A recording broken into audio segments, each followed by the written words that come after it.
This is a Trident Disabilities audio archive recording. It is a book called Ring, a Frontier Dog by Walter McCaleb, illustrated by Edwin McGargy, published by Prentice Hall Incorporated in New York, 1921, and it is read by a Trident volunteer. To the memory of Noah Alson McCaleb, drowned in the San Antonio flood September the 9th, 1921. Throughout this story, Noah, or Noti as he was familiarly known, is referred to as little brother. He, Ring, and I, in the dawn of things, had been inseparable. Together we looked joyfully upon that early world. How vast and mysterious it was. Today, for him who stands alone, it is no longer vast, only vastly mysterious. For Ring and little brother, there are no mysteries. Ring had been the first to fulfill his round in this plane and to pass, drowned in the line of duty, and so was little brother. Strange fatality that the two companions should have gone through so dark a door. But one there is who believes that the light lies nearer that way. And brother so loved the light he could not wait for the sun to go down. And the new day wherein he walks calls to those of us left behind with an appeal not eternally to be denied. Forward. It is more than a score of years since Ring went out of my life, and yet in a very real sense he has not been away at all. Often as the days go, I have sensed his presence, and many a time when sleep has fallen over the world and the moon is full, I have felt his eyes upon me, as though beseeching me once more to go with him into the wilds. Sometimes I have wondered whether he has not really come back to urge me to go on that final quest which carries one somewhere across the dark. If I were to write the full story of Ring's life, I should have need to speak of things which the reader would discount as the hectic sentiment of a too fond lover of a dog. Hence, the tale here told is but a half-finished sketch, even as Ring himself might have set it down. I shall keep to myself the things which really count, for they are treasured in my soul. Ring, too, had a soul, and it was through the high medium of spirits that we communed. Words he had not, and yet words he mastered, and many of them. Language he had not, and yet his voice bore meaning unmistakable. The very intonation carried messages which I came to read time out of mind, messages which not even a man could have made known. He was a rare, beautiful shepherd, coal black with a ring of white about the neck. His eyes were dark wells in which the lights of life glowed unfalteringly. And such lights, never have I seen such eyes in a dog's head, nor shall I ever again. Joy, chagrin, jealousy, courage, love, devotion, each was faithfully reflected. But he is gone. Far away in the wild land that lies over next the Rio Grande, his ashes repose. About his sleeping place the wild creatures go unafraid. The thickets of chaparral and cactus still lie there gray and unbroken, save where the hand of man has torn them away. But the waters of the river still tumble over the rocks and dash into the pool, even as in the primal age of my life, when Ring and I walked boldly together. An abandoned house hangs on the hill overlooking his grave, and the little cross that marks the place still faces the rising sun. Out of the past there stays for me the fame of an immortal dog. For how shall immortality be attained unless through love? The love of man for his dumb friends, the love of the divine giver for his children, no less dumb in the face of life's mysteries. Was Ring really so wonderful? Demanded the little shadow, pausing in his last romp before leaping into bed. I had just finished reciting to him a chapter out of the life of Ring, a chapter which brought me near to the end. For some days I had been forced to repeat certain episodes in order to press back into the dark the still bitter memory of his death. At the question, I was groping in the shadows of that early time. With sudden and almost palpable reality, I saw again the black pool into which eternally the waters poured, the black pool where Ring was drowned. As on that fateful night, I heard again the violent winds that howled out of the north, and then in slow procession on the bluff, overlooking the stream, I plainly saw a little boy kneeling by a new-made grave. I had been that boy. My eyes were closed for an instant. The scene swam clear before me, even to the grave that held my Ring, the faithful, my Ring, the devoted even unto death. Was he so wonderful, really? Cried the little shadow again, dropping the curtain, as it were, on my gloomy picture. I had told him 100 times that there never had been another such dog, that of all the shepherds in existence, this one had embodied their virtues and missed their vices. But to be reassured is of the essence of childhood, as indeed it is of all ages. Yes, I answered him in abstraction. He was too wonderful.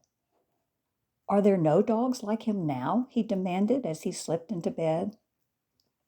No, none quite like him. And no wild lands like those where Ring lived? None quite so wild. There are no more frontiers, I said. But how little he realized that the very spot on which we lived had once been a frontier, that wild things had made their trails across the plot where the rose trees grew, that owls had hooted from the mesquite tree at the outer gate, and that savage Indians had gobbled like turkeys in the thicket back of the garden. No, the wilderness which Ring, little brother, and I knew no longer exists. It is not the frontier of the little shadow, my boy. Steadily back have been pressed the untamed things. Man has gone on with his conquest. Ring and I played our parts in that conquest. We went on together until he, tiring of the struggle, left us alone. Tell me about Cooney once more, said the little shadow, drawing me out of my somber reflections. Why didn't Ring like him, I wonder? He must have been funny dragging those things about the floor and sticking his black feet into Master's pockets. I wish I had a little coon. There he stopped short, and I knew he was asleep. How sweetly he turned away into the shadowland. Once I had been like that. Now I could only sit and stare at blank pages or turn low my lamp and gaze out of windows into space where sometimes the moon shone, as in my boyhood days, and where sometimes it glimmered with ghostly light. But always there were the stars. Only these and the wind remain as they were. Nor are they wholly unchanged over the years. The wind lacks the mystery it brought, and the stars are not so big and amazing. But with me across that earlier life went Ring, and the memory of those years has mellowed many a dark day. And now I have the little shadow, my bees and ants and roses, and the wide world about to teach me something of life. And oh, life, life, how marvelous a thing it is to find joy in the tint of a rose and the flight of a bee, in the murmuring of the wind and the smile of a child, in the dream that comes true, and the love of a dog. Ring left the story of his life with me, and joyfully I have written it out as well as I might, only, as I have said, keeping the best of it to myself, because that cannot be told. By Walter McCaleb, Carrizo Springs, Texas. Chapter 1. At the top of the page is the pencil drawing of a mama dog.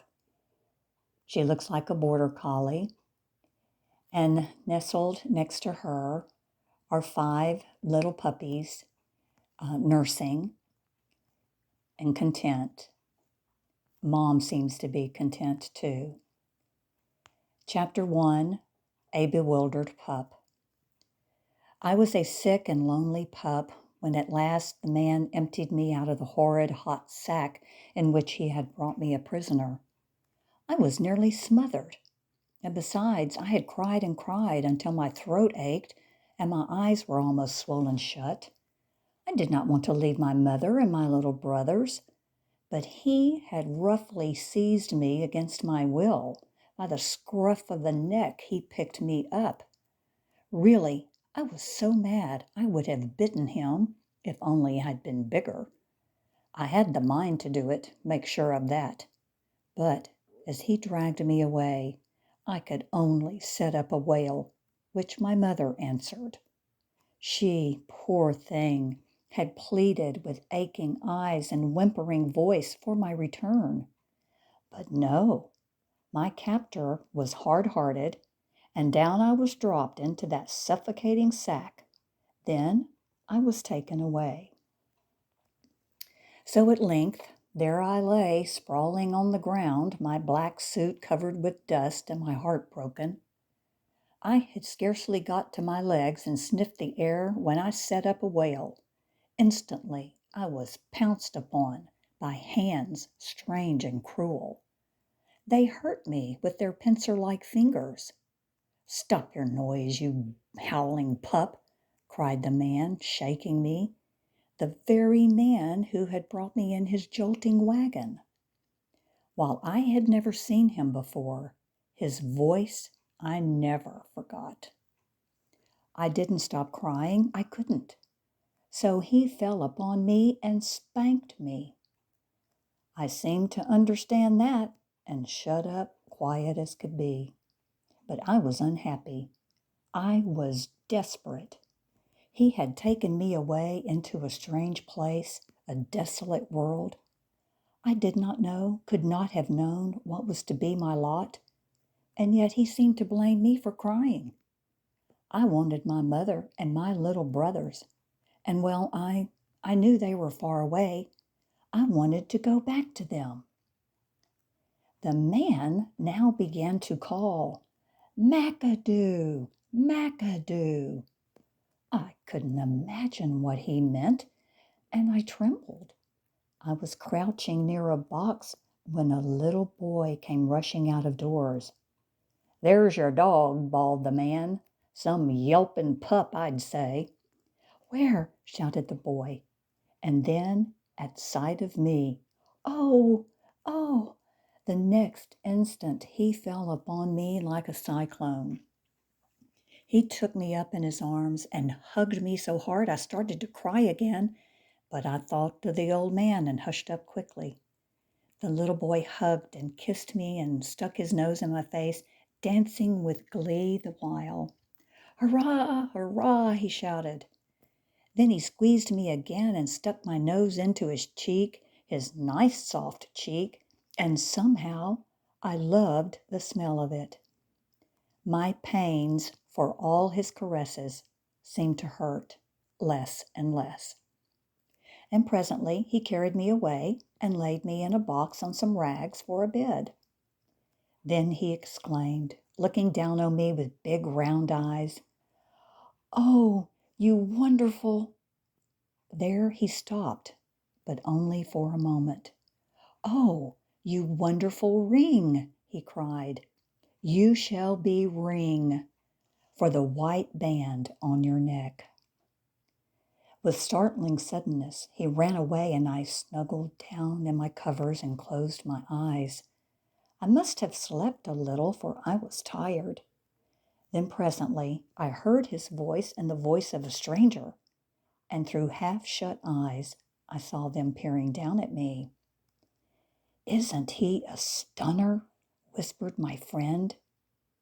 "A beauty," admitted the boy, whom I came to know as Little Brother. Then he leaned over as if to touch me. Don't do that," cried my protector. "He's asleep, can't you see?" But I wasn't asleep. I turned over and grunted. Little Brother started again to put his hand on me. Don't," bawled my friend. Then they stood silent for a moment. Suddenly, as if remembering something, they turned away, and I was left to myself once more. Again, I slept shakily, my mind confused. What it all meant perplexed me greatly, and I was lonely, so lonely. I must have barked in my sleep, for presently I heard a chattering noise, and over me this time leaned 3 little boys. "See, he's already beginning to bark," cried the boy I had come to know. "Gee, isn't he a whopper of a pup!" exclaimed a second boy. "How old? 2 weeks? When he's a year old, he'll be as big as one of them snow dogs." "Sure he will," agreed the third of the strangers. "No, indeed," objected my friend. "He's not a Newfoundland dog at all. He's a shepherd. That's the best kind of dog in the world. There's no use talking to me about dogs." "No, a shepherd ain't the best kind of dog," declared the second of the strange boys. "I'll tell you what's the best dog. It's a hound. Yes, sir, a hound." "A hound?" howled my friend. "They're good to make a noise. They can bark like 60, that's all they're good for. And don't let me hear you call Ring a dog anymore. He's Ring. You understand that? There's going to be no dog business about him." With that, the boys tiptoed away. I must have slept again, for when I wakened, I knew it was growing dark. I whined for my mother. I was hungry and heartsick, but she came not. Instead, I heard a soft footstep, and through half-closed eyes, I recognized the little boy who had befriended me. He lifted me out of my box and hugged me until I fairly choked. Then, with a suddenness which confounded me, he set me down on the ground and placed before me a dish containing a white liquid. "Drink, drink, you precious puppy," he said softly. "Don't be scared. It won't hurt. It will make you fat." However, I didn't know what he meant by drink, nor could I imagine what it was all about. I didn't drink. I only sniffed and looked away. "Please drink," cried the little boy again, patting me on the head. "Please drink." But I didn't. I couldn't. I just stood there on my shaky legs. "You won't drink, you little rascal," he presently exclaimed. But that was all he said. Then something happened, and I was to learn that if I had a friend, I also had a master. Chapter 2. There is an illustration at the top of the page. It shows a puppy nestled with a blanket and a type of basket on the floor, and next to the basket is a dish with a spoon resting on it. Chapter 2 is entitled, My Master. I had not meant to defy him. I did not understand, but I was soon to be a wiser puppy. This little madman, without another word, seized me firmly, and although I opposed him, he took me by the back of the neck and stuck my muzzle into the pan, muttering the while, "Drink it, please, please." But I couldn't drink it. I didn't even know what he was talking about. I struggled and sneezed so violently that a white spray was scattered all over Master. Little brother, who had come up on the scene, retired a pace, laughing fit to kill. Master, however, held me with a grip which soon convinced me that to struggle was vain. Shall I ever forget that first clash of wills? No. Although tired and terror-stricken from my long journey in the sack, I still was disposed to fight. And I wouldn't drink. Poor innocent puppy that I was. How could I understand that he wanted only to feed me, and that unless he fed me, I should starve? He looked at me perplexed and probably thought me hopelessly stupid, but stupidity could not save me, for he was not to be outdone. He stood there puzzled for a moment, finger on lip, and then he left me.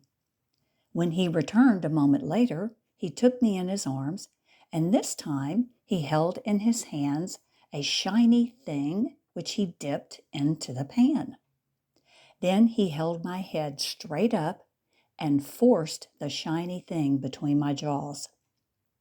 I felt something running down my throat, and I was obliged to swallow the stuff or strangle to death. So I swallowed it, and once I had tasted it, being ever so hungry, I liked it, and I did not oppose him much after that. When he finally put me down, I even stuck out my tiny red tongue to wipe the last drop off my mouth, and how good it was. Then, as though satisfied with his work, off he capered, running indoors. He shouted some big words, and soon a new mystery developed. A quiet little woman with kindly eyes appeared. "Mother, mother," cried my master, "isn't it splendid? While he didn't like the spoon, he did drink some of the milk." "Is he a pig, do you think? Poor little fellow. Let's give him some more." "No, he looks as though he has had enough. Better put him to sleep," she said. Here I was, in a wild land, among strangers, where everybody seemed to hate me and to make me do things against my will. What with my desolation, I had now this little madman with a spoon sticking things down my throat and growing impatient and making faces to think that I should resist him.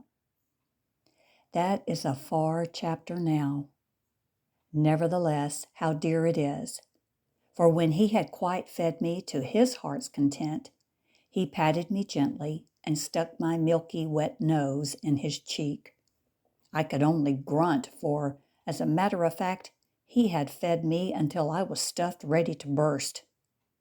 The next thing I recall is that I was carried by his little hands and laid on my bed of rags, not unlike the one I had left behind, only now I was all alone. He patted me and talked an endless stream, which I could not understand. All the while, I was thinking of my little brothers and of my mother in her great black coat, far away over there in the gloom. I seemed even to remember where they lived, and if I could have escaped my prison, I should have started back to them. And well I remember that once in that first night of despair, I tried feebly to leap over the walls of my jail, resolved to return. I could somehow feel the way in the dark, and I knew they were thinking of me and crying for me. Finally, I must have set up a wail, for presently I heard a faint noise, and the next moment a white hand, slipped out of a white sleeve and picked me up, and I knew whose hand it was. I was drawn close to a warm, soft body and borne away. It was a strange bed I went to sleep in, but I nestled close to him and for a time forgot my woes. I awoke, though, again and began to cry. I was still disconsolate, and I suppose I was hungry, too. Master must have known this, for like a ghost, he glided with me to my bed and put me down, and like a ghost, he fled out of sight, soon to return with that terrible spoon. Again, he took me up. This time, however, there was no struggle. He had conquered me completely. Besides, I ate the milk greedily. He was busy pouring it down when I heard a voice. "You'll make that puppy sick giving him cold milk," said Mother. "Well, that's all I've got," answered Master. "Better let him alone till morning," she added. "And maybe he's cold. Let's put him to sleep on the hearth." She carried me away and wrapped me in a hot cloth and placed me on the hearth by the fire. Soon I slept. When I wakened, I still felt like going to my home, so I slipped out of my coverings and began to wander about the room. The dawn was coming in the windows, and I began to hear strange noises. After a little, hurried feet went pattering on the floor, and I heard a voice. "Where's Ring?" cried Master.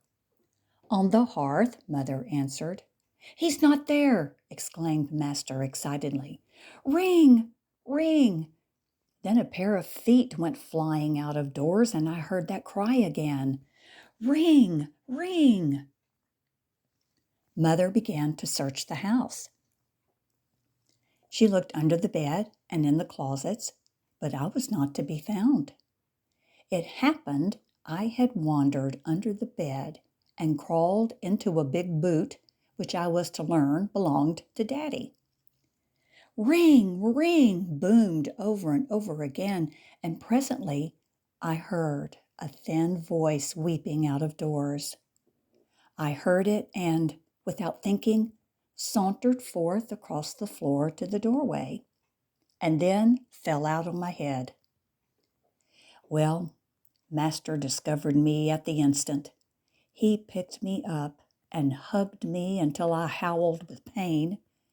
Then he hugged me again, all the while muttering words, just words.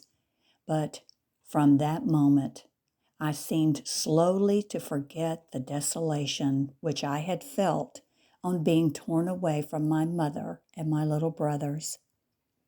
I snuggled up close to my master's breast, and a new life opened before me.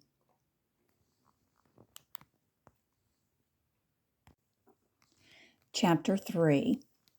There is an illustration at the top of the page. Ring and another dog are outside looking at each other. Ring is on the right and the other dog on his left. Chapter 3 is called Home. After a few weeks, the whole world began to revolve about my master. When I was put in my box, I whined to be let out so I could run to him. I began to feel very important. I soon was able to make a spoon of my tongue and to lap up milk, which Master applauded. And now that I could run at his heels, I was unhappy to be parted from him for even an hour. And Master seemed to regret the coming of night, even as I did, for that meant a long separation. As for little brother, I loved him too, second only to Master. How strange he was, and how quiet. Often he would speak no word, and yet I understood him. Then there was Delia, who made me sick one day by giving me cakes, but I liked them just the same. I came to love Mother with her kindly eyes, and Daddy with his pipe.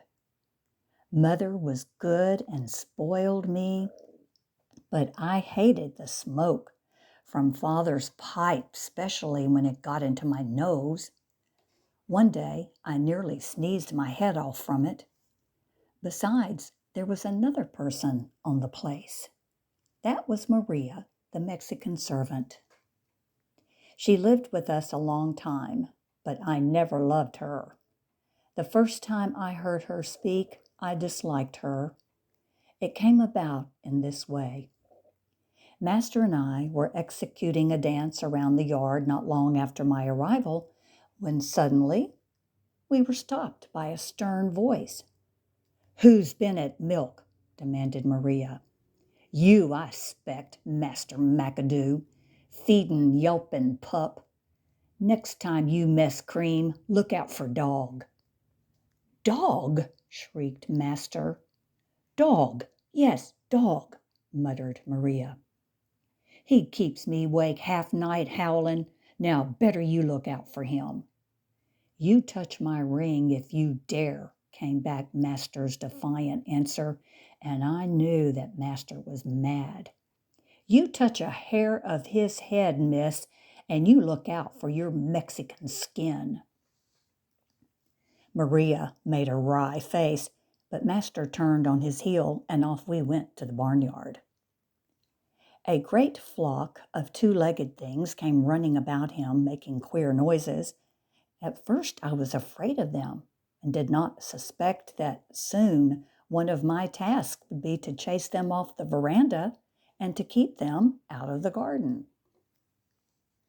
Maria had followed us, and while we stood there, she began to scatter corn around, and the chickens, as I soon came to know them, fluttered and hopped to pick it up.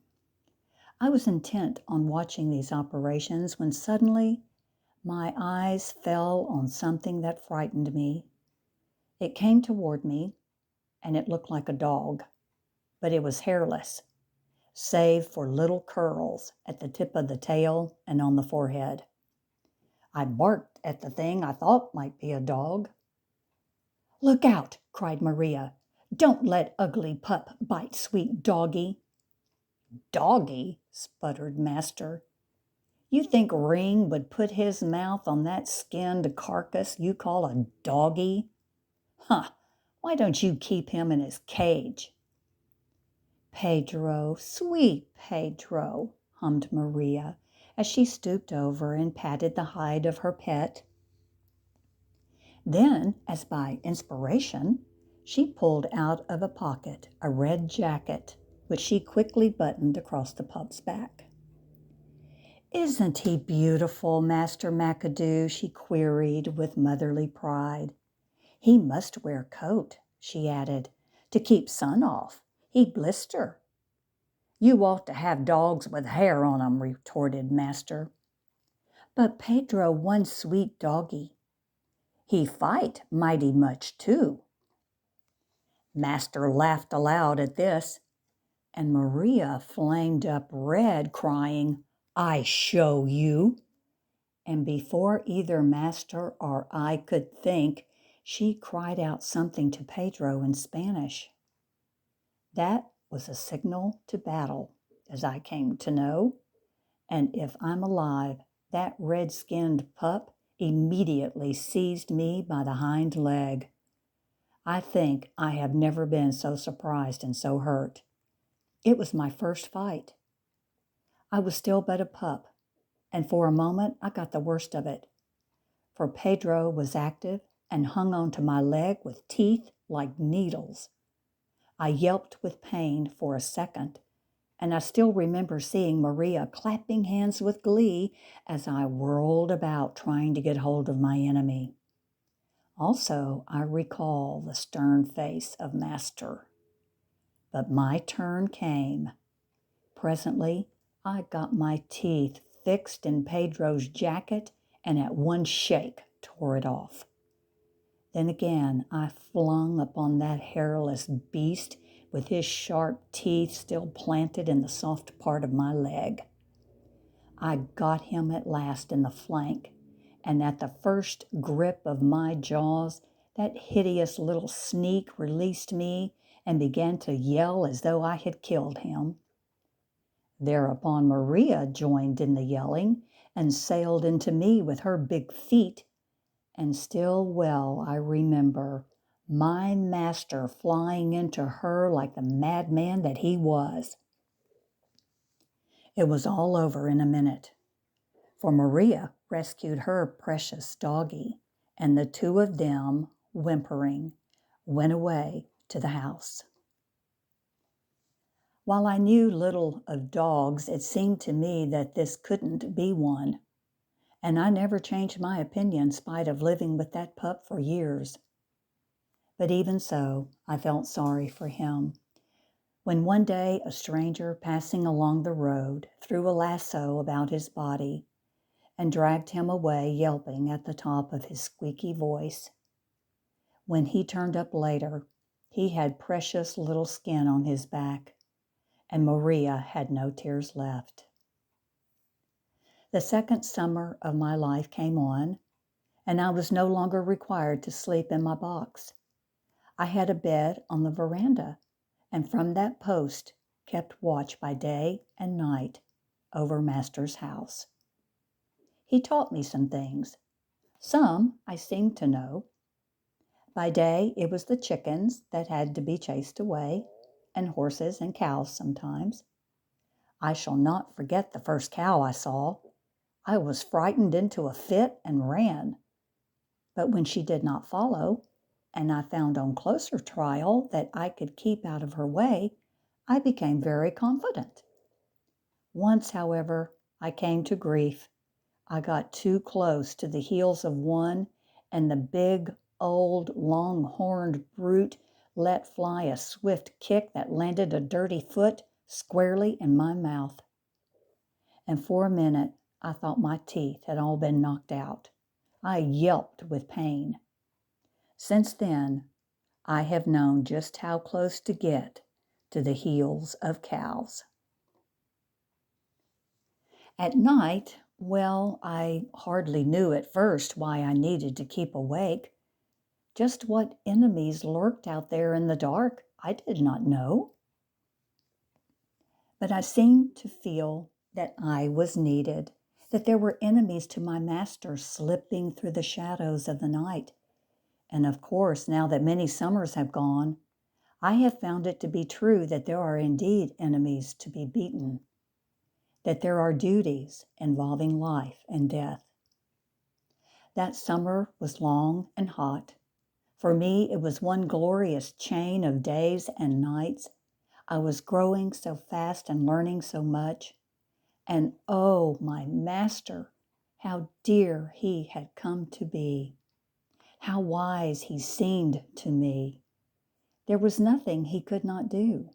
And always he walked in my eyes a king. The summer, with its hot days, went finally. The leaves from the hackberry tree at the door were blowing about in the cool winds when one morning little brother came running in and dropped before us a tiny black pup, no bigger than a rat. I looked down at him, wagging his bushy tail. I liked him at once, even as I had disliked Maria's Pedro. He was a lively little pup and frisked about much to the joy of little brother. "He's nice," said Master, "but I wonder what he can be good for." "Why, only wait till he's grown," observed little brother with pride. "He and Ring are already friends, you can see that." And indeed, we were friends from the first, and it is a friendship unbroken to this hour. Through days of storm, through fights, through the quiet of things, we have moved faithful and true. As on the occasion of my arrival, Master's friends and little brothers came swarming around. "Gee willikins, you call that a dog?" commented one of the visitors. "I'd call him a mouse," laughed another. "But wait," stammered little brother. "Just wait till he grows up."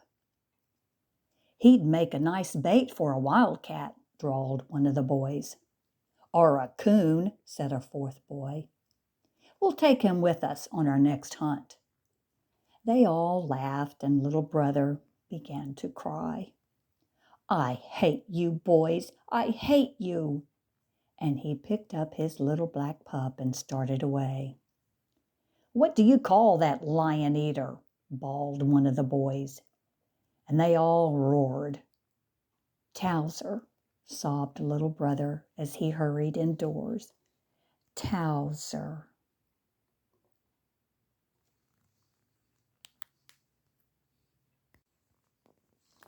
Chapter 4. There is an illustration at the top of the page. Ring is up in a tree with a cat. The cat's back is arched and Ring is barking. Chapter 4 is entitled, My First Hunt. The boys continued to laugh until little brother had disappeared. I was sitting on my haunches nearby watching Master when one of the youngsters, looking me over, asked, Are you going to take Ring on the hunt? Sure, said Master. He can trail now. He's after house cats all the time. He trails them and chases them up trees, and then, what do you think? He climbs the trees after 'em. No, cried Dave Webb. Dogs can't climb trees. But Ring can. I'll show you, asserted Master. And then he marched into the house and got old Jim, the cat. He carried him past the garden and called me. Thereupon, he turned Jim loose and sicked me on him. I flew after him, and the cat made for his accustomed live oak, which leaned out over the creek bed. Up the tree went Jim, and I followed as far as I could and stood there barking when the boys arrived in a clutter. I told you so, shouted Master in triumph. That ain't a dog, it's a cat, declared Henry Calk. Yep, it's a cat, Dave admitted. They all laughed heartily and turned away. Master called me, and as I ran to him, he cried, You can go, Ring. You can go on the hunt with us. I didn't know what Master meant, but I knew I had his approval and that of the boys, for several of them tried to make friends with me. That's going to make some hunting dog, commented Fred White. When is it we go? Queried Dave. When the moon is full, answered Master. We'll have Fount Gates' dog, an Ira Collins hound, Fred White's pup, and Dave Webb's old dog, and Ring. The boys paused in a huddled group and spoke low in solemn words about plans. And while I didn't understand them, I was deeply interested, for whatever they were, I at least was to have part in them. A few days went by, and there burst upon us out of the north a cold wind that whipped the trees and hurried over us dense clouds of dust. But at length it went away, and as if in celebration of the event, a big round moon poked its face up over the earth's edge and called to the boys. And here they came. They soon discovered, however, that one was missing. One of the boys had brought a cow's horn, which he handed to Master. Sound the signal, said he, and let's go. Master put the horn to his lips and blew a sound that sent me wild. Never in my life had I heard so thrilling a note. What it meant, I did not know, but I danced with excitement. A second time, Master blew that horn, and here came Dave running out of breath. A moment later, we started on a hunt into the blackjacks. We were to look for civet cats, possums, raccoons, or anything that fell in our way. But none of these words had meaning for me. I soon got acquainted with red and watch and sharp, But Fred White's pup kept apart from us. They seemed to look upon me as almost too green and raw to be invited on a hunting expedition, but Red rather liked me, and as we went along, he intimated to me that I would do well to follow him if I meant to become famous as a hunter. He left me to infer that he could trail almost any wild animal to his lair and that he was a terrible fighter. And once we had reached the blackjacks, I did indeed follow at Red's heels, urged by Master. Soon Red came upon a trail, and with nose to ground, he set out upon it. I followed fast after him and discovered that here was no new trick for me. I had moons before learned to trail house cats. This was in no way different. Red began to bark, and so did I. And behind us we could hear the boys running with all their might, trying to keep within hearing of us. Red and I were following fast upon the trail, and clearly we were gaining on the animal, for the scent grew ever so much stronger. We were running full tilt, I at the heels of Red, when presently he, on turning around a clump of bushes, went sprawling over an animal. I nearly caught him, but cat-like, it sprang up the first tree and eluded us. It climbed up midway of the blackjack and there flattened out like a pancake on one of the big branches. Red and I began to bark in a long, steady drawl, the bark that meant treed, as I had come to know through my experience with Master and the house cats. And it was but a minute or two until the boys came up, all out of breath with running and excitement. "What can it be?" howled Dave. "A possum, I bet," replied little brother. "A coon, I hope," said Master. "Who'll climb the tree and shake him out?" Dave volunteered, and up he scrambled. "It's a civet cat," he announced. And with that out leaped the varmint. I shall never forget how he looked as he scudded through the air like a bird, nor shall I forget how quickly Red was upon him at the instant he struck the ground. Red seized him and shook him a few times and then dropped him. I went up to the breathless thing and stuck my nose against its body, thinking perhaps I should shake it too. But while I hesitated, the civet cat, in a final spasm, clamped his forelegs on my head, and for the first time I felt the blind fury that lurks in the legs of a dying varmint.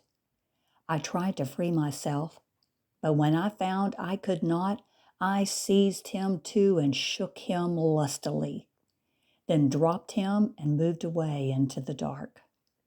"He's dead," said Dave. "He'll eat no more of our chickens, I guess."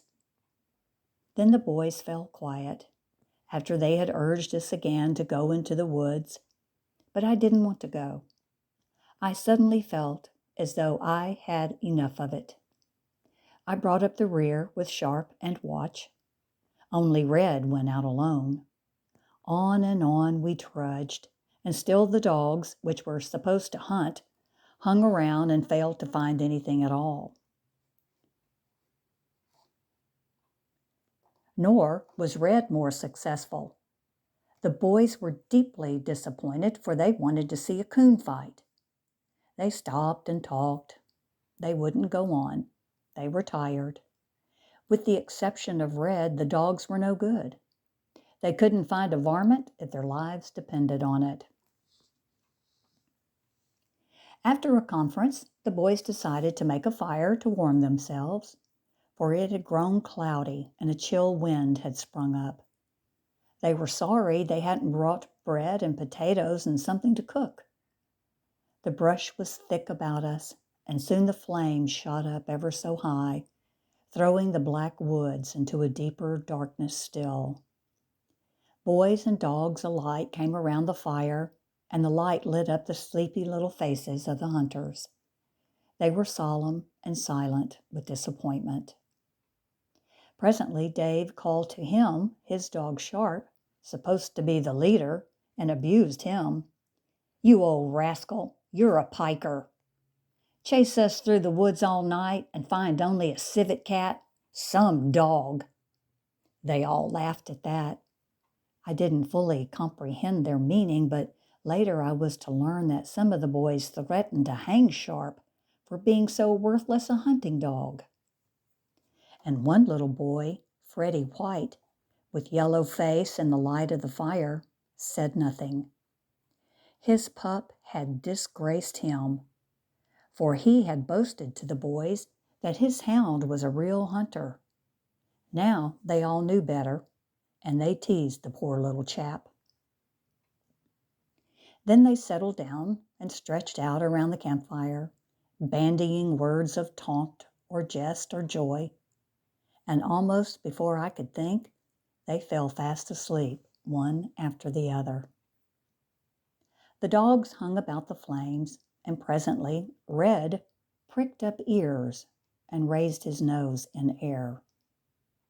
Then he stood up and peered sharply into the dark. I too rose up, and at the instant smelled something. An animal it was, acrid and offensive, and one I had never scented before. What could it be? And why had Red not gone after it? I looked at him, and at the other dogs, and at the boys asleep. I fixed my gaze on the dark spot of the woods whence came the smell, which every moment grew stronger. Why didn't the dogs go after the varmint? Fred White's pup, the yellow hound, which had trailed the boys all night, now sat up, and with drooping ears and tail, slinked out of camp in the direction opposite that of the animal. I couldn't understand such conduct, but now I am wiser. What I knew was that the varmint was coming ever closer and closer, and that the smell was almost unbearable. Then suddenly I saw a small black animal with a white band down his back trot out into the trail in plain view. I looked at Red, and Red looked at the animal and then at me. I stared at Watch and Sharp. Neither of them moved. Closer and closer came the varmint, trotting carelessly along the trail, and worst of all, he seemed to head straight for Master, lying there asleep. Nearer and nearer the animal came, and now he was but a few feet away from the one thing I loved in life. In a moment more, the horrid beast would be upon him. I could wait no longer. With a salvo that set the woods ringing, I leaped upon the intruder.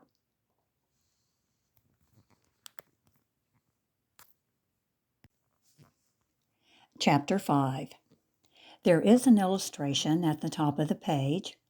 It shows Ring laying on the ground. He is tied to a stake, and he seems very sad. Chapter 5 is entitled, The Fight with a Skunk. My yelp startled the sleepers, and I flung myself so suddenly upon the varmint, he had no time to flee. Like a bolt, I struck him, and there and then crushed his bones, but not until he had scattered over us a little spray like rain. It seemed he had emptied all the stenches in the world upon me and the boys. They, waking out of sleep, began to howl like demons. "Look out! A mad skunk!" shrieked Dave, and the boys scattered like quail. Once I was certain the thing was dead, I tried to catch my breath. I began to choke and to vomit. I rubbed my nose in the ground and snorted and sneezed and rolled over and over in the sand, coughing and sick to death. After my first wild spasm and I found that I still was alive, I looked up as best I might through eyes filled with grime and musk. The fire still glowed, and a lurid light hung on the trees, which seemed to tower higher than ever. But no boys were in sight. What on earth could have happened? I listened. I could hear nothing. I ran to the place where last I had seen Master and tried to find his trail. Imagine my consternation when I found I could smell nothing save the horrible stench of the skunk. What should I do? I could not trail, but at least I could go on. I knew the way home. So off I set at a gallop and had not gone far when I came up with the boys. They were walking and running betimes. Some were crying, some were saying things about the skunk, and some were abusing the horrible dogs who had slept on duty. Master was making a speech about how brave I had been to attack the nasty animal when it was sneaking upon them. It had meant to bite them, that was certain.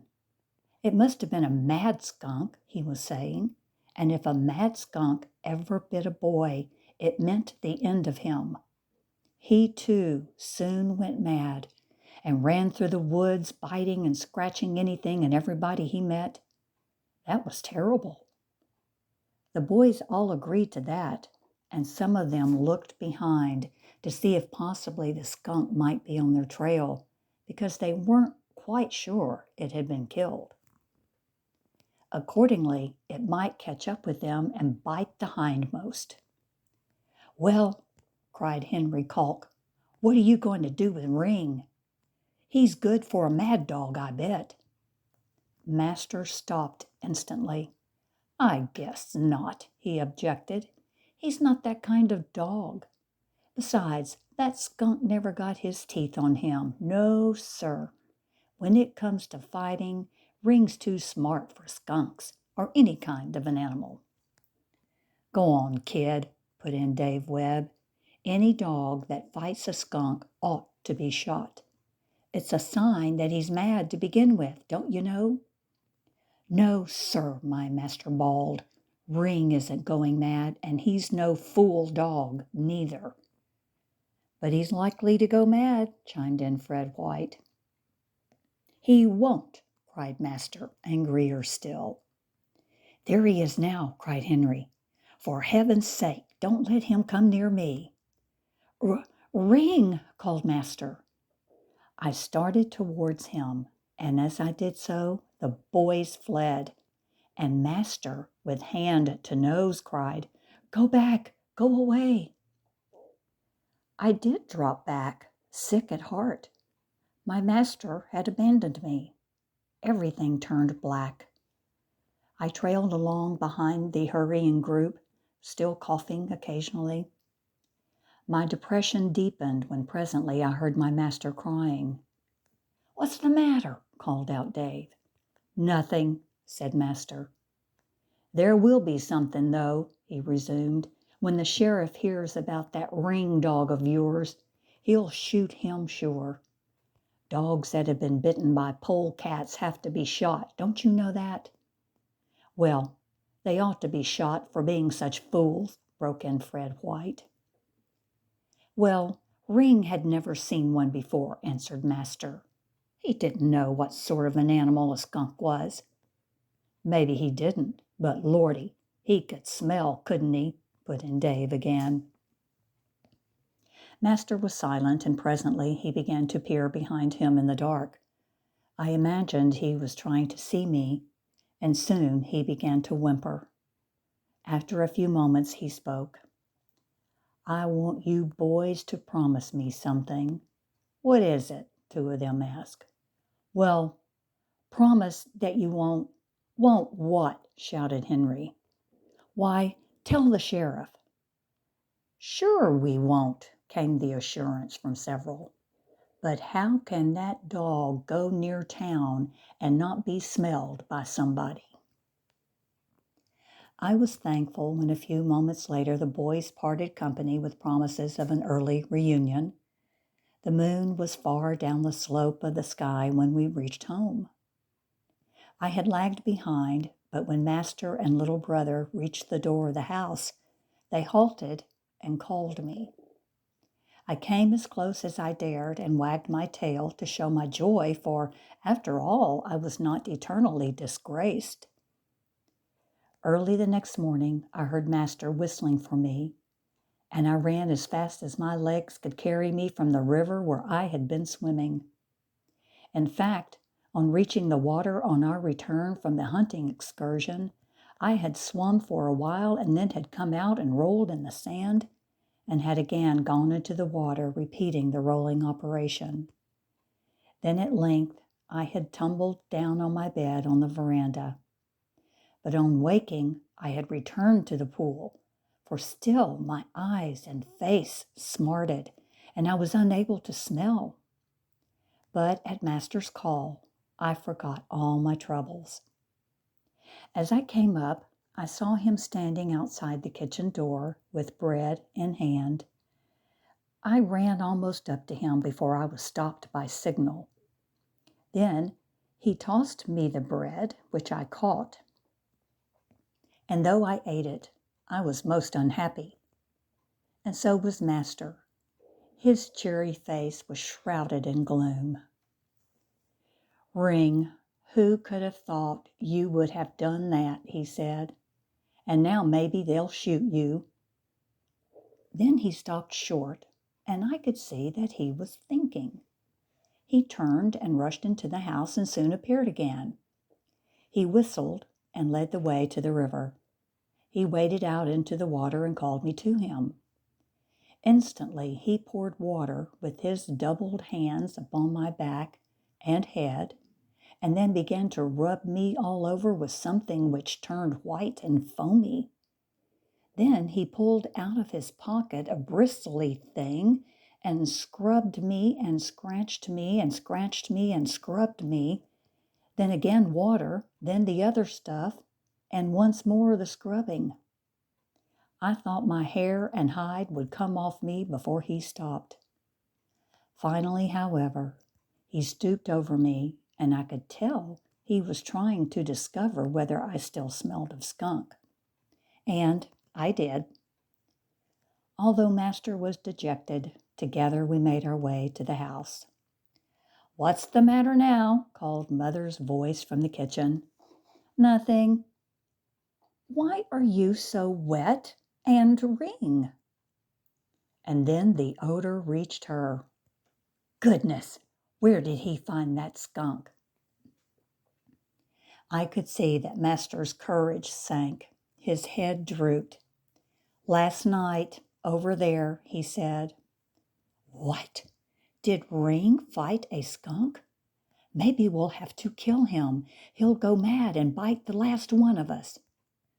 "No, I say," said Master, right harsh of voice. I had never heard him talk like that to his mother.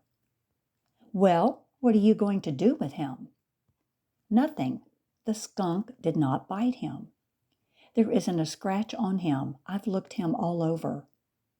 "How many days is it before they go mad? 14?"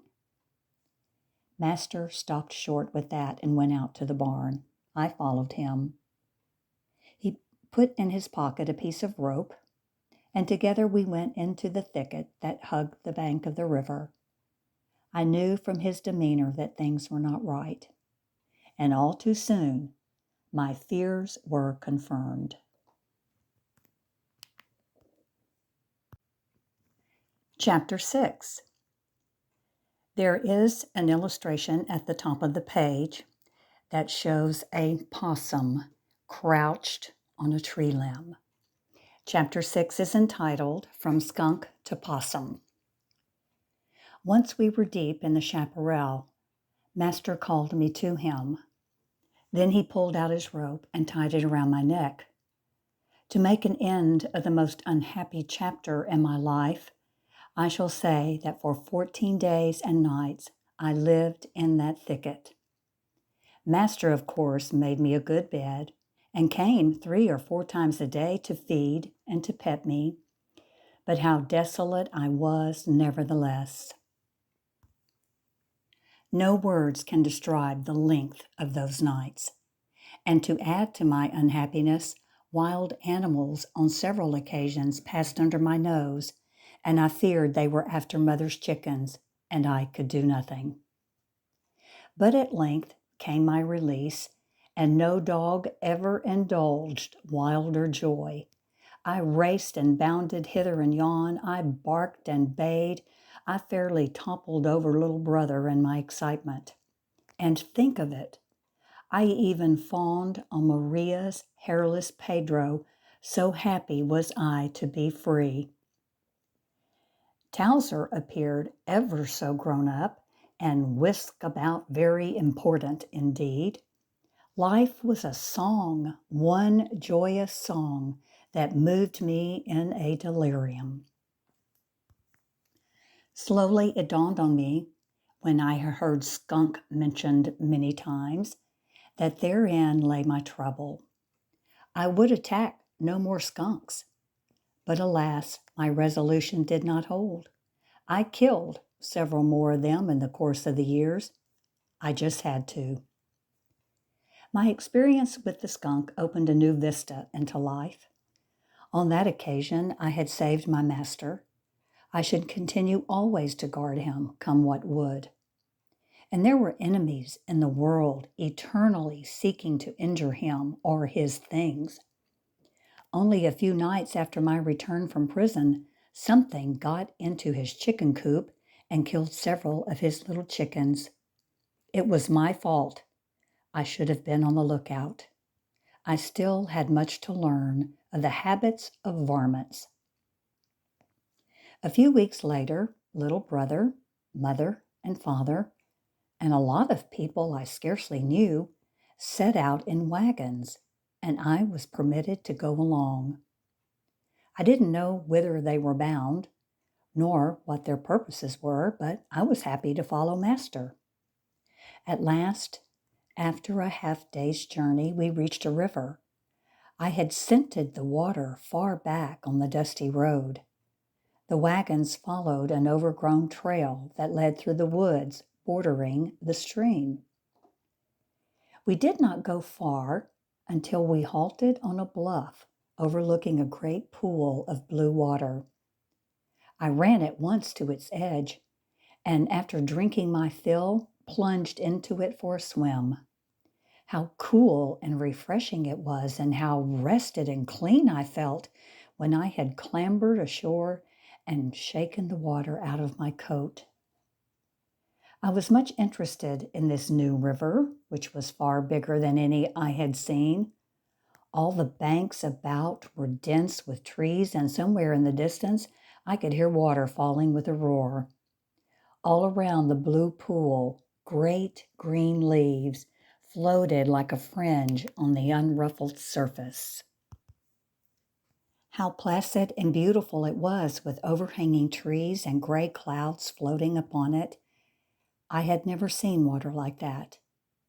There were no lilies in my river, the little river that ran past our home, nor were there great trees. I loved the scene, the gray shadows that lurked about the tall trees, whose leaves were flying away, the rumble of falling waters, and the low sound of winds eddying through the valley. After my swim, I returned to camp and curled up at the foot of a tree and fell asleep. Presently, when I awoke, I went again to the edge of the bluff and surveyed the scene. And then, for want of something to engage me, I turned about and went off on an exploring excursion. I had not gone far when a curious odor reached me. With my tongue, I wet my nostrils, and lo, still stronger, came the smell down the wind. I went on trail of it, and presently I discovered that the odor floated from the bluff. I scrambled up its rough front and soon located the spot. It came out of a hole. There is a picture in this chapter and it shows Ring barking at a hole in the ground, and Master is behind Ring, and he's carrying a rifle. I began to scratch, but found the earth hard. I kept at it, however, and presently, to my mixed fear and joy, deep in the hole, I caught sight of the queerest looking animal. White-faced it was, with two little black eyes which gazed at me in a most senseless fashion. I began to bark. The animal never so much as moved. I barked again, and then in a moment I heard someone running towards me. "Ring!" a voice called. It was Master. He arrived in a moment and peered into the hole. Then he shouted wildly and fled back to camp. I stood by and barked and barked. I didn't know what he meant to do, but I, at least, meant to stay there. In a few minutes, however, back he came with his gun. Again, he peered into the hole. Then he poked his gun toward the animal and fired. Gracious, what a noise! It seemed to rock the whole world. And oh, the smoke! But when it had cleared out of the hole, there lay the animal quite dead. "Now, let's dig him out," said Master. And together we dug away the walls until presently he lay down on his stomach and stuck his arm deep into the hole and brought out the thing. What a queer-looking animal it was. Master had shot away its head, but its long, sleek, white tail and fuzzy body were too funny for anything. "A possum," said Master, holding it up. He looked at me approvingly, and I did feel important. I alone had found a varmint, and while I had never seen that sort before, I was tremendously excited. Then off Master ran to camp, with me close beside him. "See," cried Master, "what Ring and I have caught." "It's a baby bear," shouted little brother. "No, it isn't," cried Master. "It's a possum. Ring found him in a hole." There ensued vast chatter around the campfire, and supper soon was spread, and everybody ate so much I began to think that nothing would be left for me. But lying there near Master, I soon observed that now and again he was hiding bits of beef and bread and sugar in his pockets. Presently he got up and called me, and off we ran into the woods. There he emptied out the good things he had hidden away. "Ha ha, this is for you, my great hunter," he whispered, patting me on the head, and then he crept back to camp. It wasn't long until everybody turned into bed, but I couldn't sleep. There were so many strange sounds abroad. One in particular fascinated me. It was the low gurgle of waters leaping over the rocks at the foot of the pool. The moon had come up yellow and round and was looking at me blankly. What a silly stare it had! Still, I liked it a little, for it had been on a moonlit night that Master had first gone hunting and taken me along. At least, that was excuse enough for its existence. I was sitting on my haunches, peering out over the river and occasionally sniffing the air for odors, when a new sound attracted me. It came from the edge of the pool. I could not quite see the spot, but on several occasions I heard splash, splash, splash. I listened, but I could hear nothing alarming, nor could I smell anything. But just as I had despaired, I saw the queerest animal trotting along the edge of the water. At the sight, my hackles rose, and I felt the everlasting urge to fly to the attack. An enemy was at hand. Chapter 7. There is an illustration at the top of the page. A raccoon is at a riverbank, dipping his right paw in the water. Chapter 7 is entitled, A Battle for Life. While I gazed, the animal suddenly stopped. But the next instant, imagine my surprise to see that strange varmint wade out among the lily pads and there grope in search of something. A moment later, he sprang to one side and jumped around as though something were after him. But instantly, I discovered that he was in pursuit of a frog, for I saw a big one go skipping along the water over the lily pads. After a few desperate leaps, the frog dived under the water, but the animal did not give over his pursuit. Quietly, he felt along on the bottom until he found the poor frog buried in the mud. And from his antics, I knew the cruel hunter had caught his game. The captor at once drew out of the water, and there on the shore, under my very eyes, began to eat the poor frog with the greatest gusto. That was too much. What cold-blooded cannibal might this be? I should discover, and if possible, rescue the frog. There is a picture on this page that shows Ring and the raccoon staring at each other.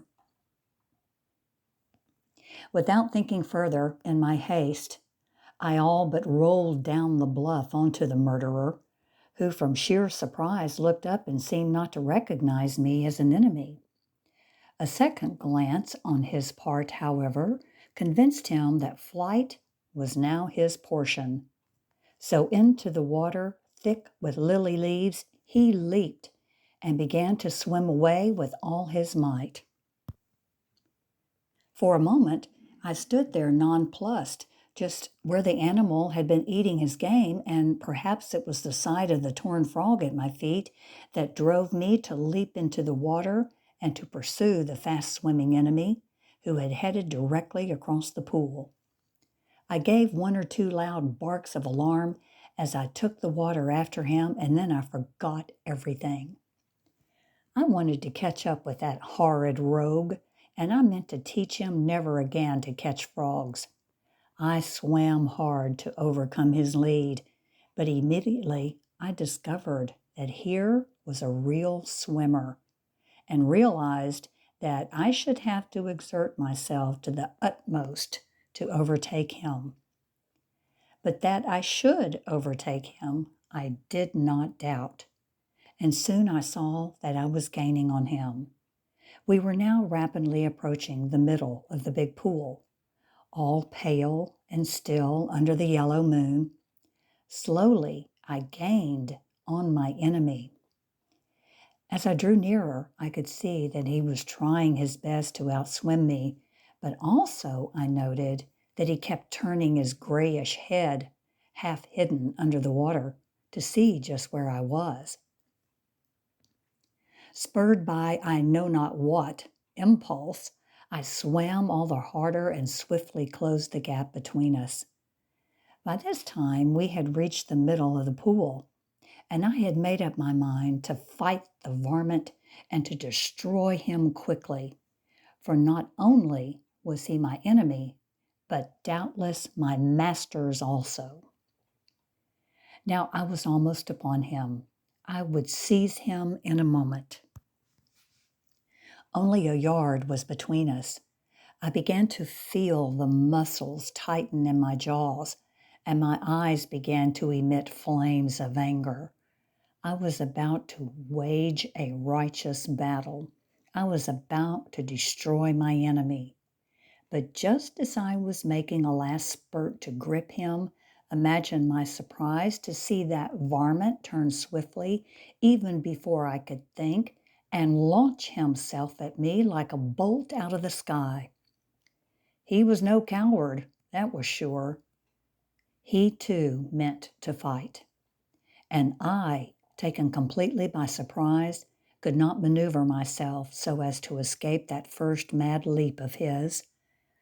As though he had been shot out of space, I still can see that growling mass of animal dropping upon me and can feel the helplessness with which I tried to evade the lunge. Plump on my head he landed, his 4 feet instantly grasping me as in a vice. I rolled and shook and snorted and bit, but there he sat, unmoving and immovable, riveted to the top of my head. For a minute I struggled to free myself, and by the sheer strength of my neck and my swimming powers, I managed to keep my nose above water. But, if you will, imagine the black fear that struck into my soul when suddenly I realized that I could no longer keep my head above water. I knew instantly the danger, and every muscle in my body was bent in the terrible, agonizing struggle to free myself from the horrible beast that squatted on my head. I threw myself sidewise and then backwards, but ever the grip of the fiend tightened on my head, and each of his claws seemed red hot where they stuck into my neck and throat. He clung fiercely to his place, and now for the first time my head was actually dragged underwater for a minute, and I strangled. That filled me with a panic fear. I shook with the frenzy of a thing about to die. Nothing could save me. I was lost. Still, I struggled on, rearing and shaking and leaping, and I was coughing, hoarse with rage and from being strangled. And now a second time, my neck began to tire, and my head slowly to sink under the water. The yellowish light of the moon on the pool was growing black. I could no longer see clearly. I was going away and should see my master no more. The bitterness of that thought ripped through me like a savage scourge. Probably the thought of master brought me the inspiration. I was maddened to desperation, and with one violent, spasmodic leap, I rose into the air and filled my lungs. But still unshaken, my enemy clung desperately to his hold. Then, as I dropped down into the water, I made a frantic effort to stay on the surface, but instantly I felt it closing over me. I was lost. To this day, I do not know whether I was almost drowned or whether I acted on some instinctive impulse. But down under the water I went, my enemy still clinging to my head. How deep I sank, I cannot say. It seemed that I could no longer make an effort to rise. I would soon reach the bottom of the pool, there to stay everlastingly. Things grew hazy. The blackness which had fallen earlier thickened, and gloom, born of dead worlds, oozed over me. I suppose I had ceased to struggle when, without realizing the meaning of it at all, I felt the sharp claws of the animal relax, and a moment later he had set me free. I did not know that he too had been about to drown, and thus had been brought to release me. But instantly, as though life had returned in double measure, upward I bounded to the surface, gasping for breath. As I emerged, within a yard of me, I saw my enemy. Again, he was coming to the attack, but he seemed slow, as though he had spent himself in the effort to end me in the black depth of the pool. This time I was too quick for him and turned my head away, dodging his leap. He struck up on my back, however, but failed to secure a hold, and as though to prepare for a second attack, he turned away. But instead of hurrying immediately to the assault, he appeared to have developed a new strategy. He would outswim me and escape. I had now recovered my strength to some extent, and the sight of my hated enemy moved me to renewed effort. I still would overhaul and destroy him or die. So I fell in after him, and in a moment had come upon him. He, as before, turned swiftly and leaped for my head, but this time I was prepared for the attack and threw myself to one side.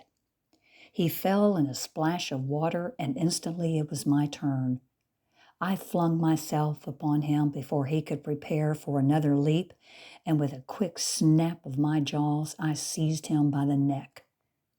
Immediately, his sharp claws were tearing at my lips and mouth and eyes.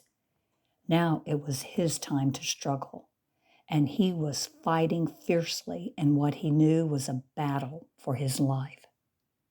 I held on with all my strength, gripping him more and more tightly around the throat. I could feel my tiger-like teeth slowly work their way into his neck. In spite of the punishment he was meting out to me, I held on with the grip that meant life or death. I do not like to write of this last assault, of the desperation with which that enemy fought to the end. But to make my story worth the telling, this chapter must be closed.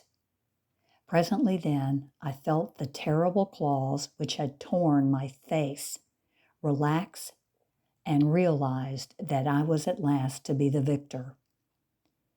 At the thought, something smote me, and I nearly released him.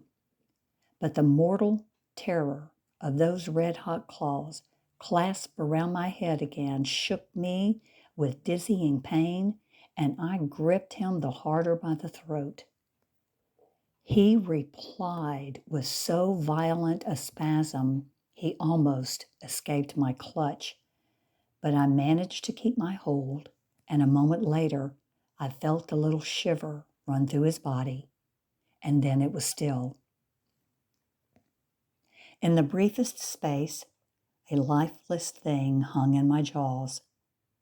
When I came to realize that he was dead, I dropped the body in a sort of new terror, and for a minute I seemed to stand there treading the water aimlessly, dazed, unthinking. Scarcely knowing what I did, I turned to go away. The yellow light of the moon had fallen in thick clouds on the water, and I could see nothing distinctly. I seemed to remember nothing, and to have but one wish in the world, and that was to go to Master, to feel his hand on my wounded head. Without thinking, I knew the direction to camp and started slowly to swim away. And as I did so, I saw a stream of bubbles rising to the surface of the water just over the place of the dead. They made only the faintest murmurs as they cracked and vanished. Could they have risen to lament the passing of a valiant enemy? Be that as it may, many a time since then have I heard those sounds when the winds were still and the world asleep. Slowly, very slowly, I swam toward the shore under the bluff, down which I had rolled in my haste to attack the stranger. I was tired, oh, so tired. Each stroke was painful, and I appeared scarcely to move. However, at length I pushed into the fringe of lily pads and out onto the land.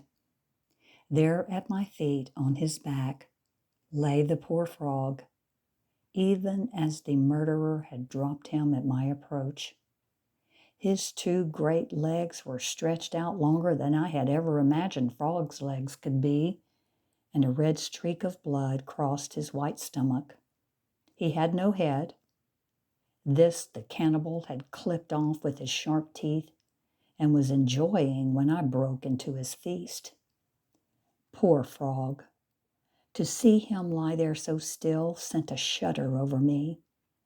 I gazed out across the water to the place where the murderer sank, and I shuddered again at thought of the battle and the dead thing asleep at the bottom of the pool. Asleep at the bottom of the pool. How cold the water was, and, I thought, how dark it must be down there in the deep, with slimy things crawling over one and wide-eyed fishes staring and darting away. I shivered with a new fear, something I could not understand. I suddenly felt cold to the marrow. I shook the water out of my coat as best I might and started to climb up the bluff. My efforts were futile. After 2 failures, I moved away downstream until I came to a trail that led to the top of the cliff. Suddenly, I felt afraid of the dark, of something that lurked in the night, of something I could not see. I felt that something was after me, something terrible. I began to run, shaking all over with a terror I cannot describe. It was to Master I ran. He would save me. As I neared the camp, I saw a flame sputtering over the campfire, and that cheered me. But I did not halt until I had gained Master's pallet. His eyes were closed. He was sound asleep. One white hand straggled out from under the cover, and I kissed it, burying my nose in its little warm palm. He did not wake, and I was tempted to bark, but did not. Instead, for a moment I stood there, gazing at him. New life seemed to flow into me from looking down on his peaceful sleep. At length, I turned away and patted down a bed in the warm ashes as near the fire as I dared, and coiling myself up in a knot, dropped off into dreams.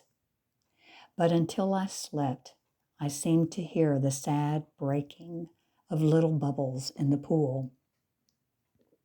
And I wondered how close I had been to death, and how near my enemy had been to life. How slight a thing might have changed the tide of battle.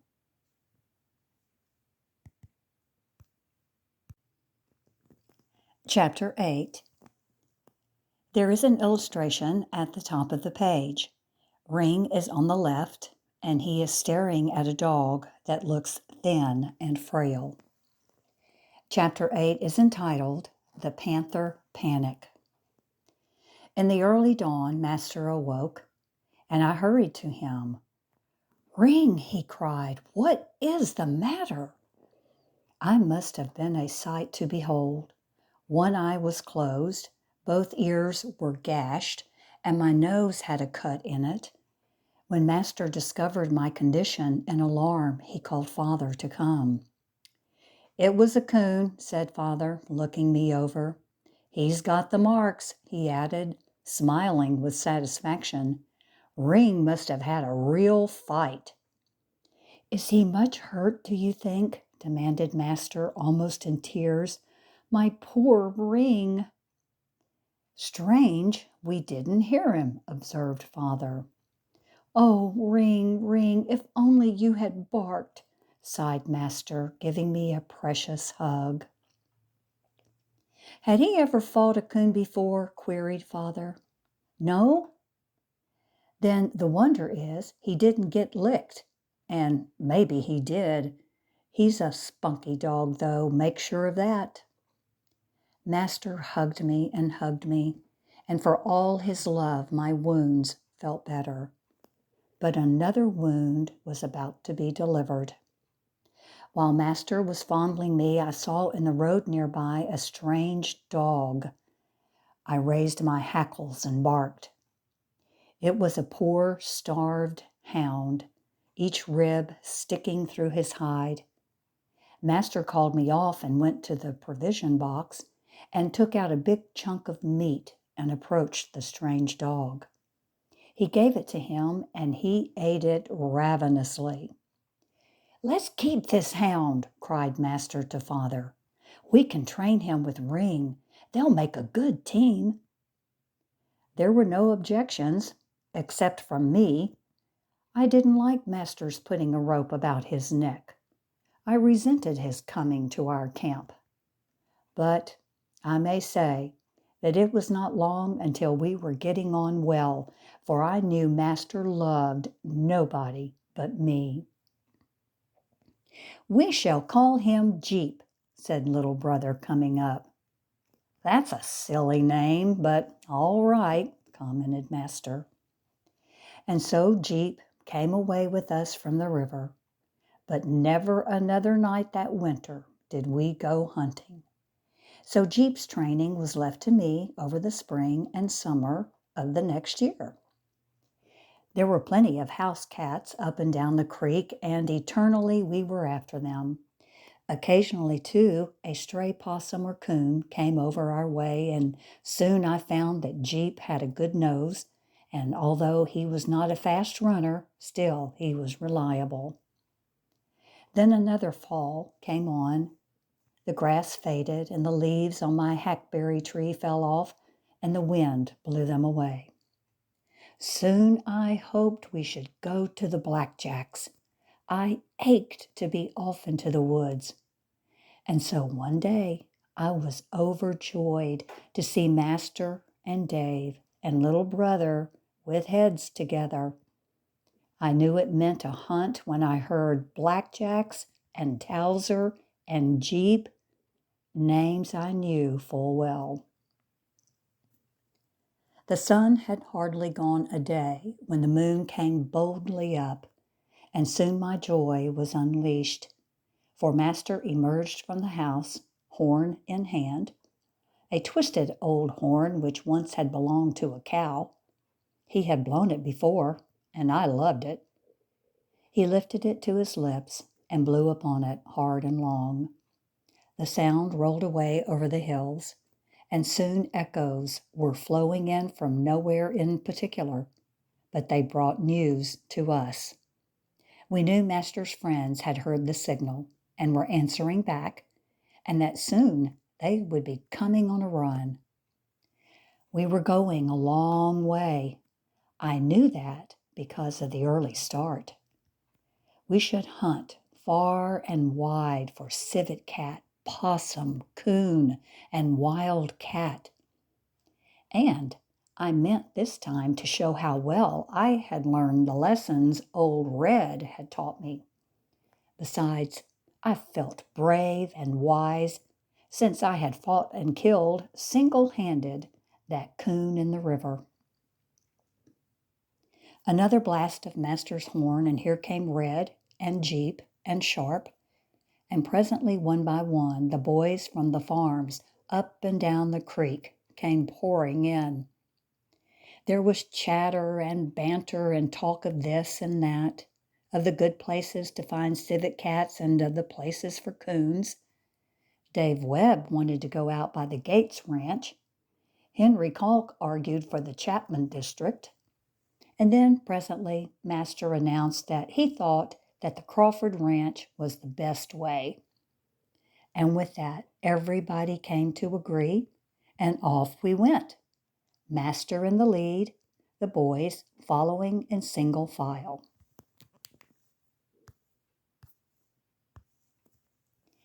8 there were, all told, and a happier, wilder crew of fellows never assembled. And how little did they suspect that that very night would find them scattered far and wide, each one running in fear for his life.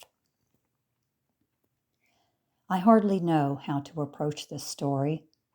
It still is confusing to me, although I am grown older and wiser in my knowledge of boys and things. Something was the matter with them, that's certain, and even Master treated me shamefully, paying no heed to me and running as never before. Each boy for himself, it seemed to be, as they tore through the underbrush, howling, "Panther! Panther!" How the trouble started, I never knew. I was busy after old Gray Fox, the rogue. He was flying in every direction, climbing trees and jumping out and crossing his trail time after time. Finally, I found I had been left quite alone, and I set out to find Master to see if I could understand the cause of the panic. But my master, as I approached, instead of welcoming me, ran all the faster. He seemed to think that I was bringing with me the panther, for he shouted when he saw me, "Look out, everybody! Here he is!" And Fred and Fount, who had been hanging onto Master's flank, broke away through the brush like mad, bawling at the top of their voices, "Look out! Panther! Panther!" I did not return to Mr. Fox, who had for an hour been giving me the dodge, once nearly running over the boys in his windings and crossings of trail. No, indeed, my task now was to let Master know that all was well. When I came in sight of him and little brother, they were going like deer, leaping bushes and cacti and gullies, and when they heard me behind them, they ran like the wind. What on earth was the matter? Finally, I overhauled them and poked my nose against Master's hand. He panted, "Ring," but did not stay his flight. I hung at his heels, and finally, from sheer exhaustion, they slowed down. With scarcely a word, the three of us finally reached home, and they silently crept into bed. They slept late, but finally I heard Master's voice in the kitchen. He was talking excitedly, and I heard him say, "Panther." "It was a panther," he went on to Mother, and I heard Delia chuckle. "I saw it," he affirmed. "It was the biggest animal in the world. Ring was doing his best to keep him from eating us, but all the time the horrible panther ran after us. Once Ring and Jeep put him up a tree, but we still didn't know it was a panther. As we came up, he was crouching low on a branch, ready to jump on us. It was Dave that saved us. He saw him first and cried, 'Look out! It's a panther!' And with that, we stopped short. Dave and Fred and Henry and Fount and little brother and the rest. For a minute, we halted, breathless, spite of our hard running, for already we had followed Ring a long way. Then suddenly, as we stood there huddled up, out sprang the panther. Right after us he ran, with Ring and Jeep and Red after him. That was the only thing that saved us." "That's so," chimed in little brother. Then I heard Father begin to laugh. It was a chuckle which made one ashamed. "That was no panther," he managed finally to say between his outbursts. "No panther!" exclaimed Master and little brother together. "It probably was a fox," suggested Father. "No, indeed," protested Master. "We saw it. Isn't that so, little brother?" "I didn't see it, but Dave did. It was long and tall, with black hair and shaggy whiskers, and eyes as red as two balls of fire. And as for teeth, great, long, white, fierce tiger teeth." "Ha, ha, ha, ha," rang out violently. It was Father, and I knew he was laughing at my two eternal friends. I began to scratch at the door. It opened, and there was Master. "Oh, Ring, Ring, but for you," he cried, seizing me around the neck. "You know it was a panther, don't you?" I went on with him to the table, but only responded to his appeal by smiling and wagging my tail. I still could not understand what it was all about. The word panther I knew, for I'd heard the boys speak of panthers, but I had never seen one and had no idea what they could be like. I knew, however, that they must be terrible so to frighten my master. I sat down on my haunches and waited and listened. Questions were fired at me by little brother and master, which I could not answer. Then breakfast on my nice white plate was put before me. And oh, how good it was, for I was hungry as a wolf. I was in the midst of it when a small, slinking black object came towards me with face wearing disappointment. "Hello, Towser," called Master. "What has happened to you?" "Why, you know how he mopes," said Mother, "when you lock him up to keep him from going on your hunting excursions. He howled for an hour last night." "Hey, Towser, come here," cried Master. "In the future you shall go.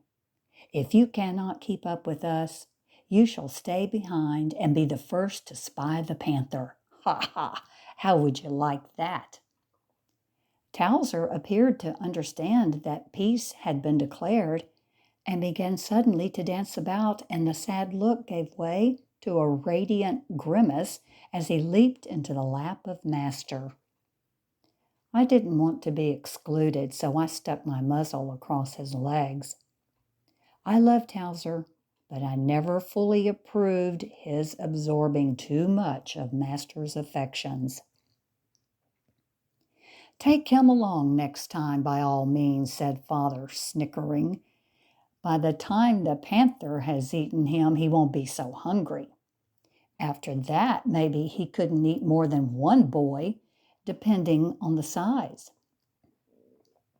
"Well, the panther won't get me," piped in little brother. "Why, you must think you're some runner," laughed Father. "He is some runner," interposed Master. "Huh! I'll not escape by running," exclaimed little brother. "I know how he'll do it," suggested Mother. "And so do I," cried Delia. "And so do I," offered Master. "He'll climb a tree." "Climb a tree?" blurted little brother. "Not on your life, not me. I'll stay at home." Everybody roared. I took advantage of the confusion to walk away and to stretch myself on the hearth before the open fire. A moment later, Towser came up and cuddled down in a little round heap at my feet. His eyes were black as the night as I watched him blinking at the flames. I was tired and sleepy, and he seemed to know that I was done for. He did not so much as stir when I closed my eyes and napped, hushed by the buzzing of the voices at the table, voices I loved. Once I awoke with a start at the word panther. Then again, drowse took me away. Chapter 9. There's an illustration at the top of the page. Master is sitting on a ledge overlooking the river. Ring is lying beside him. Chapter 9 is entitled Some Reflections. A little later, Master called me, and together we passed out of the yard and took the trail which led to the river that twisted about our home. On 3 sides of the farm it ran, and just in front of the house it broke over a great ledge of rock and tumbled noisily into a deep pool, there to be silenced. Day and night, from spring to winter and from winter to spring, the river kept us company. Always as it ran, it sang to us. Sometimes when the rains came, It roared and thundered as though angered because of all the waters that poured into it. Indeed, sometimes it could not keep within its banks. Once, I remember, it rose and washed away the fences and swept over part of the farm. I recall vividly how the big watermelons went floating down the stream, bobbing up and down like things alive. Well, indeed I remember, for I love watermelons, and I regretted to see so many of them drifting away. These things were popping through my mind as I, at Master's heels, followed down the narrow trail which led to the big gray stone that hung on the bluff by the deep pool, into which the waters poured eternally, splashing and foaming and bubbling or roaring in keeping with the mood of the waters. Master said no word to me, nor paused until the rock was reached. Then, still silent, he sat down and gloomily looked out over the pool to the far skies.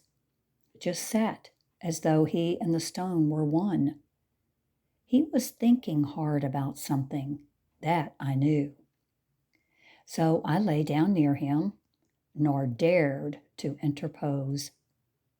I do not know how long I lay there, quiet as a rabbit, scenting danger, but at length I could bear no longer to see him gazing out into space. I rose and walked to him and stuck my muzzle against his knees, waiting for recognition. "Ring," he said finally, stroking my head and making me happy at his touch. "Ring, I can hardly believe you quit me last night and left me in danger of the panther." I drew away from him and barked savagely. I knew he still thought of panthers. That one word struck a sort of terror in me. I looked about defiantly, and if only I could have seen a panther, I should have torn him to pieces. I was coming now slowly to feel that somehow the fault had been mine, to feel as though I had been guilty of missing my duty, of having left undone some warlike deed. A panther was evidently some dangerous animal of which the boys were mortally afraid. I should in future have a care first for panthers and then for my old enemies. By night and by day, I should keep my eyes and ears and nose keyed up for that terrible animal which had brought such consternation into the heart of my master and his friends. Nightly and alone would I go about these woods, ever watchful and ready, if need be, to give battle to monsters or strangers out of unknown wilds. To protect my master was my duty, the fixed purpose of my life.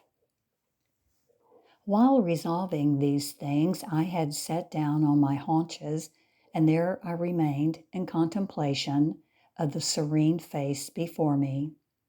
And again it seemed to take on soft and tender lines, as on that far summer day when they brought me a tiny puppy to his house under the hackberry trees.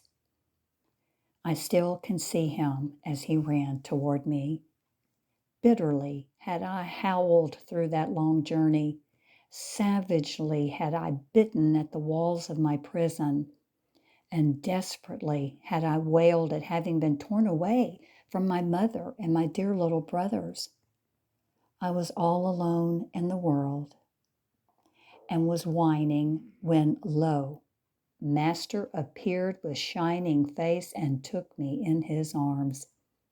And now, though grown bigger and more beautiful, he assumed again the look of that earlier day.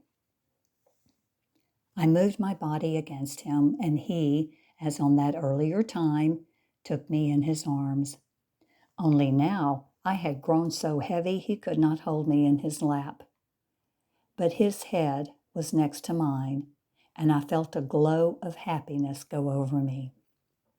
To be in the arms of my master always stirred in me a joy beyond words. He did not know. He could not have known what was in my mind. But he caressed me and mumbled endearing words, words I have heard so often, I know their every meaning. At length I took his dismissal, and with a heart full of gratitude, I ran headlong down to the rocky ford and the rapids. When I had waded across and looked back, my master sat there, still on the huge gray stone, head in hand, dreaming.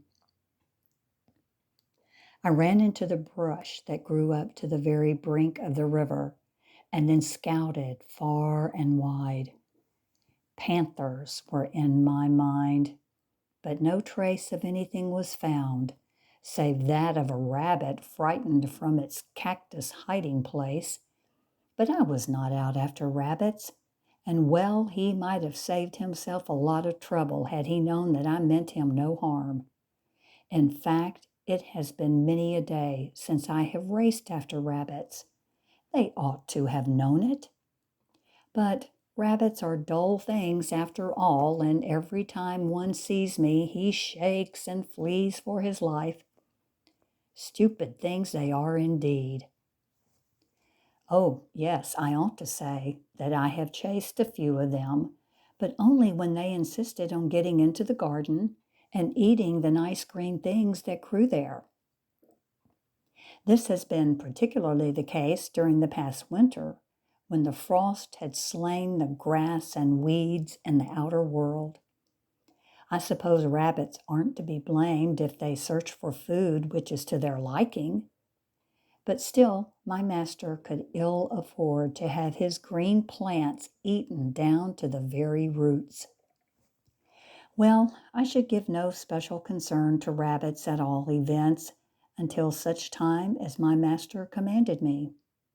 I only meant that they should keep out of our garden, and if only the stupid things would mind me in that respect, we should get on in friendly fashion.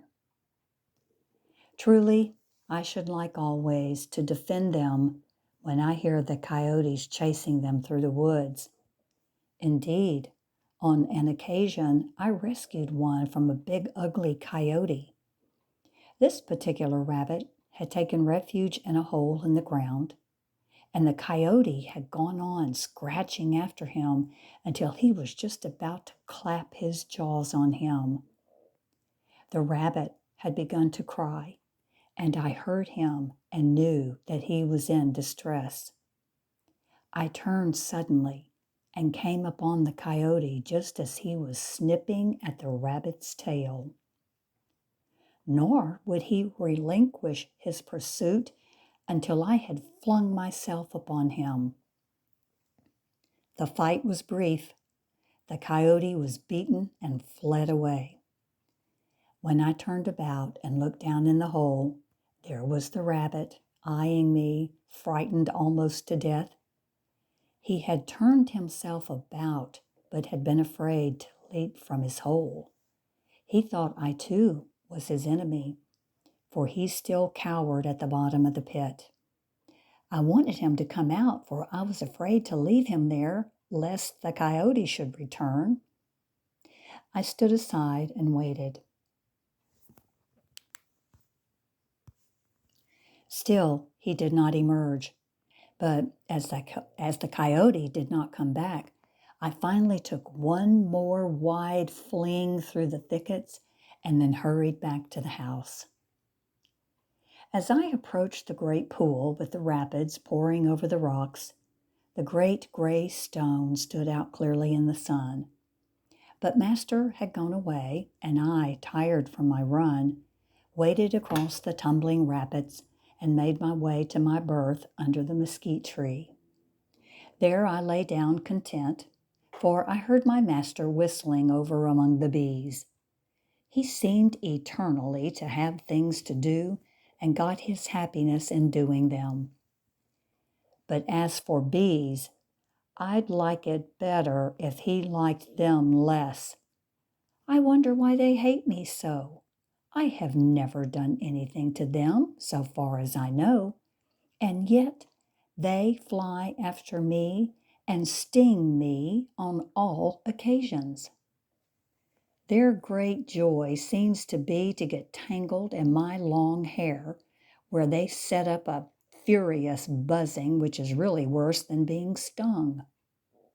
However, Master loves them, and I shall try to get on better terms with their warriors. And if I must, I'll let them sting me for his sake.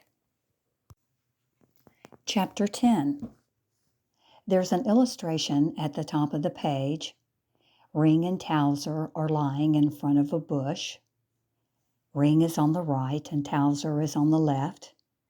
Towser has his head down as though he's sleeping, while Ring appears to be alert, looking about.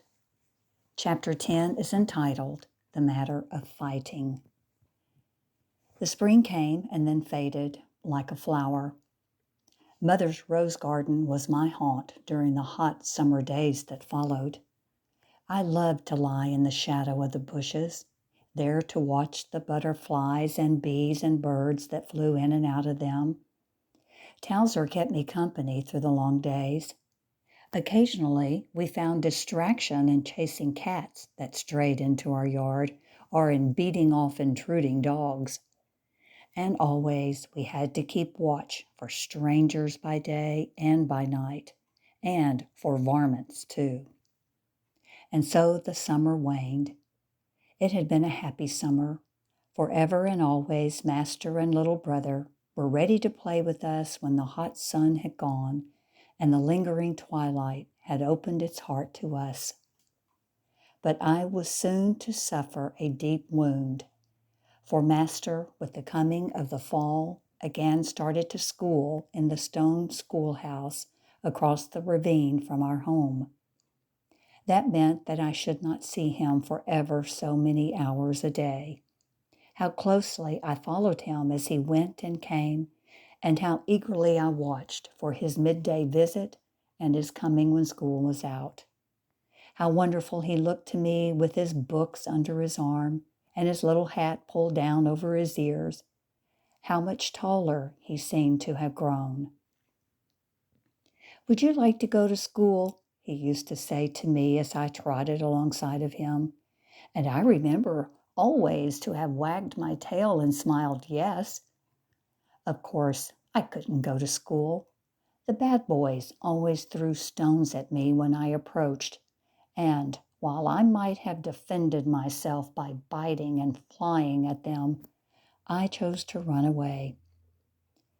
The fall wasted slowly into winter. The moon came up big and bright as in the past, but Master, busy at night with his old books, could not find time to hunt. Now and again, though, he would blow his horn, and the boys and dogs from the neighboring farms would come trooping, loud with laughter, then off to the woods. We caught plenty of civet cats, but they were stupid things and didn't know how to fight. I could kill one in a minute. We found some possums, too, which were such silly beasts. I remember one that we shook out of a tree, and when he struck the ground, he pretended to be dead. "Yes, he's dead," said some of the boys, and the dogs seemed to agree with the verdict, approaching him only to sniff and turn away. But he wasn't dead. I knew possums too well for that. I hated always to shake the horrid animals. They were such helpless things with their bald faces and long, sleek tails. "Yes, he's dead. He must have broke his neck," observed Dave. Master laughed. "What are you laughing at?" cried the other. "All right," Master said.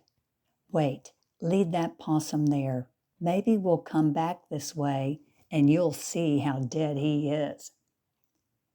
With that, we went on. Master knew the possum would go away, and so did I.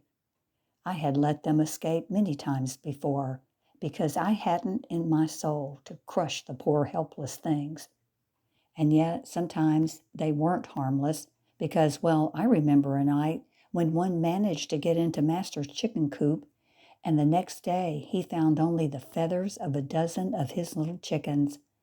And after that, I can tell you, Master was pretty ready to finish every possum he could find.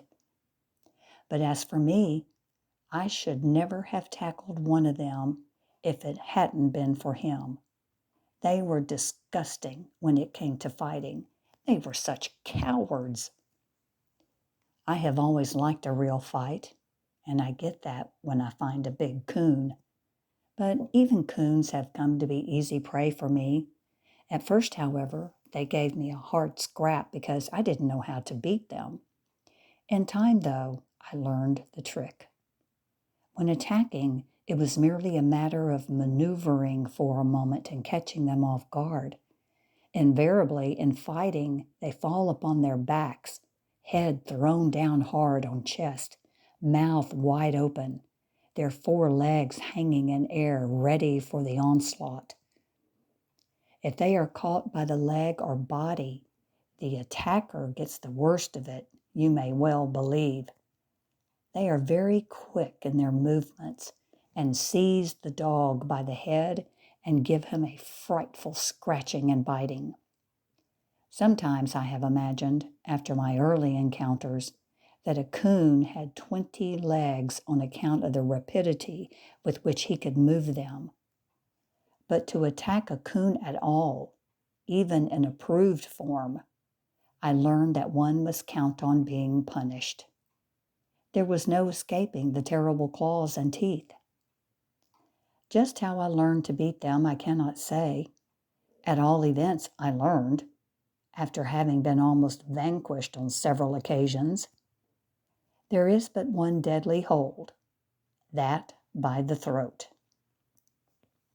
My mode, accordingly, was to stop them, and when they flung over on back, inviting attack, I worked then into uncovering the neck the least bit, a thing they always guarded with the utmost caution. Then I fell upon them, working hard until I had grasped them in the soft part of the throat. After that, it was but a matter of minutes until they succumbed. If only one could withstand the punishment. And let me add that never have I found a coon that turned coward. That is why I love them. They battle bravely to the last, and I have always had the most respect for their fighting qualities. How different from house cats and skunks and possums and civet cats. Nor do I think that my respect for the prowess of the coon came entirely out of that first bitter fight in the water. At all events, from that time forward, I have kept close eye on them when in striking distance, whether in water or on shore. And of course, long ago I learned that they prefer to fight in the water. They always take to it when they can, and only one dog of all those I know ever ventured to follow after. That was Red. But now there is no Red to help me. One dark night, he and I came up with a big coon on the bank of the Espantoso Lake. The fight started between the three of us. We rolled off the low bluff into the water, and after a moment I seemed to be all alone. I turned and twisted about in search of them, but Coon and Red had gone. They had, as it were, dropped out of sight under my nose. Soon I came to realize that they had gone down in one mad embrace. I felt like a criminal to think I had not saved Red. But the end came so suddenly, I did not so much as see them go. The little bubbles, though, came up and broke on the surface, even as on that far night under the yellow moon, when I had all but gone to my death. I knew that Red and his enemy were lying there together in the deep. So when it comes to coons, I have to set down that they are my bitter enemies, the bitterest I have. And now I feel compelled to write down the blackest page in my story. And before I am through, I must tell you still more about a coon. Sad days have come to me, but the saddest is the one on which Father brought into the house a coon. About a year ago, he came hurrying in with a little rogue of a coon perched on his shoulder. "Isn't he a beauty?" he cried. "Where is McAdoo?" Then up came McAdoo, my master. "Give him to me. Where did you get him? Is he a pet? What's his name? Let's call him Cooney." "All right," shouted little brother, jumping up and down. "Let me hold him." And Cooney was handed over to little brother, and to show how smart he was, the wretch climbed upon his head and sat there blinking at us. However, he seemed more concerned about me than anybody else, and he kept that interest alive until, but I cannot now tell you about him. The thought of Cooney leads me to chickens, and I shall have something to record later on this score. The dawn of a spring morning, following the coming of that pet coon to upset our happiness, found me wide awake. Our big red rooster also knew that the day was close by, for he rose on his perch in the hackberry tree and crowed loudly. I thought he would crack his throat. Twice, thrice, he boomed a shrill cock-a-doodle-doo, when suddenly I heard a whir of wings. Pandemonium followed. In every direction the hens and roosters flew, cackling wildly. However, the rooster, which had been crowing so loudly before, was uttering squawks. I ran barking to the tree, and there saw him struggling in the clutches of an owl. Then slowly the great bird rose on wing, taking with him his prey. But as the owl flapped through the branches, either he became entangled or the bulk of the rooster proved too much for his strength. He suddenly dropped the fowl and flew away. It was none too soon, for Master had heard the cry of distress or the alarm of my barking, and had come pell-mell from the house with his gun. I was still barking when Master came up to me and saw on the ground the rooster, feebly fluttering his wings. "Poor old Red," he muttered. I felt terribly debased to think that I could not have saved him. Many times had I driven away wild cats, coons, coyotes, and possums.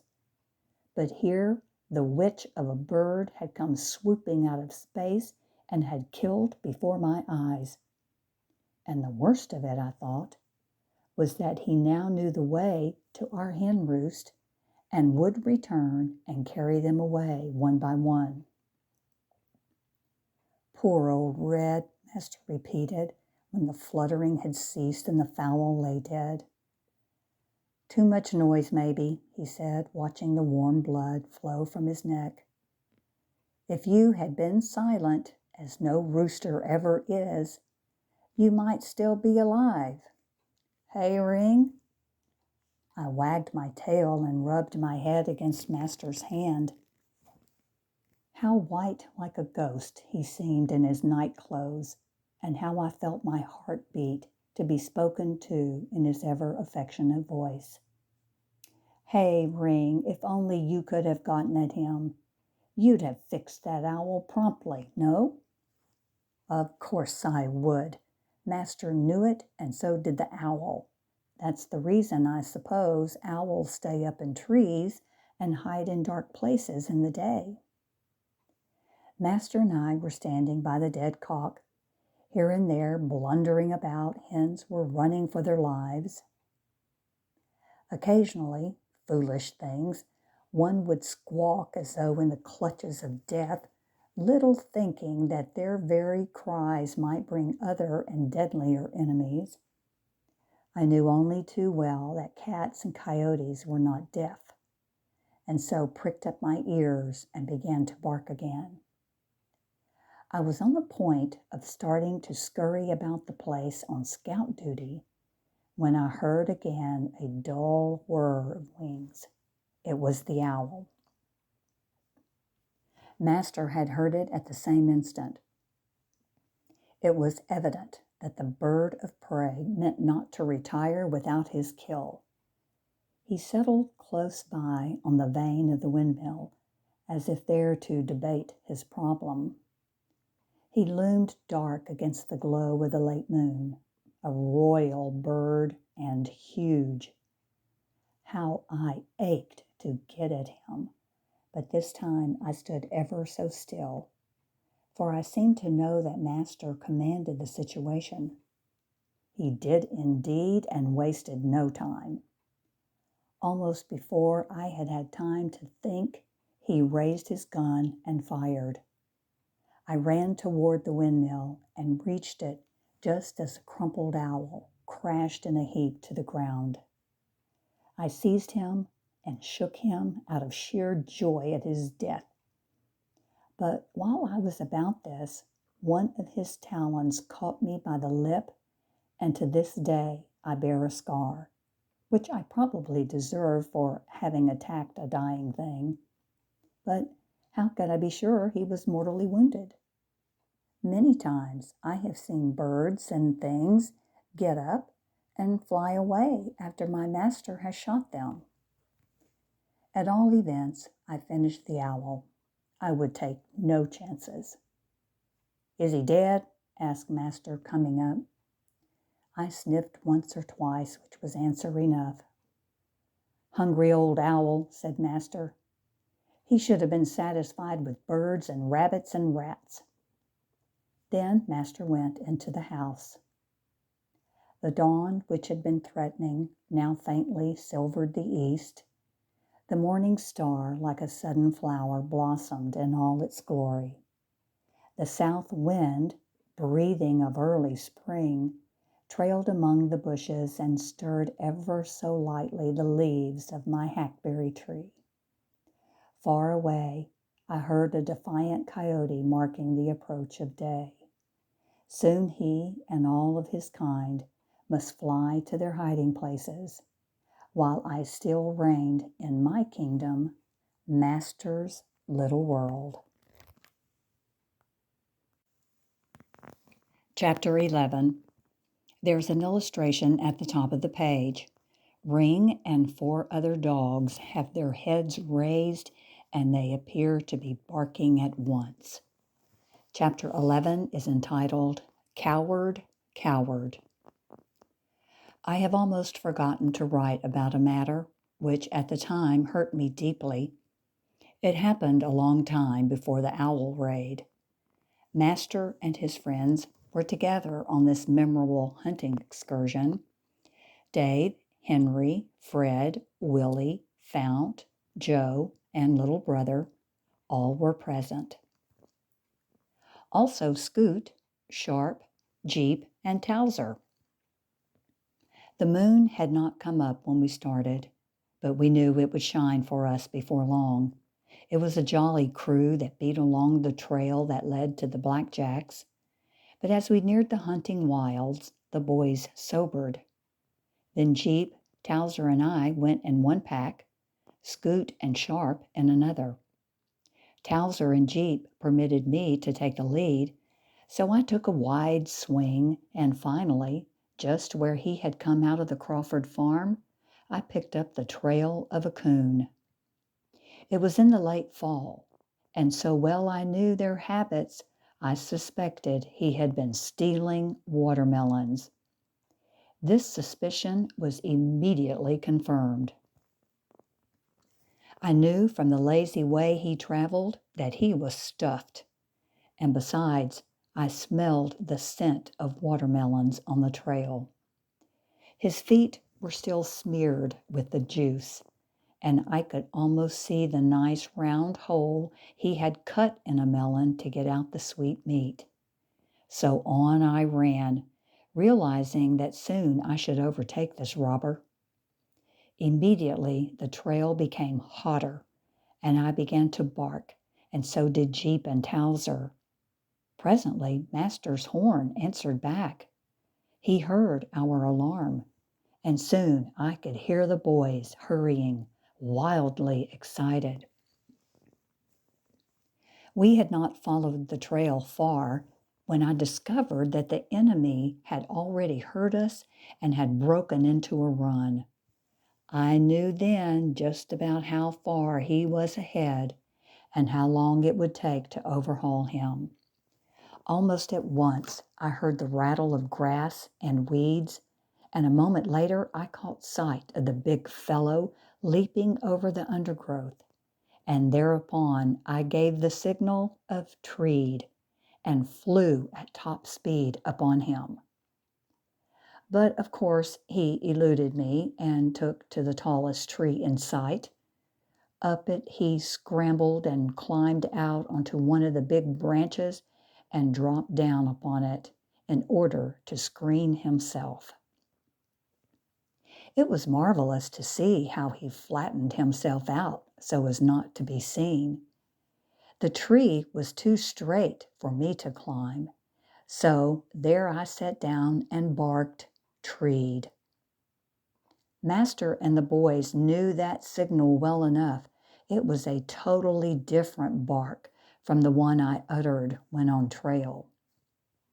Soon I heard the boys coming pell-mell, and at the same time Jeep bawled his full-mouthed tone, and Towser's familiar screech floated into me. Sometimes I was disgusted with Jeep because he was so slow about getting into an affair. But Towser I could forgive because he was so small. Even so, he could keep up with Jeep. They would arrive just ahead of the boys as usual, I thought. "What do you suppose it is?" cried Master, leading the pack, as he came up nearly out of breath. "A possum," said Dave Webb. "I could tell that by the way Ring acted." "No, it's a cat," interrupted Joe Scally. "I know how old Jeep bawls when cats are around." "Nothing of the sort," said Master. "It's a coon. See him there on the limb? Who'll go up the tree and shake him out?" "I will," cried little brother. And up he shinnied, being helped by 2 or 3 boys. Presently he got a footing among the branches and speedily made his way up and out on the big limb where the coon rested, calmly awaiting events.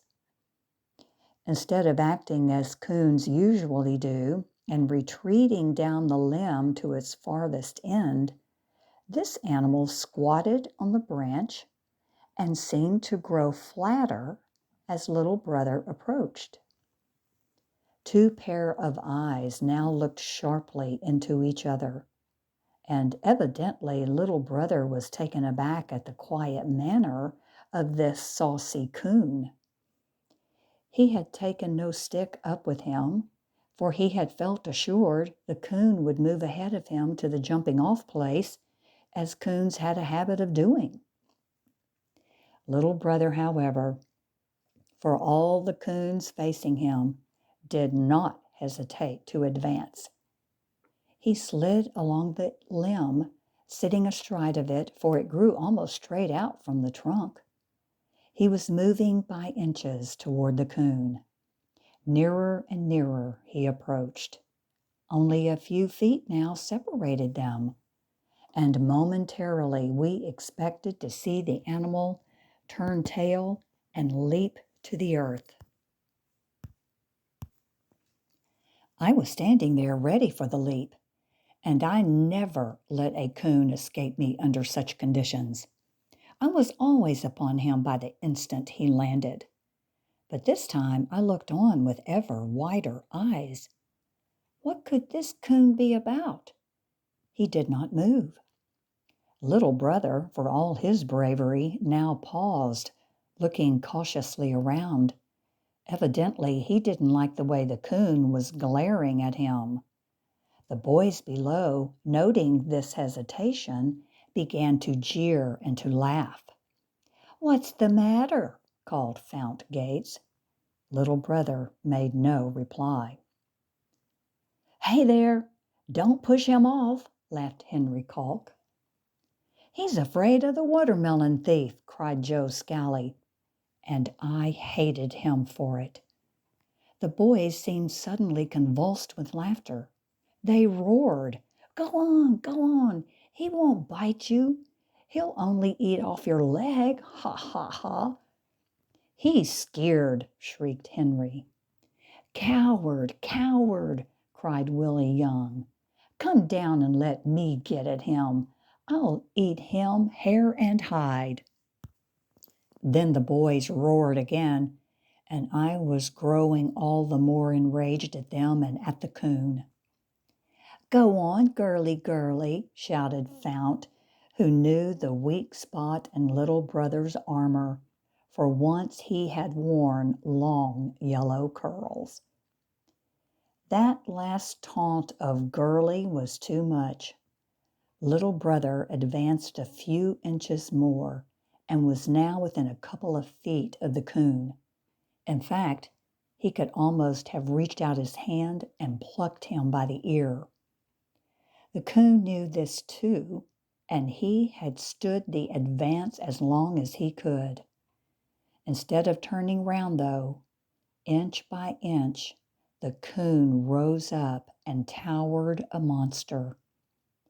His hair was standing out all over him, his ringed tail stuck straight out behind, and as one looked at him closely, one could see that now he was actually moving at a snail's pace toward little brother, who for the nonce held his ground. But the coon did not pause, and soon the tension rose.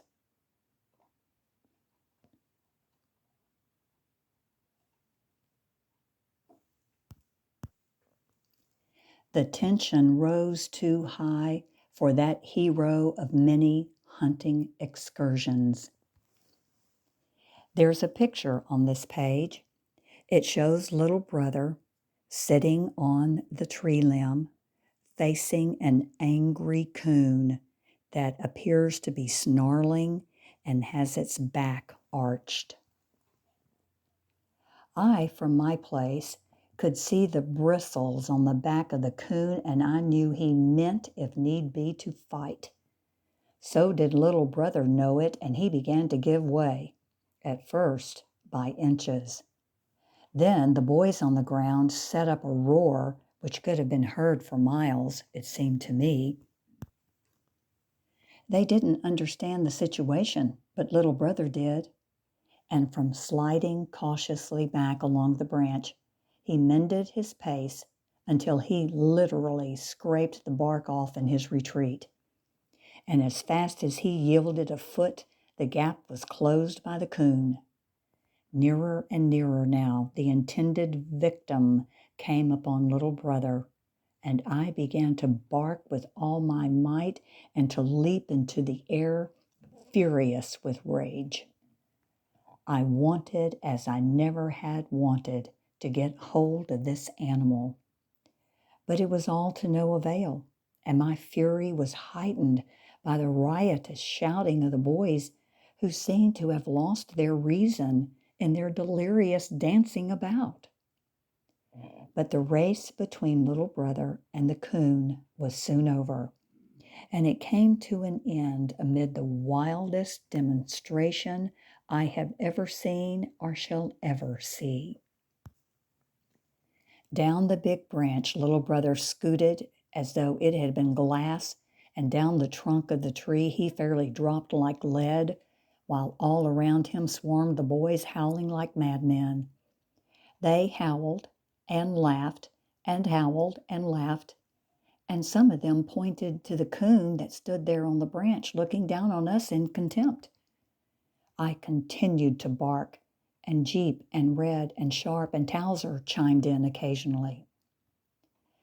Then slowly the laughter ebbed, and I stood there expecting someone to go up and shake out my enemy, who looked in the moonlight bigger than any coon I had ever seen. His legs appeared to be longer, and with his bristles still sticking up all over him and his tail sticking out behind, he was really a frightful object. I may add that the boys saw him too, and some of them remarked his size and the fierceness of his aspect. A dead calm fell upon the scene. The boys were thinking. But little brother had no thinking to do. He had finished. "Now," said he quietly, "you fellers have had your laugh on me. I'm a coward, all right, and a girly, too. But let's see which one of you smarties will climb the tree, which one of you lion eaters will go up. Come on, I'll give you a lift." "And so will I," cried Willie Young. "And so will I," came from the other half-dozen at once. "Well, but which of you brave ones will go up?" demanded little brother in a shrill voice. "You, Willie, wanted to eat him a while ago. You go up." I stopped barking and stood there waiting for a decision. Willie was dumb. He looked as though his heart had stopped beating. Nobody spoke. Each boy was eyeing the next. There was a dismal quiet about. Only the slightest rustle of leaves under the urge of a low breeze broke the dead stillness, which now fairly ate into me. I began to bark again at the coon, who still stood there, defiant in the tree, his glittering eyes fixed on me. "Won't anybody shake out that coon?" demanded little brother in a fit of anger. Nobody answered. "Then you're a bunch of cowards. Ha ha!" he shrieked. "Cowards!" Still nobody spoke, but they had made a decision.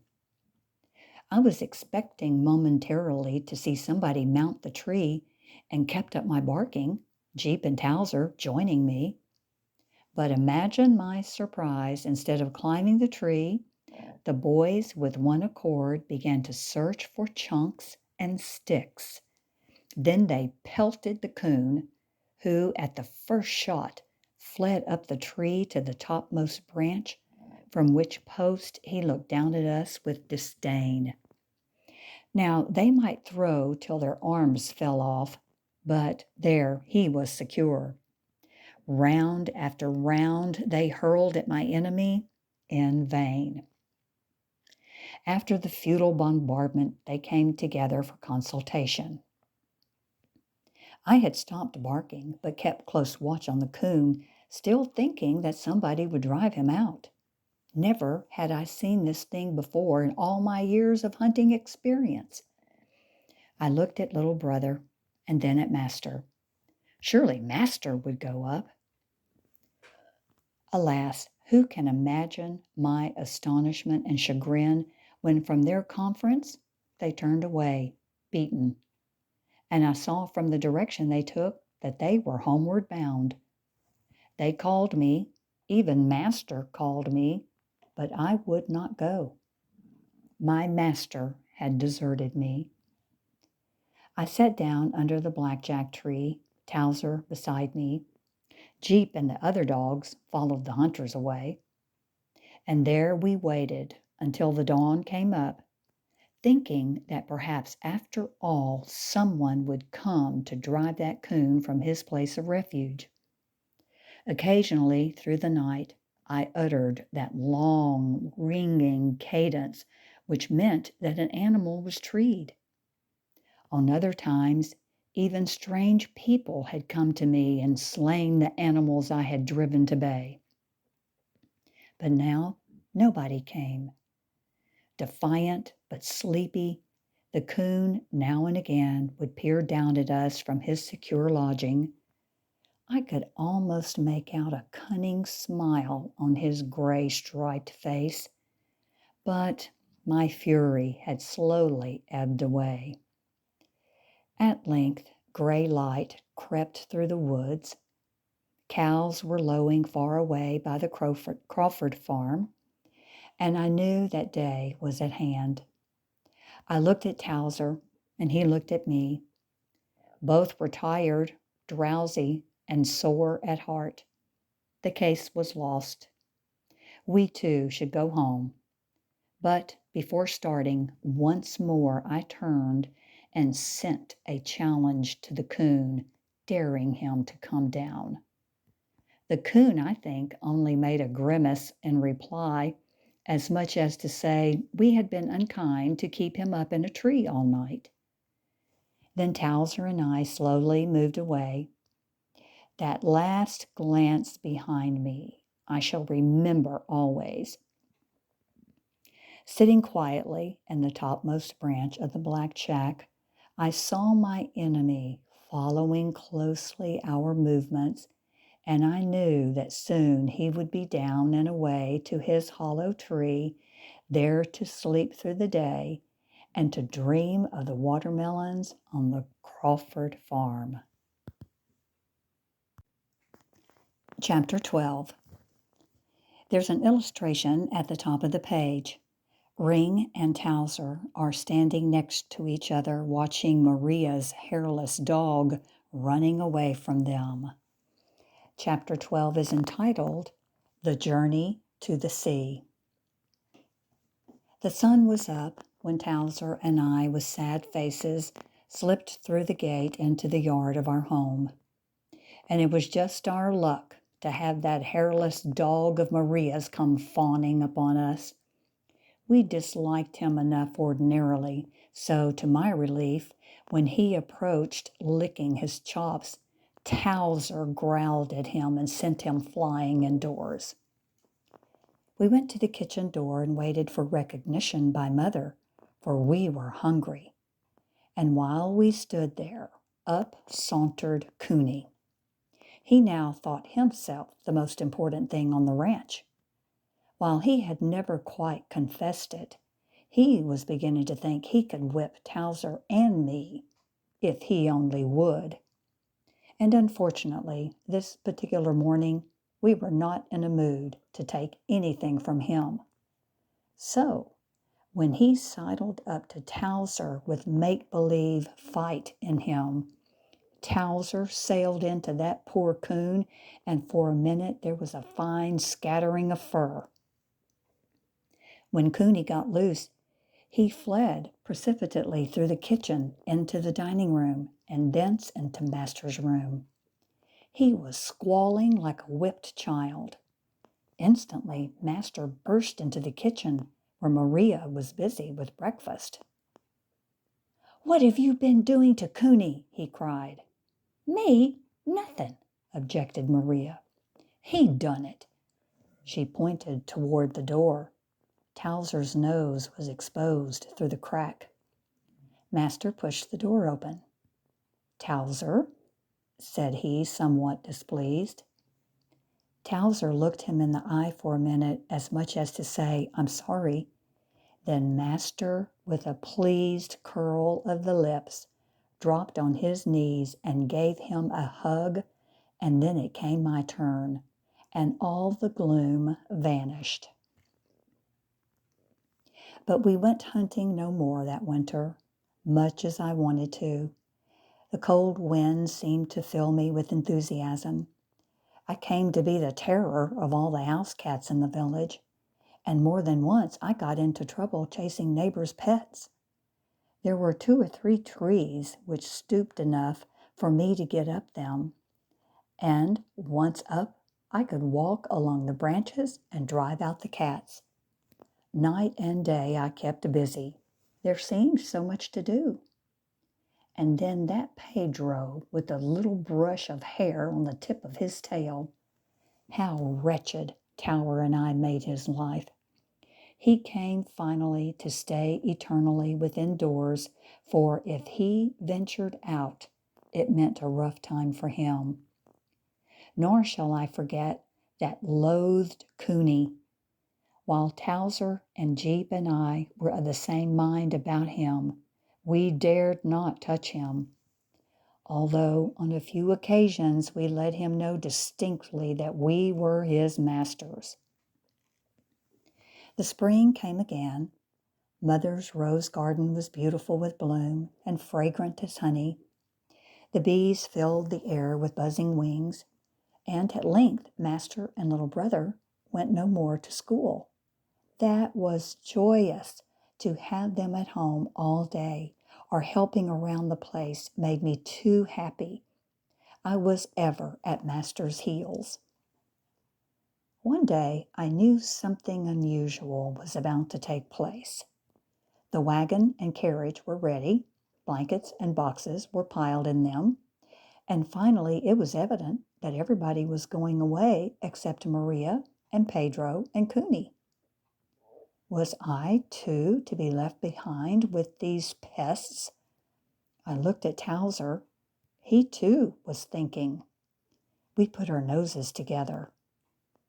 I was bethinking me of a trick which on other occasions had been employed to good effect. I would go down the road and await the coming of the wagon. Then I would run with glee alongside, certain of being called to join the excursion. We trotted down the road a couple of 100 yards or so and halted behind a clump of brush. With ears wide, we listened for the cluck of the wagon. While we were thus tensely waiting, we heard, "Ring, ring, Towser, Towser." We hesitated. Should we go? I looked at Towser and he looked at me. We took a step or two, then looked at each other again. Should we go on? Then more loudly still came the call, "Towser, ring, Towser, ring." That last booming roar had been Master's, and I hesitated no longer. Off I bounded. But as I turned into the lane that led to the house, I looked back. But no Towser was in sight. Poor little fellow. He knew too well that often he was left behind on the excuse that he could not travel the distance, so he would not chance returning. And once I was on the point of recanting, for the fear smote me with trembling that I should be denied the privilege of keeping company with my master on the road. It was of no matter to me where that road led, if only I could go with him. And now I meant to go. I resolved that if I saw anyone with a rope, I would flee. This time I would not be left. With this resolve firmly in mind, I trotted up to the house and met my master, who wore a grin I never misinterpreted. It was too late. Still, I frisked and stuck my muzzle between his knees, and he patted me. But I realized that I was to be left behind, and I heard my enemy, old Biddick, approaching, the man who had kept me a prisoner another time. What should I do? Master was still loudly calling Towser, but Towser came not. For my life, I could not be left while Towser went. I began bitterly to repent that I had returned, and while I wished to fly, I could not. My master restrained me. Then that horrid man put a rope about my neck and tied me to a post. Master petted and hugged me, and I could tell by his voice that he was crying. He wanted so to take me with him. Then I heard, "All aboard!" Maddened with the thought, I lunged against my rope, but it could not be broken. I began to howl dolefully. "Goodbye, Maria. Look well after Cooney," called Mother. "Goodbye, Ring, goodbye," the sweetest voice in the world called out to me, and I saw Master's hand like a white shadow waving to me from the carriage. I couldn't stand it. I plunged and reared against my tether, but I could not move it. Then old Biddick came and led me away. Presently he reached the post office, and there he got down. Tying me securely, he went in. Instantly, I caught the rope in my jaws, and never have I so plied my cutting teeth. I bit and bit as though life itself were dependent on my cutting it through in the shortest possible space. I had cut ropes before, but never had I fallen upon so hard a piece. It was like wire. But soon I discerned that I was making progress, although momentarily I expected to see that horrid man Biddick appear. Harder and harder I worked, and now I could really feel that great headway was being made. In a moment I should be free and flying down the road in pursuit of my master. I was driving all the fierce energy of my body to the task when, on looking up, I saw the form of Biddick emerge from the post office. He would be upon me in a minute. My dream of freedom turned into blank despair.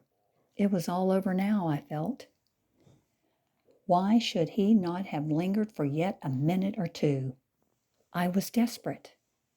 Nearer and nearer he came, while I, like a mad dog, tugged at my prison leash.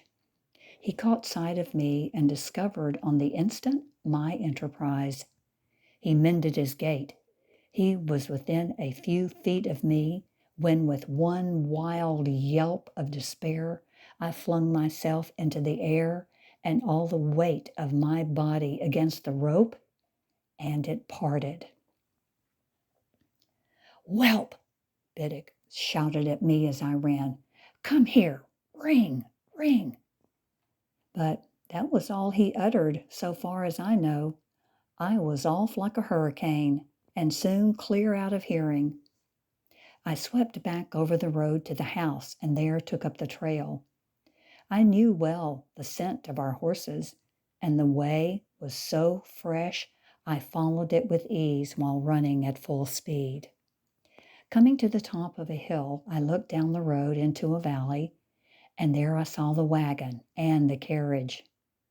No one can ever know the splendor of that sight. As I ran on, suddenly I was beset with mingled emotions. What would Master say? Or worse, what would Father say? But I was nothing deterred.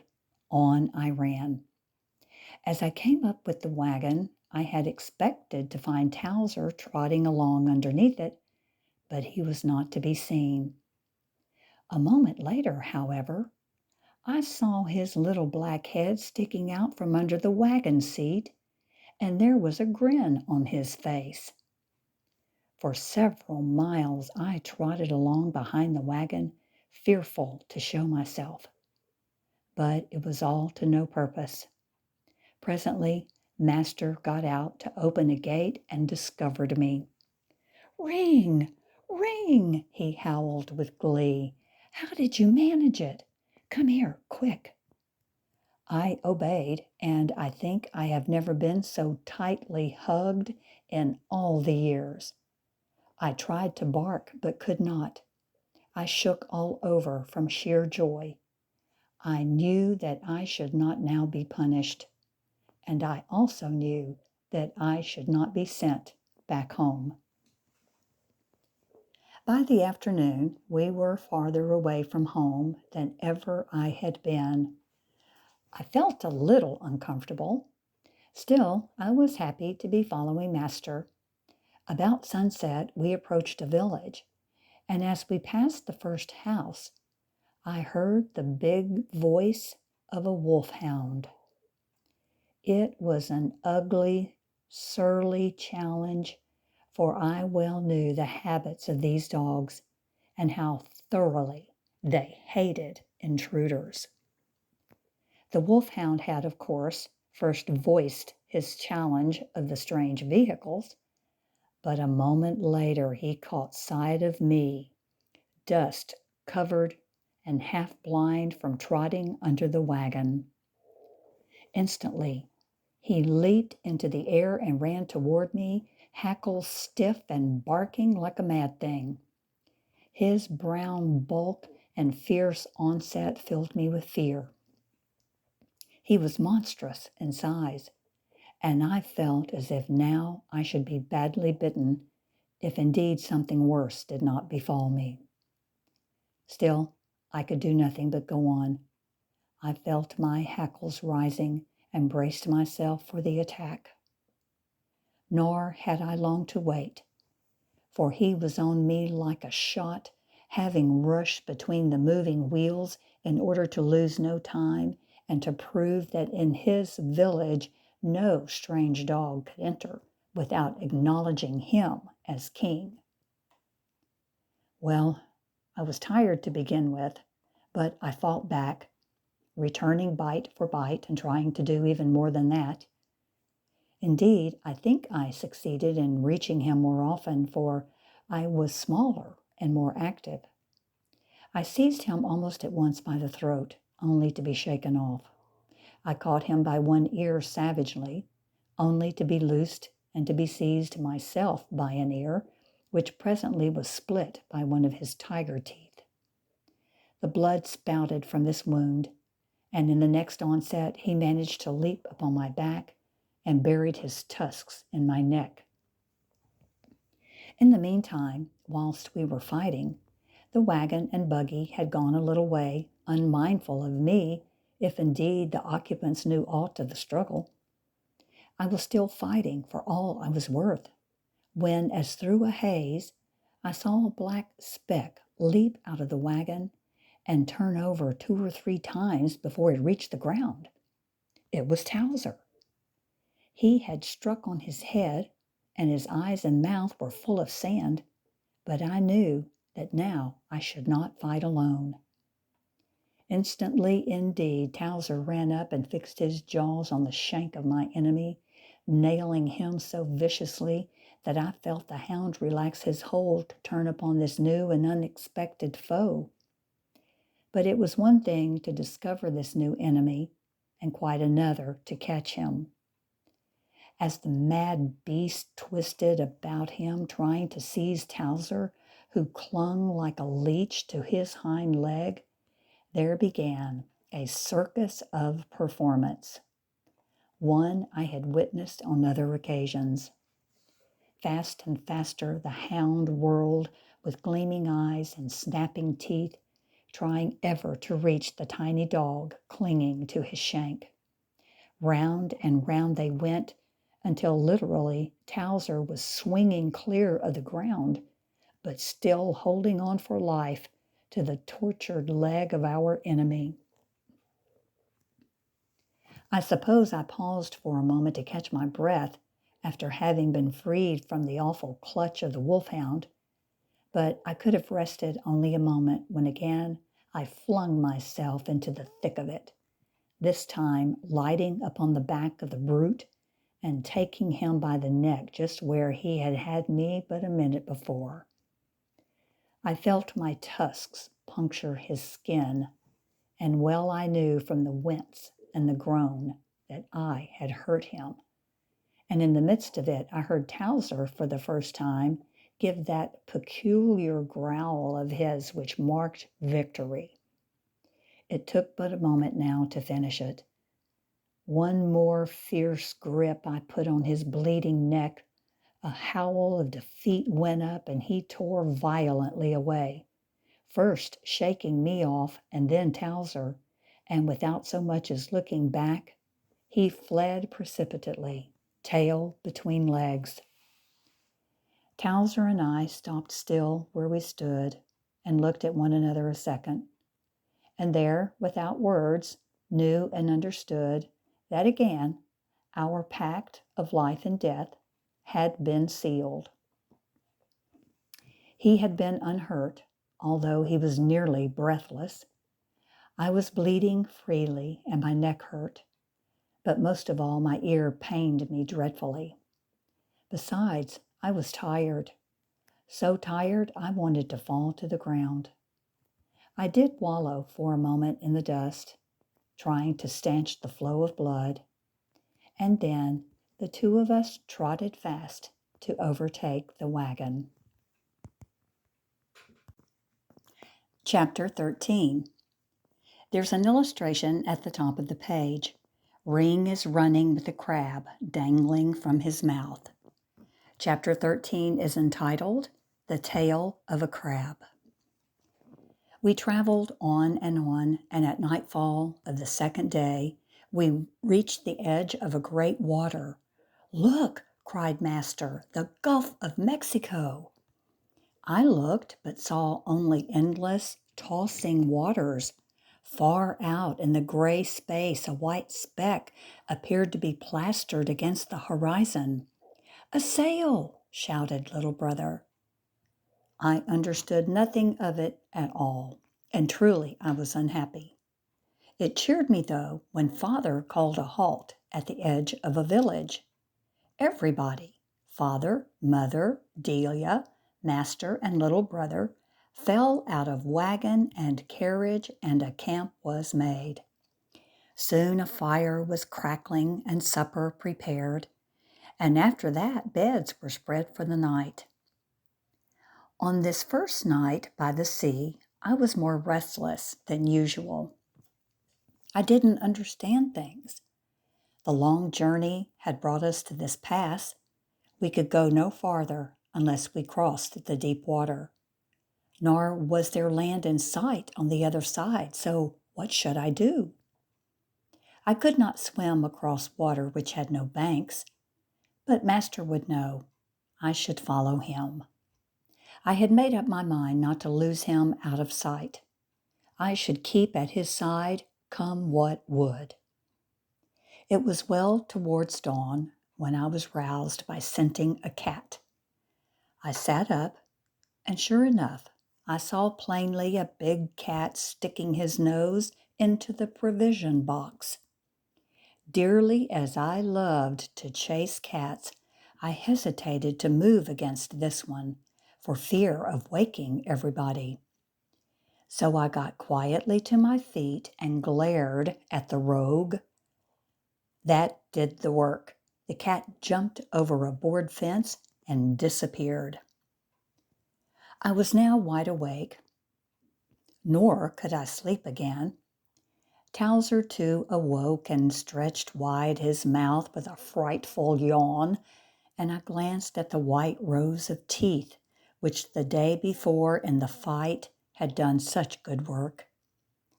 I had never noticed so closely his teeth, and was surprised to discover how sharp and strong they were. We touched noses by way of salutation, and each curled up again at the foot of Master's pallet. After breakfast, I kept close watch on Master. I didn't mean that he should escape me for a moment, spite of the fact that I knew he would not leave me behind. I was frightened enough of what might happen if I should lose him. Presently, he armed himself with a stick, a string tied to one end of it, and started away, little brother at his heels. I followed him, but when Master discovered me, he stopped. He hadn't made up his mind whether he should let me come along. He thought a moment and called me. In glee, I ran to his side, and then, flying on down to the water, I waded into it and lapped up a mouthful, but spat it out with a gulp. Such water! What had happened to it? It seemed to be made of salt. I never had tasted anything like it, and to make quite sure I had not been deceived, I took another mouthful of it. Of course, I didn't swallow it, and to my chagrin, I saw Master laughing at me. We walked along the shore of the sea where the waves washed restlessly. Presently we came to a bridge, and out we went upon it.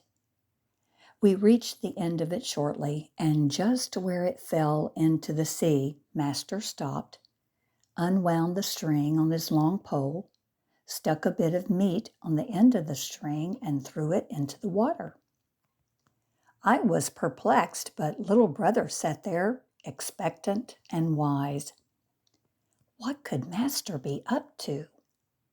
He sat on the edge of the bridge and dangled his bare legs in the air, occasionally lifting up his stick.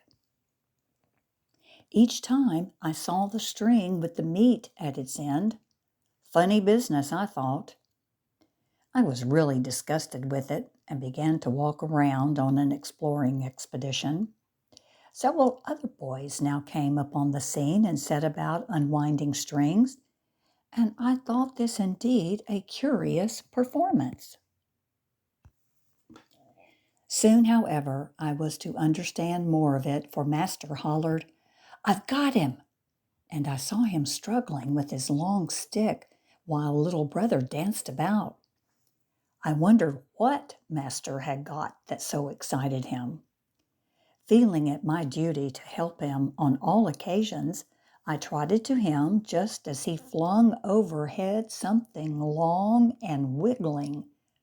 It sailed through the air and whack! It landed on the bridge.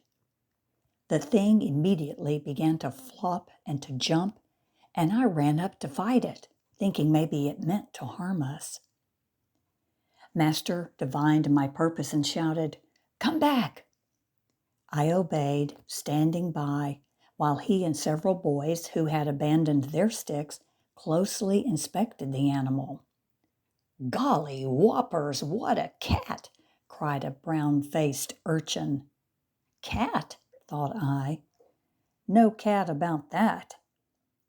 I had seen hundreds of cats and had sent them skedaddling for their lives. What could I do with a thing like this?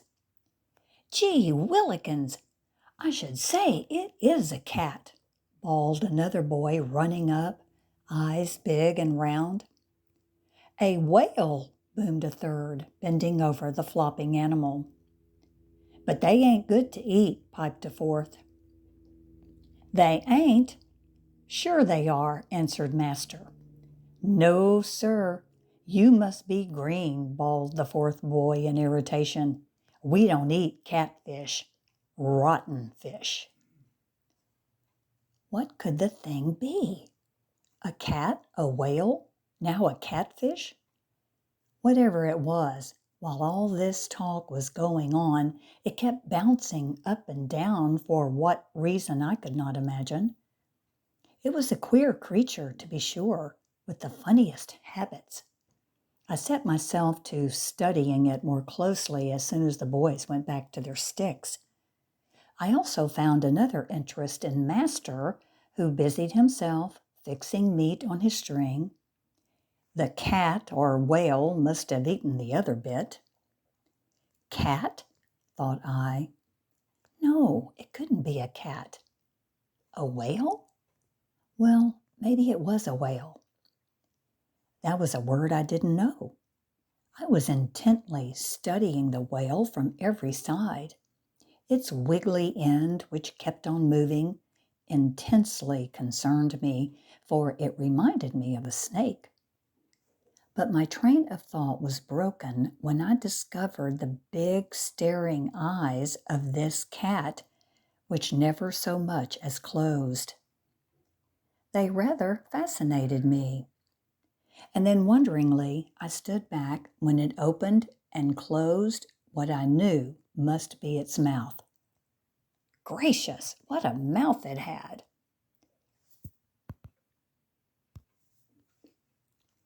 And then there were two big whiskers sticking out on the sides.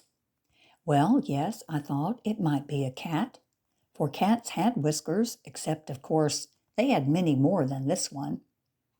I wanted to touch the whiskers, and did, and found them slimy. Then, in the middle of its back, I saw something sticking up. What could that be?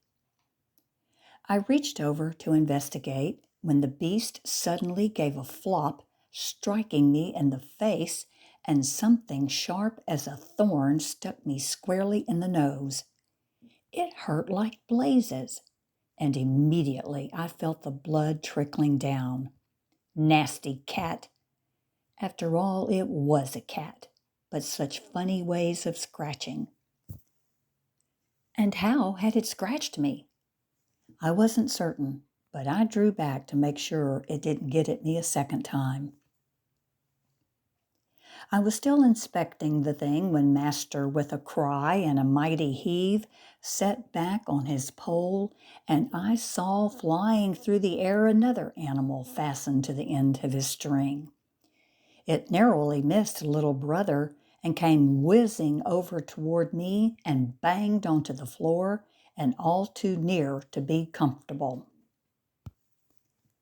The thing bounced and bumped up and down, and I saw at once that it was another sort of cat, but I kept away from it, you may believe. Already I had learned to respect these things which came up out of the water and which I had never before seen. I knew, too, that more remained to be learned, for Master ran up to the thing and placed a foot on its jumping body. Then he began to fuss terribly, trying to get the string out of its mouth. The horrid cat appeared to have swallowed a lot of it and refused to spit it out. It had indeed swallowed the end to which Master had tied the meat. Perhaps it had eaten the meat against Master's will. Plagued cat! They were always doing outlandish things, and there and then I knew that even this sort of cat, coming out of the sea and hairless, was an enemy of mine. Master finally got his string away, but the meat was gone. Again, he fixed a tiny bit of it on the string and flung it into the water. I stood by watching this new cat, but held myself at a respectful distance. Occasionally I cast a glance at Master, who was bobbing his stick up and down for what purpose I could not conceive, unless to keep the cats from eating his meat. I was in the midst of this speculation when Master cried, "Oh, man!" and I saw him lean against his pole, which he flung high in air, and this time there was hanging to his string the oddest creature. Over his back he flung it, crying, "Look out!" And as this thing came sailing through space like a bird, I moved away. It too landed with a whack on the boards, but now I saw that the thing was neither cat nor whale, but a great spider, with ever so many legs. Immediately it began to slide along the boards, and Master ran up and gave it a kick, which stopped it for a moment. Already the thing had turned loose Master's string, and for that I was thankful. Master would have no such fight to recover it as he had with the cat. So, without wasting a moment, he raised his pole and flung his string with the meat still hanging to it into the water. Once more, his little legs went dangling in the air over the side of the bridge, and he sat whistling to himself. Again, I was left to my own devices, although I knew that little brother was watching me out of the corner of his eye. My curiosity has more than once cost me heavily, but still I am curious. This old spider thing, almost immediately after Master had returned to his place, began to wiggle its legs and slowly to move along the boards. I saw this with concern, for momentarily it was drawing nearer and nearer the edge of the bridge. I looked at Master and at little brother and then at the spider. I hoped that one of them would see that the thing was about to escape, but Master was too busy whistling and dancing his pole up and down to look my way, and little brother quite forgot me. I barked once at the long-legged spider, and looked at Master, but still he bobbed his stick, heedless of my summons. Farther and farther the spider crawled, moving sidewise as I had never seen a spider travel before, but coming ever closer to the jumping-off place. Soon it would go over into the water and escape. I steadily watched the thing and again barked to attract the attention of Master, but he, far from hearing me, seemed more intent than ever on the bobbing stick, and little brother had his eyes glued to a spot on the water just where the line entered it. They evidently were expecting something to happen, for Master whispered, "I've got a bite." And indeed, at the very moment the spider was about to go overboard, my master howled, "Great Scott, a monster!" And hard out of the corner of my eye, I had a vision of Master flinging high his pole and of seeing something dangling from his string in mid-air. But that was all I saw, for at that moment the spider reached the edge of the board and was about to fall off into the water when I seized it. Heavens preserve me! It nabbed me at the same instant. I bit down hard on the thing and found it like a rock, and dear, oh dear, how my lip hurt and my nose. It had caught me by both lips and nose in one clutch. I shook and bit by turns, trying to shake it off and now trying to kill it. For all this, the thing only clamped down harder on me. Well, I suppose I got panic-stricken for the first time. I seemed to forget Master and little brother, in short, to forget everything. I had visions of being killed, of being dropped off into the water and eaten by horrible spiders. Without thinking, I wheeled about with the awful thing clinging to me and ran back along the bridge with all the speed I could command. I didn't howl. I did nothing but run, and I'm sure I never ran faster in my life. As I reached the end of the bridge, I looked back and saw Master standing up, hand to sides, and heard a great roar of laughter, which I knew was his. "Ha, ha, ha!" And little brother answered, "He, he, he." I didn't know what they were laughing about, nor did I care, and continued to fly. But hardly had I gained the dry land ere I felt the spider slowly relax his hold, and I relaxed mine more quickly still. A moment more and the thing dropped to the earth. I stopped a few feet farther on and looked back at the ugly spider sliding along the road, and I hated it with an unutterable hate, for it had made of me a coward. I had fled for the first time in my life. I was sick deep in my heart, and I relate this story with a feeling of shame. I was standing quite still, looking intently at the ugly thing, which I loathed and was about to set upon again, when I discovered Master racing toward me at top speed. As soon as he saw me, he stopped suddenly, and once more broke out with that shameful laugh which I shall not forget to the end of my days. Chapter 14. There's an illustration at the top of the page. Master is sitting at the end of a pier, fishing pole in hand, dangling his legs above the water.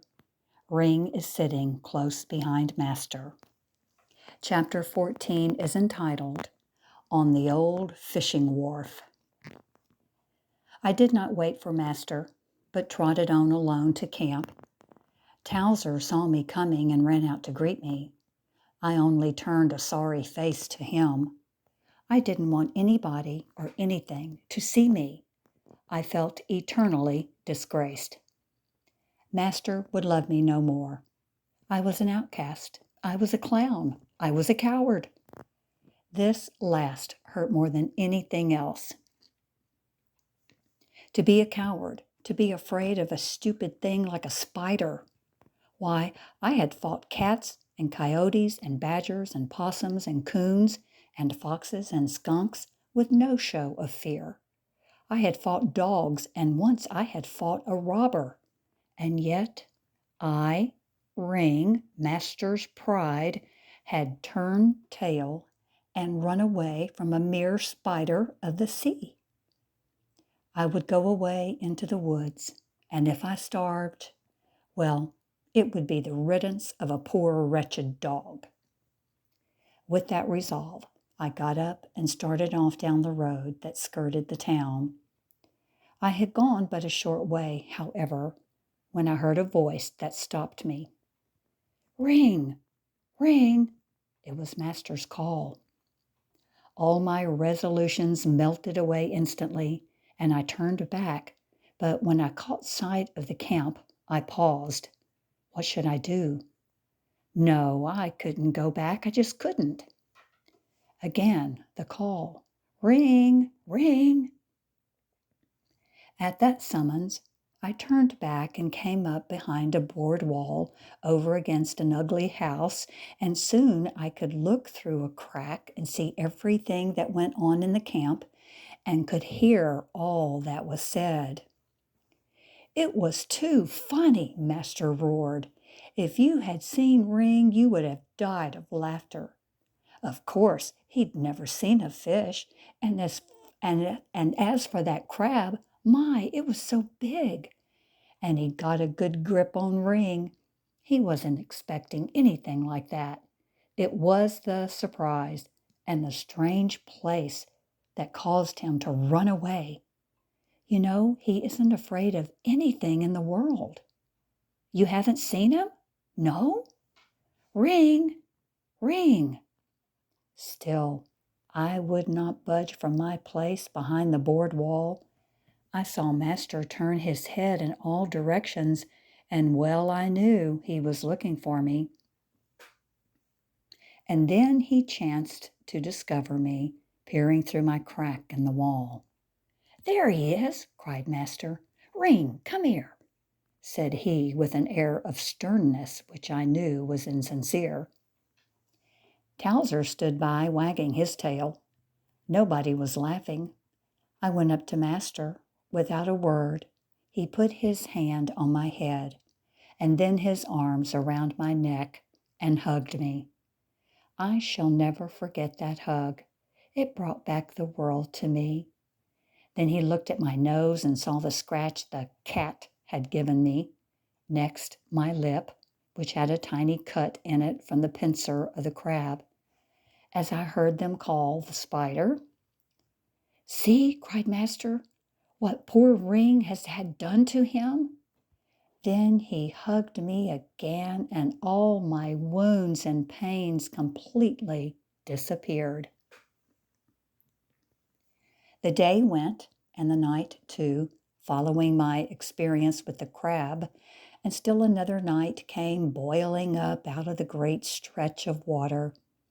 It seemed to begin far over there to the east, and then slowly to flow across the world. I sat apart from the camp and sniffed the air, which was barren of odors save the taint of the sea. I didn't like the smell any more than I liked the wide waters, endlessly tumbling and roaring. I was sick of it and longed for my old home back in the woods, where there was only water in wells and in my haunted river, and miles of ground under my feet. I knew nothing at all of the sandy streets hereabout, with their scattered houses and ugly dogs and strange people, and the eternal sea droning its gloomy sound, the wild sea infested with horrible animals. Yes, they were horrible, for some of them I had met and loathed. And who could say, perhaps worse ones still with sharp claws and teeth, were hiding there in the depths, waiting for me to fall in, or waiting, maybe, for my little master to drop into their dark domain. I wanted to go away. I was sick. From my post behind the wagon, I could clearly hear all that was said around the campfire where supper was being served.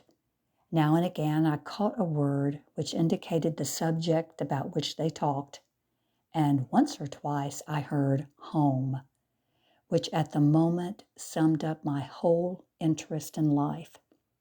I wanted to go back with Master. I was ready to start at a moment's notice. At the height of my interest, however, I gathered that he was planning a new fishing excursion instead of journeying homeward. I wondered why he kept everlastingly at this disgusting sport. Day and night he was at it.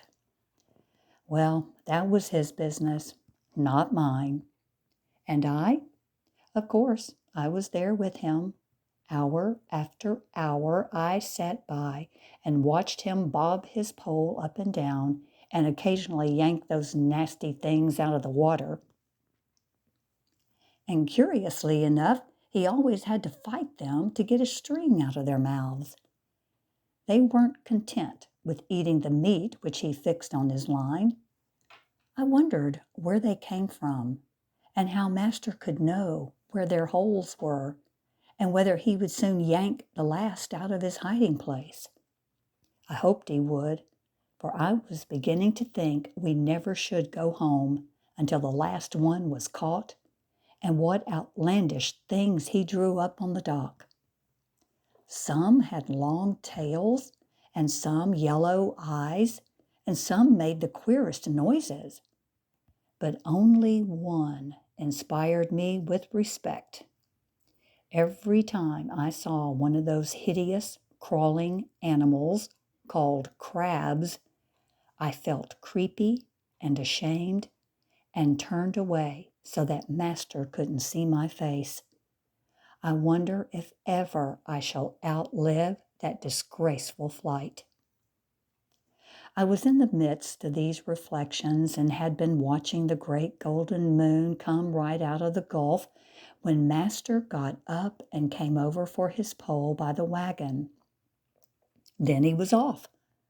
I waited until he had gone a little way and then trotted to his side. "Hello, old pal," he said, patting my head. "I couldn't do much without you, could I?"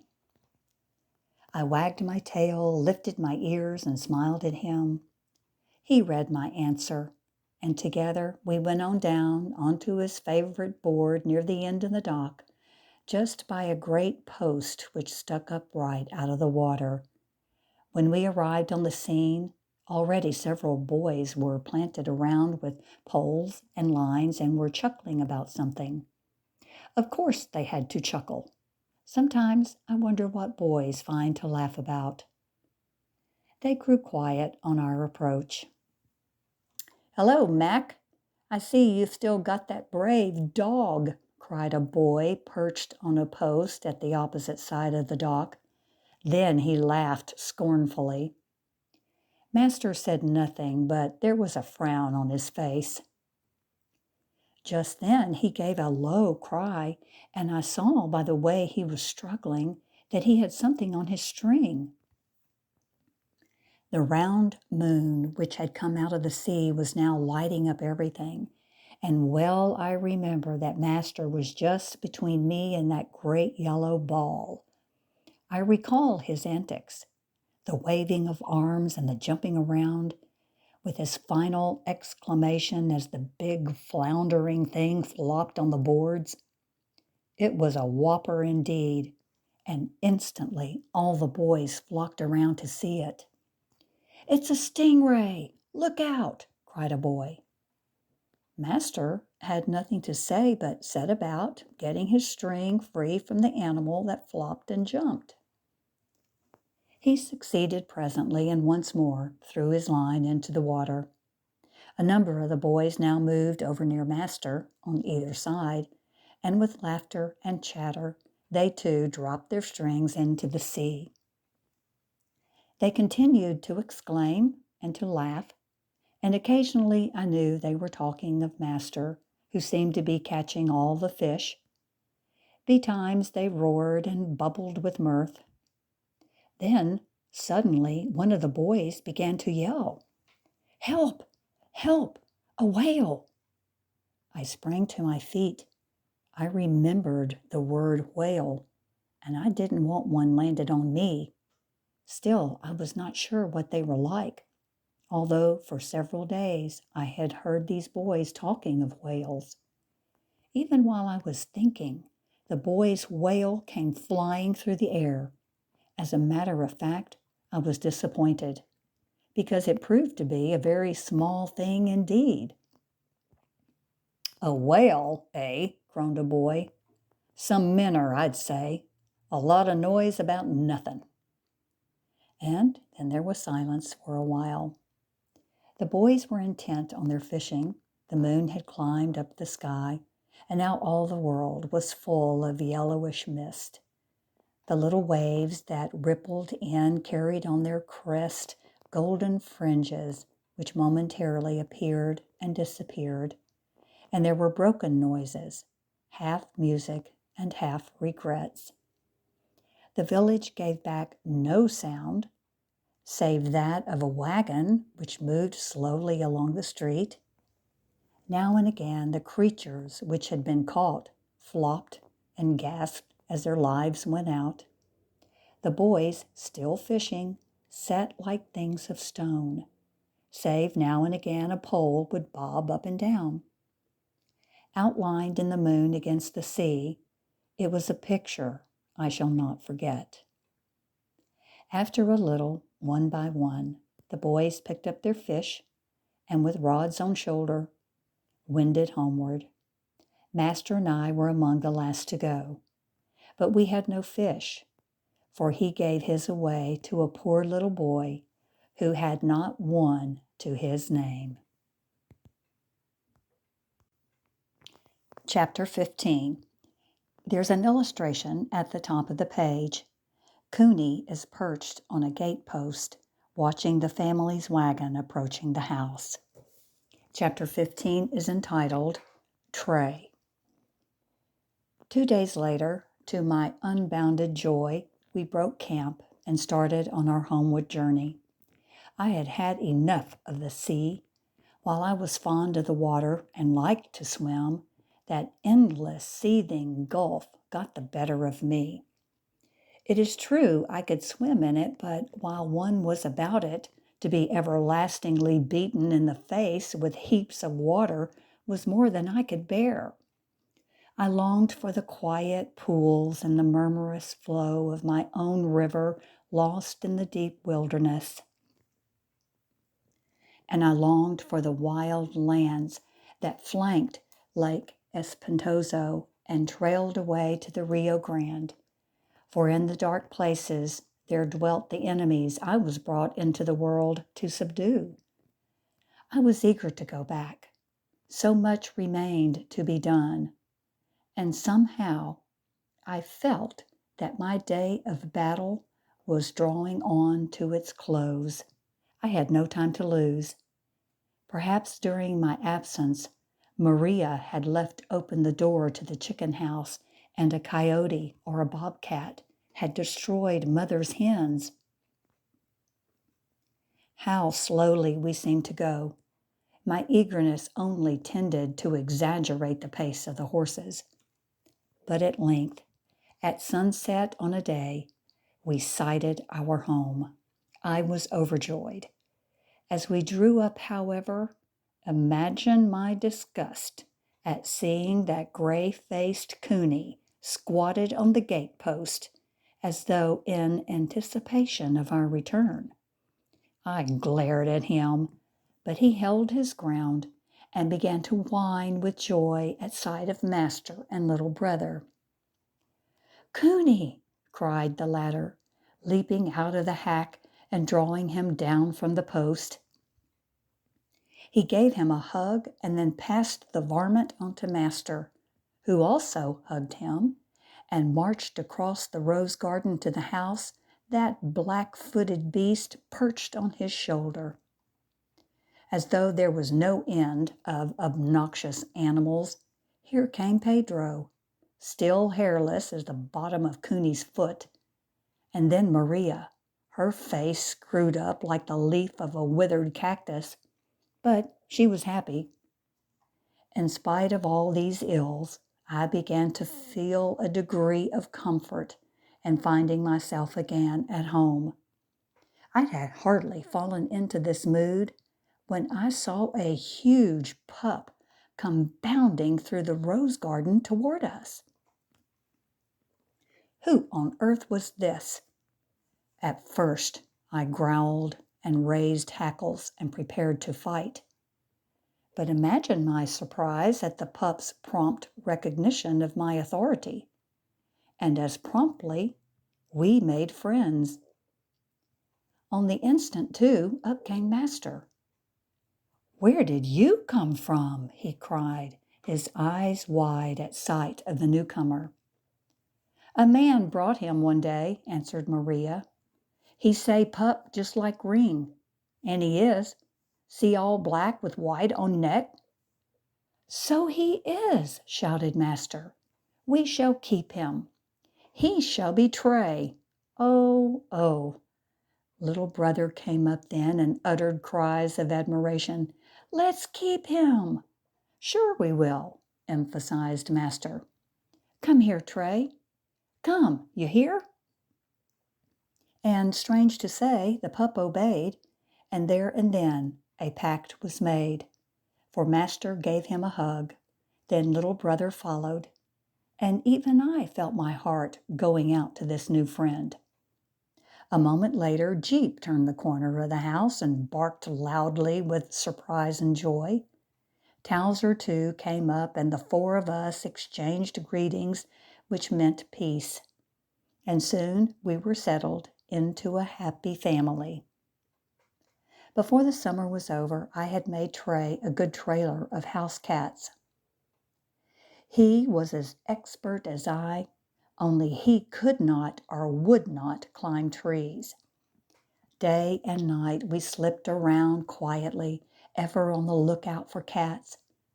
As the fall weather came on, occasionally Tray would go with me on excursions up the river after varmints, and soon I was to learn that here was a swift and sure hunter, one I should not despise. With the fall also, Master and little brother again started to school, and as always this was a grief to me. But soon I knew our hunting nights would begin again, for I had seen Dave and Fred and Master together, and had heard my name called, and other words uttered that could have but one meaning. Always I loved the chase. It was then that I proved over and over my prowess and made sure of Master's affection. It was then that I fulfilled one of the high laws which has made the dog a factor in the taming of the world.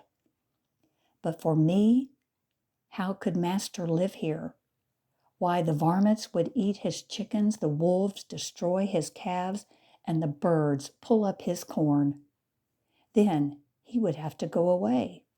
So I must stay eternally on the watch. Many a night have I gone out alone on my rounds. A few nights ago I came upon the trail of a bobcat. It was fresh, for the scent was strong. I stopped and gave 2 long signal barks, hoping that Master would hear and come to me. I took up the trail and ran hard for a while. Then suddenly it led down to the water's edge. In and out it followed the course of the river, and, well, I thought, this cat is up to tricks. Imagine my surprise when I discovered that the cat was evidently in search of frogs. And sure enough, presently I found that he had actually caught one and eaten it. Well, "You are taking up the habits of raccoons," I grumbled to myself. I didn't like it somehow. It seemed all right for coons to catch frogs, but as for cats, that was different.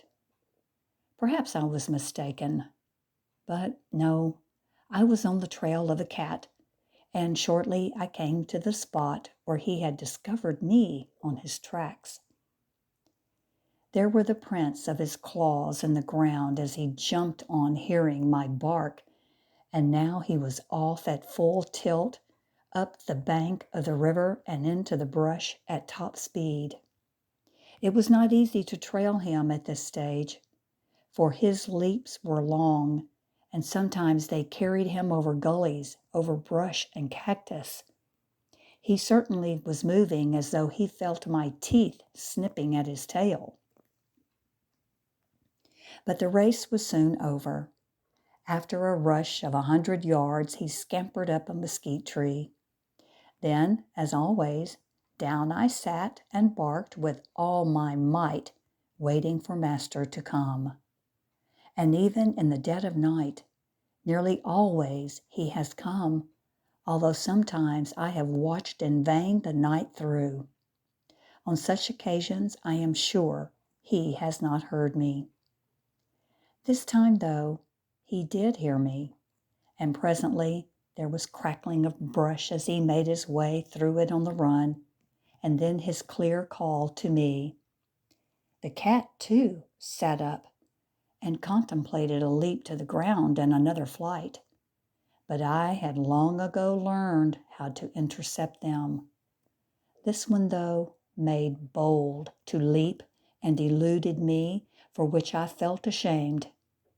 But after the shortest race, I was upon him again, and again he took to a tree. The next moment Master came up, and the boom of his gun ended the life of a marauder. "Ring," said he, "this is the very cat I suspect that's been catching our chickens." Then we turned about and started home. "It's a pity, Ring," he said, "to have to kill those beautiful animals." After that, we went on home in silence. Just how long I had lain on my pallet, I do not know, but I was half asleep when a muffled step awoke me. It was that ugly Coonie. How I hated that beast! He thought himself so important. He would strut around, roll over and over on the ground, throw himself on his back, paws in the air, in attitude of defiance. And then suddenly he would jump and run around the yard as though it belonged to him.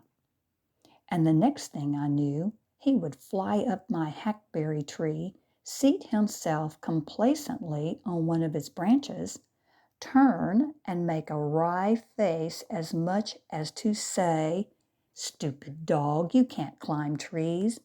You can't do much of anything except bark." Horrid beast! If only I were permitted to get at him, I'd teach him a few tricks. I wonder what could have possessed Father to bring that stupid, grizzled varmint to the house. The longer he lives here, the worse he gets, the more impudent he becomes. He imagines he owns the ranch. He lords it over me, or tries to. Imagine my fury when once he actually bowed his back and came sidelong up to me as if to challenge me to a fight. As I think of it now, days away, I grit my teeth and can feel my hackles rise. Such an insulting beast! I could beat him in 2 minutes and have him whining for mercy, if only Father would let me. Or, and I put this down with grief, if only Master wouldn't get mad. It seems that black-footed beast knows how to make me unhappy. Latterly, he has taken a great fancy to Master, particularly when I am around. Every time Master enters the house, up out comes that coon, licking his chops. Forthwith, he leans against master's leg or hops into his lap. And then, once serenely perched in that lap, to my utter disgust, he sticks his dirty paws into master's pockets and fetches out everything he has in them. Shiny silver coins, pencils, knives, everything. Next, he rolls them around in his paws and then drops them to the floor, trying to show how smart he is. He makes everybody laugh with his nonsense. They don't really think he's smart. They must laugh, I suppose. You may well imagine how mad I was the other night when Cooney hopped into Master's lap, carrying on the tip of one foot Mother's thimble. He wore it like a glove and poked his paw up for the audience to admire. Well, everybody screamed. They seemed to think it wonderful. I would have bitten a huge chunk out of the faker if I had dared. I am downright happy that Towser and Trey hate that mongrel coon with equal vigor. Trey specially detests him, for soon after he landed at our house, Cooney ambled up to him and sprang upon his back. Trey was so surprised he ran away howling, with Maria's Pedro yelping at his heels. Think of that! Could there be anything more disgraceful?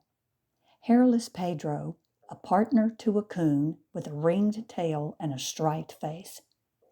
As for Trey, I know he is biding his time. And Cooney, it would be well for him to look out. His hour will come. Chapter 16. There's an illustration at the top of the page which shows a wolf staring to his left. Chapter 16 is entitled The Mad Wolf Fight. I have a story to tell which still brings me grief. To be the guardian of Master has been my chief aim in life, to see that no harm should come to him. What else, I wonder, begins to compare with that? As I look back on it now, I shake with thinking what the result might have been one night but for Towser. It was a hot, still night in midsummer. The south wind, our best friend through the long torrid season, had fallen on evil ways or had deserted us. It was so quiet around the world that the tiny stars could be heard walking along the gray roads up in heaven. There was no moon at all, save the barest slice of it hanging far down the roof of the sky. It was still early, but the lamps had been put out, and one by one the household had gone to bed. Mother, Delia, little brother, Maria, and Master. Father had gone to the Rio Grande and had taken Trey and Jeep with him. The doors and windows were open wide, inviting any stray breath of air, and through them I heard the sustained breathing of the sleepers. There is a picture on this page. Ring appears to be asleep on the porch, and a wolf is behind Ring, standing at an open window.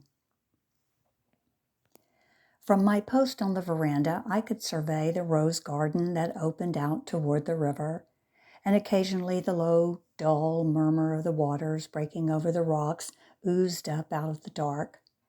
The windmill stood there wide-eyed and motionless.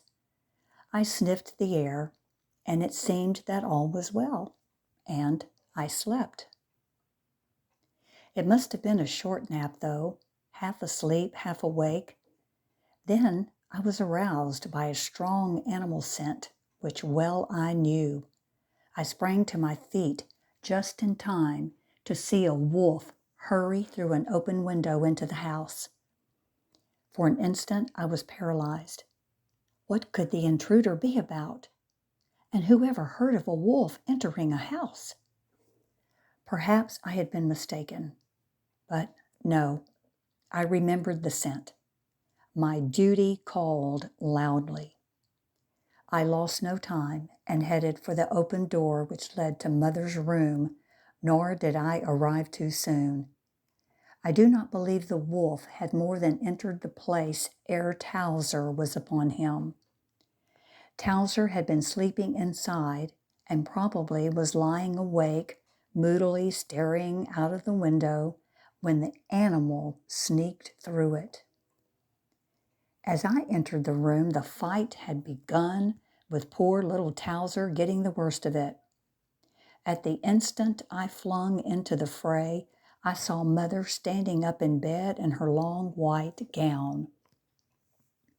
She was waving her arms and crying loudly for help, and immediately I heard Master and little brother shouting to her from the next room.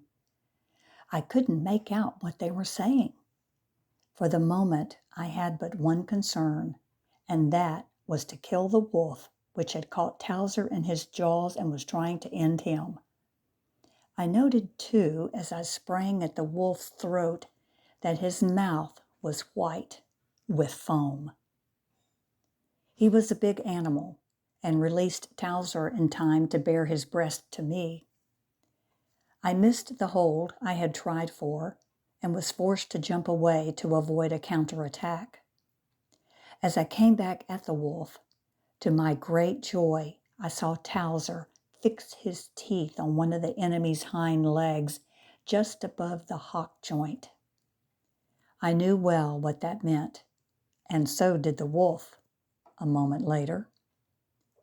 It completely hampered his movements, and at the instant he turned to strike at Towser, I sailed into the frothing wolf-like fury and got him by the neck. Towser still kept his hold, and between us we were having the better of it.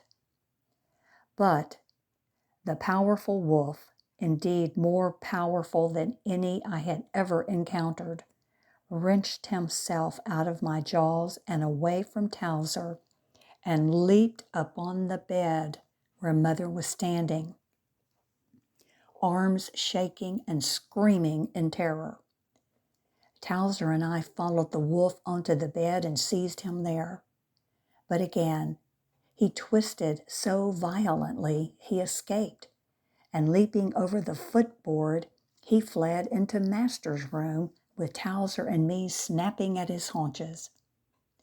We got hold of him there, and over we rolled, Towser and I lunging and fighting, and the wolf screeching and snarling in fury.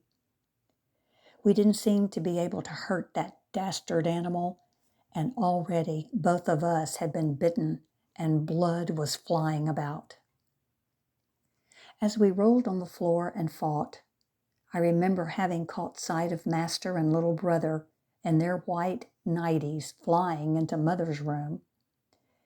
It was no part of the wolf's policy to pursue them, so far as I knew, but almost at once, he, twisting and shaking and leaping, headed that way. Nor could Towser and I stop him.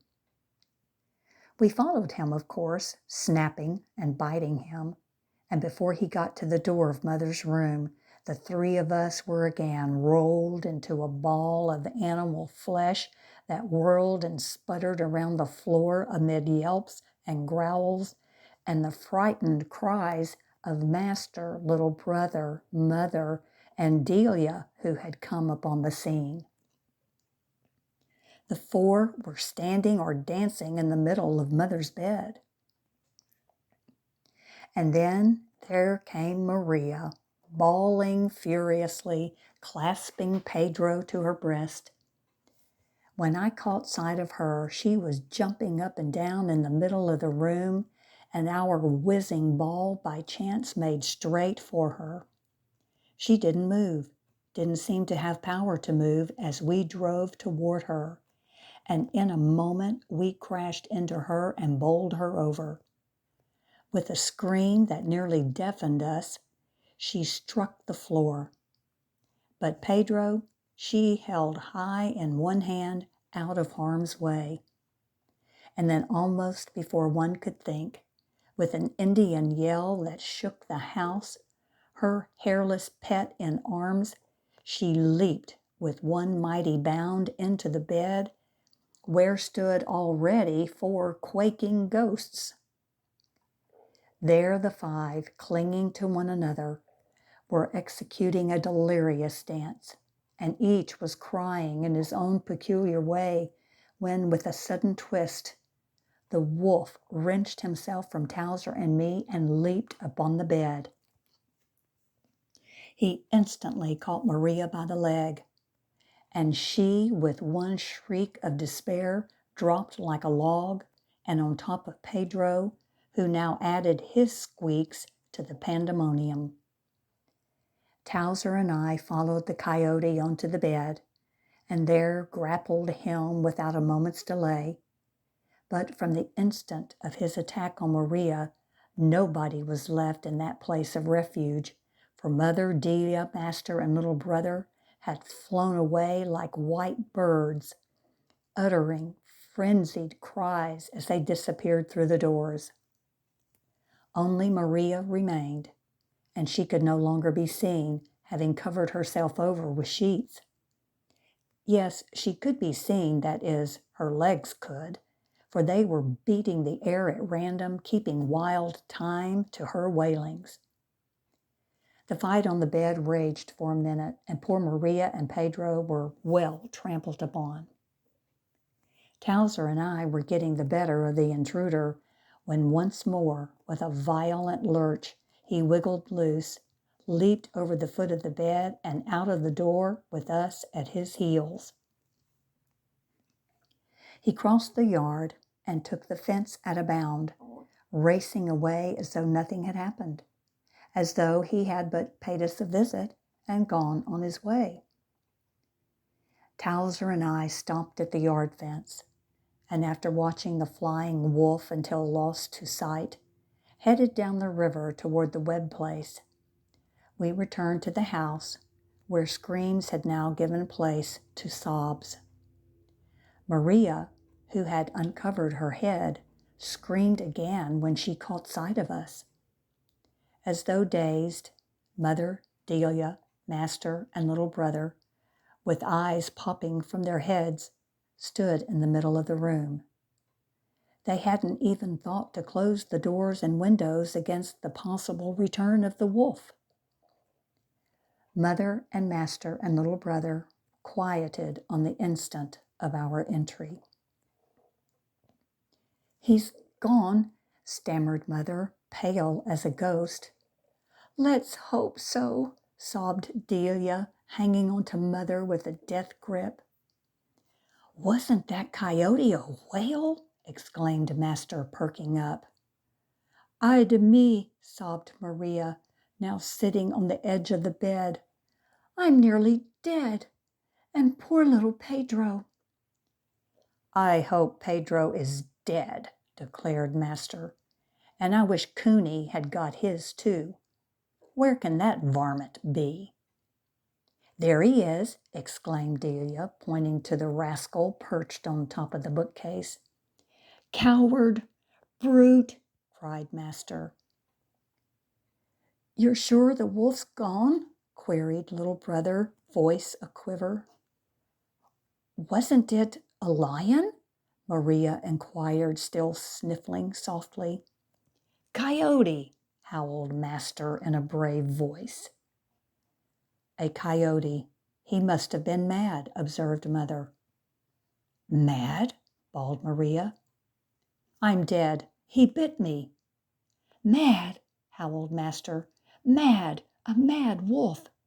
If he has bit Ring and Towser, they will go mad too. Oh, oh." Mother said nothing more. I stood there in the middle of the room, the wan light of stars streaming through the windows, and felt tired and sore, for I had indeed been bitten in a number of places, and so had Towser. and I didn't like that word mad. I had heard it before. Perhaps it meant that I should be tied up. Perhaps that I should go mad. I well remembered the fight with the skunk and the deception of Master, who had led me far into the thickets and there hid me away against possible raids of the sheriff. And I could almost wish for it again at thought of the goodies Master used to bring me, sugar and candy and cake. In this brief interval, sense began to return to the frightened women. Mother lit a lamp and called Maria, who still sat on the bed, Pedro in arms. "Where did he bite you?" she asked, with a degree of authority approaching the Mexican. "And put that pup out of the way." Maria whined, "Ay de me, ay de me," and one could have thought her already near death. "Let me see where he bit you," commanded Mother. Then Maria came up to the table where the lamp was and exposed her brown leg, and sure enough, just above the knee were 2 long marks showing the impression of teeth. But they had not even broken the skin. "Am I going mad, Madama?" she sobbed. "Santa Maria!" "No," answered Mother, laughing a little. "You've only been scratched." I need hardly say that while this show was going on, Master had been feeling me all over to see if I had been hurt. "See, poor Ring," he cried. "He has a gash on the neck and on the side. Get some water, Maria, quick, and let's wash him. And Towser, too, he's been bitten. Poor fellow. He was in the thick of it. Look, one leg has been nearly chewed off." Maria suddenly forgot all her woes and ran noiselessly to the kitchen, returning with a basin of water with cloths. Quickly she washed Towser's, while Master washed my wounds, and I felt ever so much better. Then Maria, suddenly remembering her Pedro, broke out with a wail, "Where's Pedro?" Now Pedro, the hairless, had escaped. Nobody had seen him go out of the room. "Let's hope the wolf got him," little brother sourly commented. Then Maria, calling "Pedro," went in search of him. Presently, from her grunts and silly chatter, we knew she had found him. Hardly had Maria gone when a familiar white floated down from the top of the bookcase. It was a call to Master. Cooney had discovered that all danger was past, and now, rascal that he was, sought to win Master from me. I couldn't stand that, and lunged toward him with a frightful yawp, and up again to safety did Cooney scamper. Master roared and petted me, which caused that black-nosed monster to sneeze and to set about licking his face. Then Mother broke in. "To bed, everybody," she said, "and a little prayer for our safety wouldn't hurt." She kissed Master and little brother, and off they trudged. Then Delia went out with "good night." Mother, after shaking out the sheets from her bedside, said her prayers and soon fell asleep. At this juncture, Towser and I went out on the gallery and lay down. The slice of moon had slipped away and left the sky sprinkled with stars. The wind lifted itself softly and whispered to the leaves in the hackberry tree. But in Master's room another whispering was going on. He and little brother were carrying on a conversation, and now and again I could follow it. First of all, they expected to say nothing about the fight with the wolf. Nobody would. If Maria dared to breathe it, off would come her head. And of course, Mother would keep silent. But even should the sheriff learn of it, Ring and Towser would be kept safe. Master would hide us as before, He would take us away ever so far, up to San Antonio if need be. And that was indeed a far journey. Towser and I could not sleep. We kept our noses in air, expecting the return of the wolf. But no. Presently, we heard the web dogs in an awful fight, and we suspected that the wolf had gone there. And sure enough, we were to learn a few days later that a mad coyote had leaped into the yard and was killed by their pack of dogs. When I heard the man tell Master about this, I saw him put finger to lip and scowl at little brother as though he feared he might tell secrets. "Are mad coyotes bad fighters?" Master asked the man. "Sure they are. Ain't you never seen any of them?" Master's face was sober. He did not answer. Chapter 17. There's an illustration at the top of the page. Cooney, looking startled, has his front left foot on a dead chicken. Chapter 17 is entitled Cooney the Criminal. It was a lucky thing for the mad coyote that Trey and Jeep were away at the time he called. Had they been present, we should have finished him between us. It was also lucky for them. That absence saved them from jail during the term of 14 days and nights. That was the term Towser and I served at the end of ropes in the thicket. How long a time it was! But Master and little brother were ever so kind, bringing us all the dainties they could lay hands upon. And now, too, there came a strange, beautiful soul called Aunt Mary, or just Auntie. She was ever so much like Mother. Auntie used to come to us with Master and little brother, and we loved her from the first. She always brought us cakes. But soon she went away as mysteriously as she had come. At length, our sentence expired, and we were released. Joyfully we romped through the thickets, barking and storming about. How good it was to be free again. We raced round and round Master as we hurried to the house. Jeep and Trey heard us and rushed out to meet us. Even Pedro, the hairless, came swinging his little mop of a tail, and for the first time I suspected that he belonged to the dog family. But imagine how Towser and I felt when Cooney came pacing down the garden walk, purring a sort of welcome. It was impossible to bear that insult.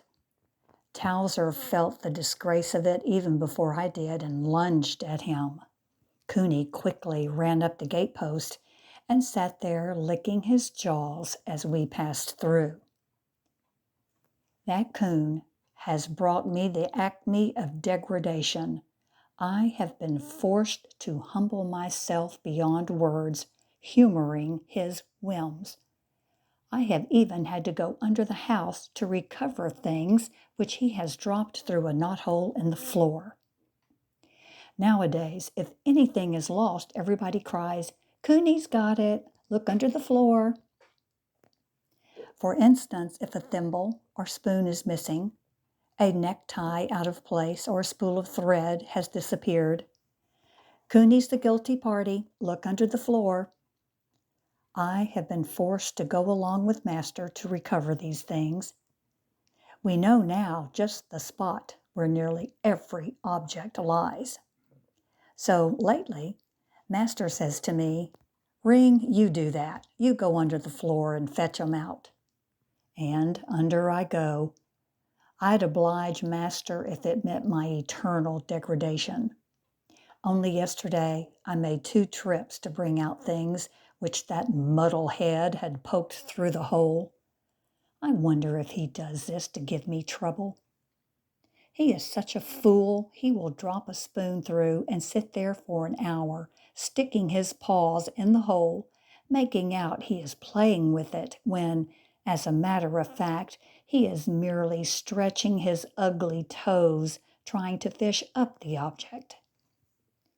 Any other animal in the world would learn that once a thing has fallen through, it is out of reach.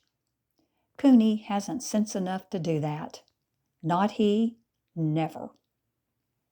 Hour after hour, he will lie there on his fat stomach and fish through the hole. I have been tempted to go under the floor there to bite his feet when he sticks them through, and I may do it someday. He is certainly a curiosity. Many a time I have watched him fishing, and occasionally, as though disappointed at his ill success, he gets up and, scornful like, goes about looking for another object to poke down. And finding something that he can roll or drag, off he goes with it to his favorite hole. Truly, he must be crazy. He was very small when Father got him. I liked him little enough then. Now I fairly loathe him. All the enmities of the ages surge up in my soul. I seem to want to destroy him. I am sometimes so strongly impelled to do this that I shake all over with madness. Still, I must not. Father loves him. And Master? Oh, I blaze to think that he too loves that horrible coon. He sometimes hugs him even while I stand by, dying to feel his hand on my head. Of course, I too get my hugs, and I know that between the coon and me, Master has no difficulty in making his choice. But even so, how can I put up with that animal? The days ran on, ever growing shorter. The summer went at last, and Master and little brother were again at school. The sun came up more lazily through the crisp air and slipped overhead coldly and carelessly. It would go down with a plunge, and the night sweep up, dusky at first, then dark and shot through with stars. What multitudes there were, and how they seemed to dance across the sky in one slow train. And the moon, too. What a solemn disturber he was on occasion. Out of his hiding place he crept at no definite hour, rising and setting, waxing and waning as he pleased. Occasionally it has seemed to me that the stars and moon were at war. Sometimes the stars appear quite to have conquered the moon, to have routed him from the heavens. And then up he comes again with his big yellow lamp and slowly overcomes them, smothering out their tiny lanterns. The huge moon strolled abroad last night, and soon I have hopes that Master and his pals will go hunting.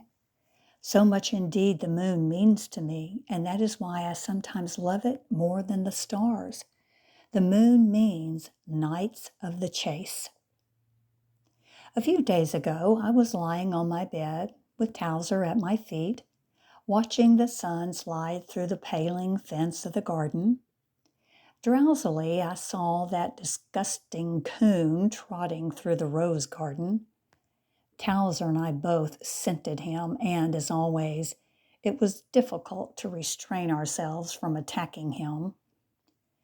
When he passed, we looked sourly at one another, for we noted the red ribbon on his neck, which meant safety from attack. We sneezed and let him go. At that instant, we heard Master calling us from the cow pen, and off we went. We hung around him until the cows came up to be milked. Then quietly we got outside the fence and waited. I wonder why cows hate dogs. While I have never really feared them, they're not quick enough to catch me. I have had respect for them since the day one planted a heavy foot in my face.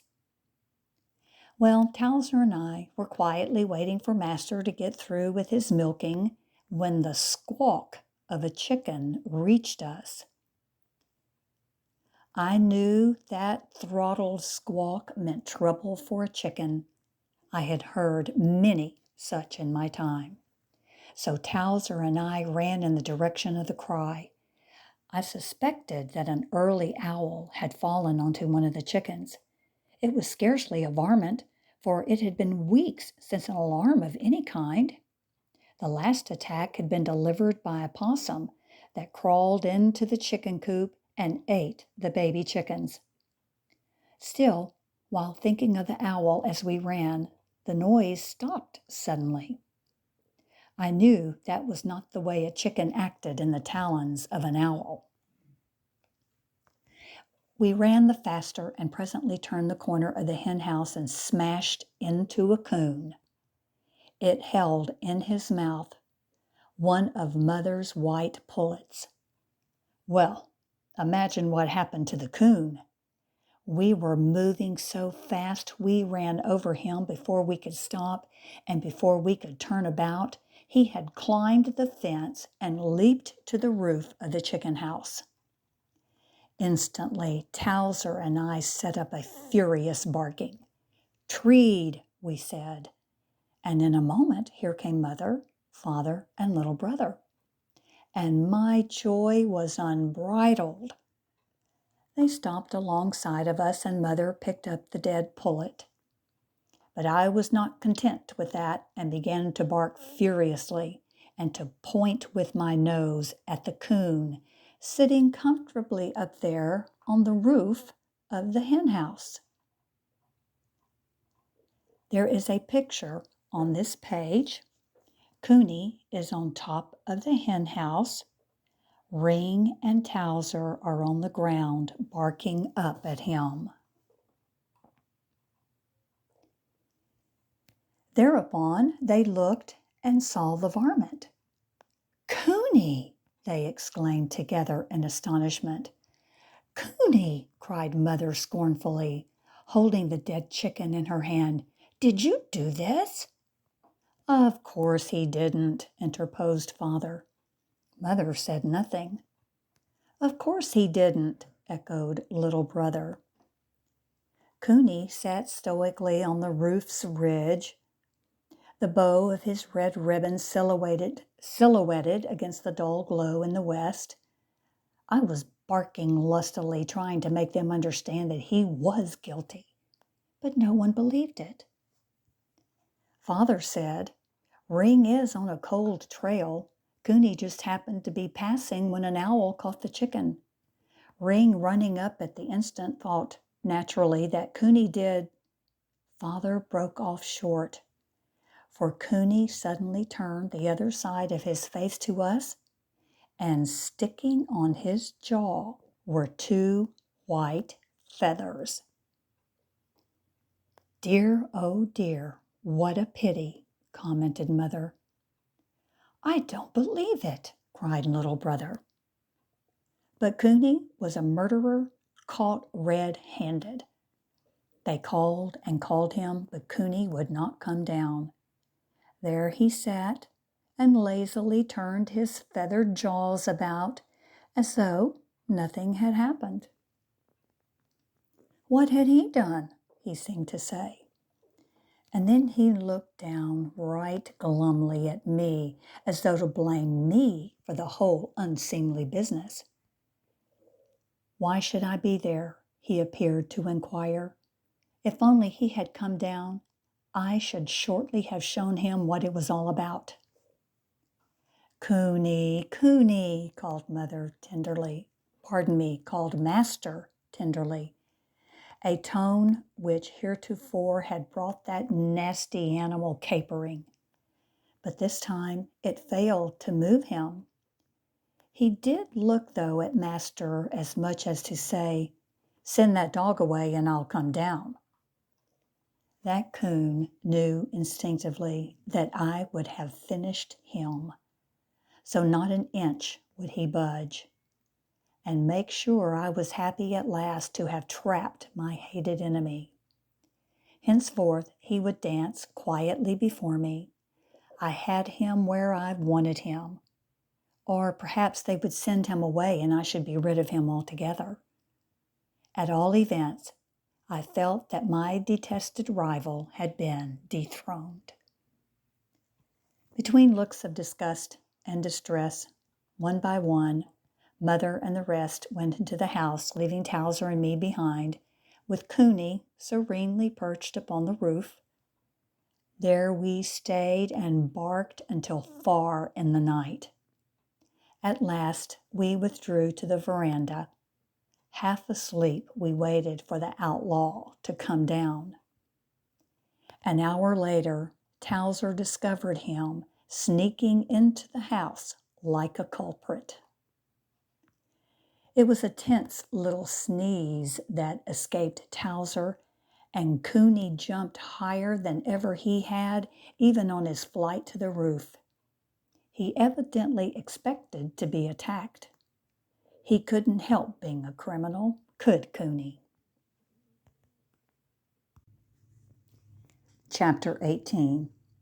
There's an illustration at the top of the page. Ring, Towser, and Tray have their noses to the ground. They are in a type of single file. Ring is in the lead, Towser is behind Ring, and Tray behind Towser. Chapter 18 is entitled Cooney's Banishment. Days went by, and Cooney appeared to have forgotten the matter of his murdering Mother's hen. Also, he seemed wholly to have put out of mind the fact that Towser and I had interfered with him on that occasion. For a day or two he remembered us. He'd sneak by and keep out of our sight as much as possible. But for the past few days he has been up to his old tricks. He has even acted as though he meant to defy me. This is almost more than I can bear. I'm really distracted on his account. And then on top of his snobbish air, I am called upon to go under the floor in search of lost articles. They seem to think it amusing to be eternally looking for things and finding them in Cooney's hole. "Isn't he the cutest thing in the world?" a red-faced boy cried out one night when that dirty-footed beast was ransacking Master's pockets. It seemed that occasionally Master would literally load his pockets for the express purpose of having that coon go through them. And yet, no, he always carried a wagon load of stuff about with him. He had pockets as big as sacks, and all his possessions were heaped in them. Cooney knew this, and his nightly task was to take out everything and inspect it. Master would not deny him, he just couldn't. Father, too, would fuss over that ugly, insolent varmint. And Cooney liked nothing better than to take out his watch. He seemed to have a mania for playing with it. He'd look at it as though to tell the time of day, and then cock his head to one side to listen at its ticking. He seemed to think it alive. He liked to push it around on Master's lap.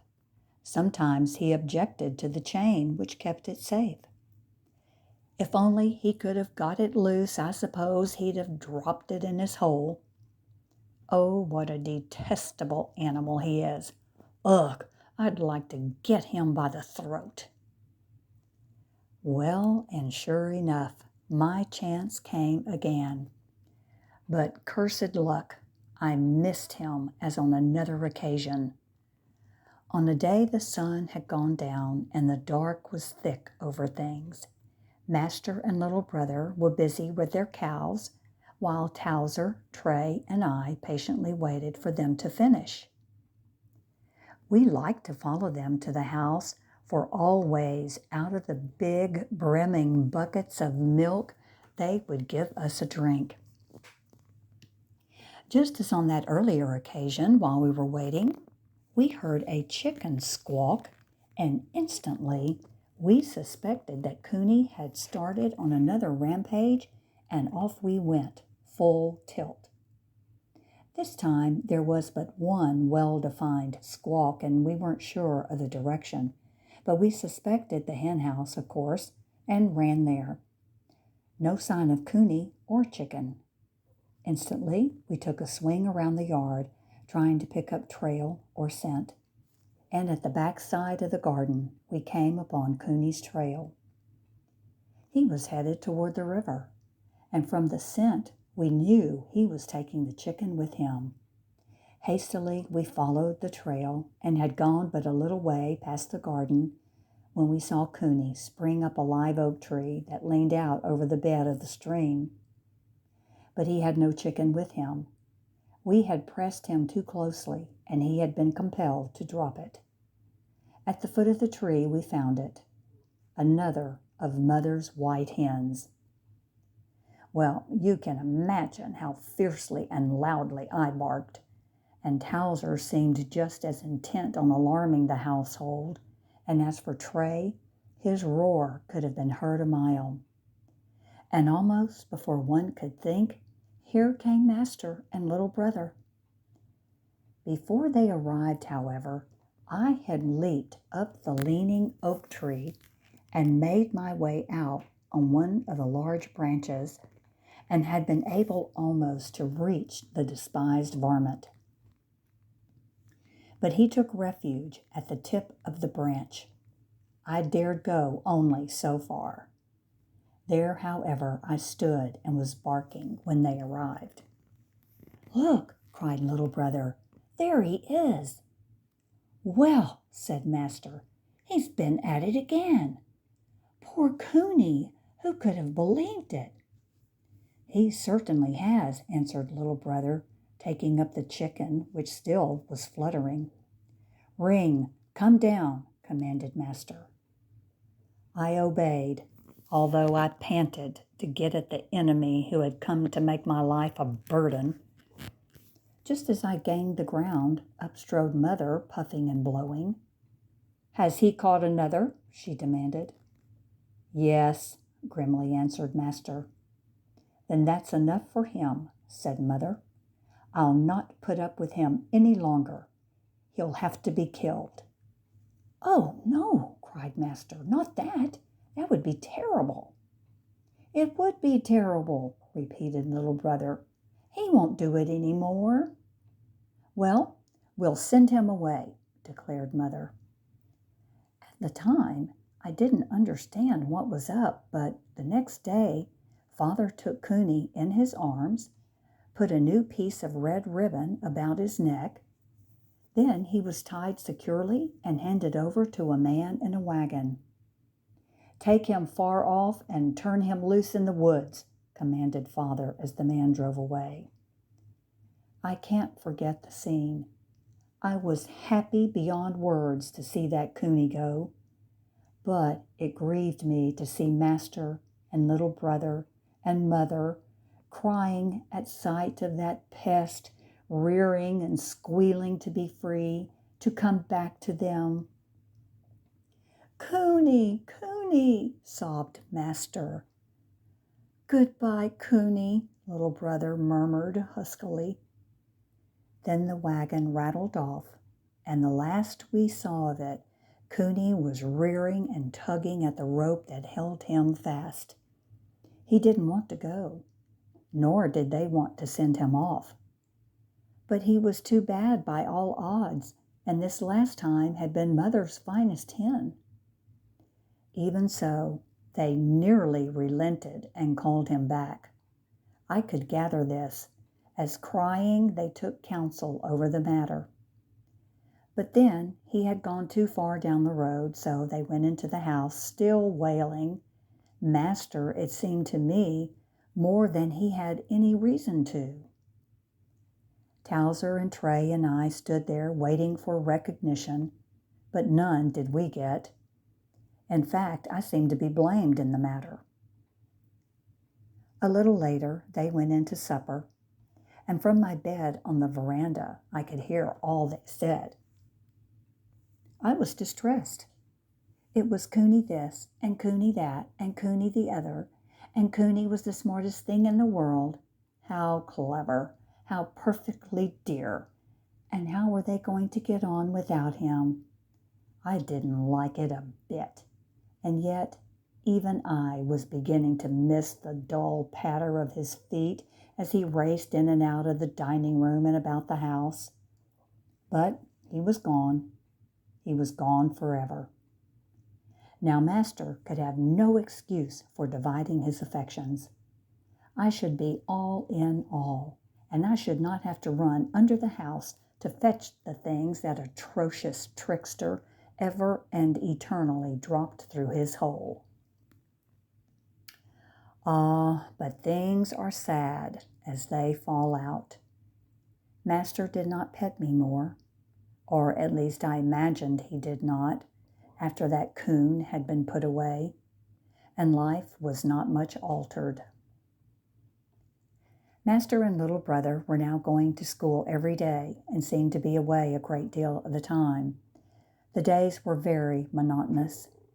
True, occasionally we went hunting, but the moon for a week has been full, and still not once this month have we gone out.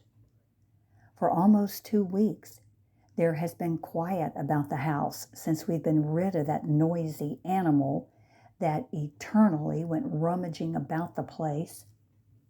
I literally ached to go somewhere, to get out on a night's run, and at last had my reward.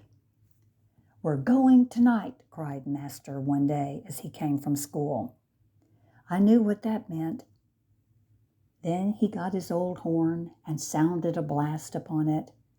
That was signal enough. When supper was over, once again he sounded a note upon the horn. That meant the hour for the reunion had come. And soon the boys, Dave, Joe, Fred, Willie, Fount, came tramping in, and we were off. Towser, Jeep, and Trey followed at my heels. We went on our usual run, far into the woods. Scarcely had we entered the dark shadows of the thickets when I came upon the trail of a civet cat. Promptly I had him treed, and as promptly one of the boys shook him out. I never liked to fight civet cats. They were such poor scrappers, so I let Trey kill this one. And he did it with one shake. I shouldn't have wanted to kill them at all had I not known that now and again they got after mother's chickens. After that one cat, we went a long way and found nothing. I couldn't understand it. I hunted to the very best of my ability and ran ever so many miles, but nothing did I scent save the trail of a skunk. And that, of course, I abandoned immediately, long since I had learned my lesson about them. Still, nothing could I find, and the boys were tiring, and I heard them talk of home. Indeed, they set their faces that way. They would return by the Crawford farm, and perhaps there they might find a coon, or at all events, they could feast on watermelons. I divined their purpose and hunted in that direction. All night long, I ought to say, I had been bothered by Trey, who outran me and cut across my field. I was delighted, though, at the way he went about things. He kept me busy, putting an end to his nonsense. He barked at every rabbit or rat that started up along our trail. Never did I see such a nuisance, but I felt that here was a coming hunter. Towser was a little jealous of him and followed me as close as possible. And poor old Jeep had not so much as opened his mouth all night. We had got well over toward the Crawford farm when suddenly I crossed the trail of a coon, not fresh, but made some time during the night. I couldn't tell how long ago, but as it took the direction of the farm, I decided to pursue it. The trail was cold, and I did not bark for some time, but once I had got into the field, I suddenly struck a hot one. I set up a yell, and immediately Towser, Jeep, and Trey were at my heels, each barking in full throat. It was a real chorus, with Towser's shrill little voice mixed with Trey's boiling bark and Jeep's long, hoarse bay. I chimed in occasionally, if only to show the way to the rest, for, of course, I knew that Master was counting on me and I had to let him know that all was well. We had run the trail but a short distance when I discovered that it was red hot and that we should at any moment overhaul the animal. We were now fast approaching the outer edge of the field, and imagine my surprise on reaching the great old rail fence to see a coon trotting along on the topmost rider. He had been caught up with before he had had time to get into the woods, and this was his only refuge. I ran up and tried to bring him to bay, but he only trotted along, paying no heed to me. Suddenly, as though something brought him up cold, he stopped and looked down at me as though to greet me. A moment later, as though remembering something, he resumed his pace. Master and the boys, yelling at the top of their voices, came bringing up the rear. The dogs were now on either side of the fence, keeping pace with the coon, and they were making the noise of a dozen. Nothing so noisy as a green pup, and Trey was the loudest I ever heard. Well, to shorten the story, the boys finally caught up with us. Some of them managed to get in front of the coon, and some stayed behind. When the varmint found himself surrounded, he suddenly stopped and began to look around with concern, and I, on the instant, looked him over. The sight paralyzed me. I could bark no more. "Knock him off of the fence," shouted Dave Webb as he came up. "Here's a stick," howled Joe Calk. "Wait," cried Master. "Let Trey whip that coon."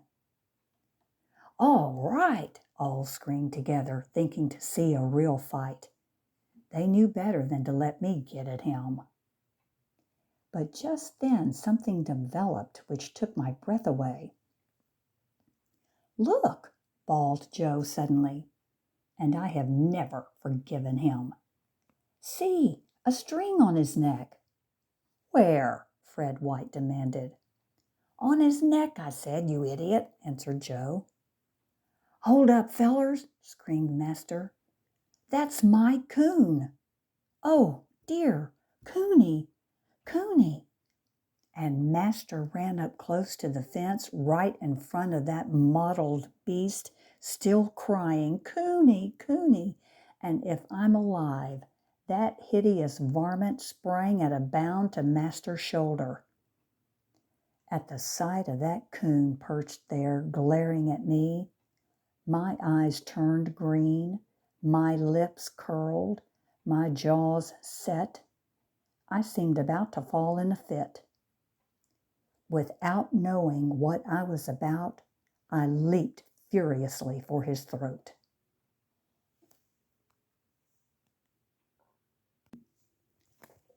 Chapter 19.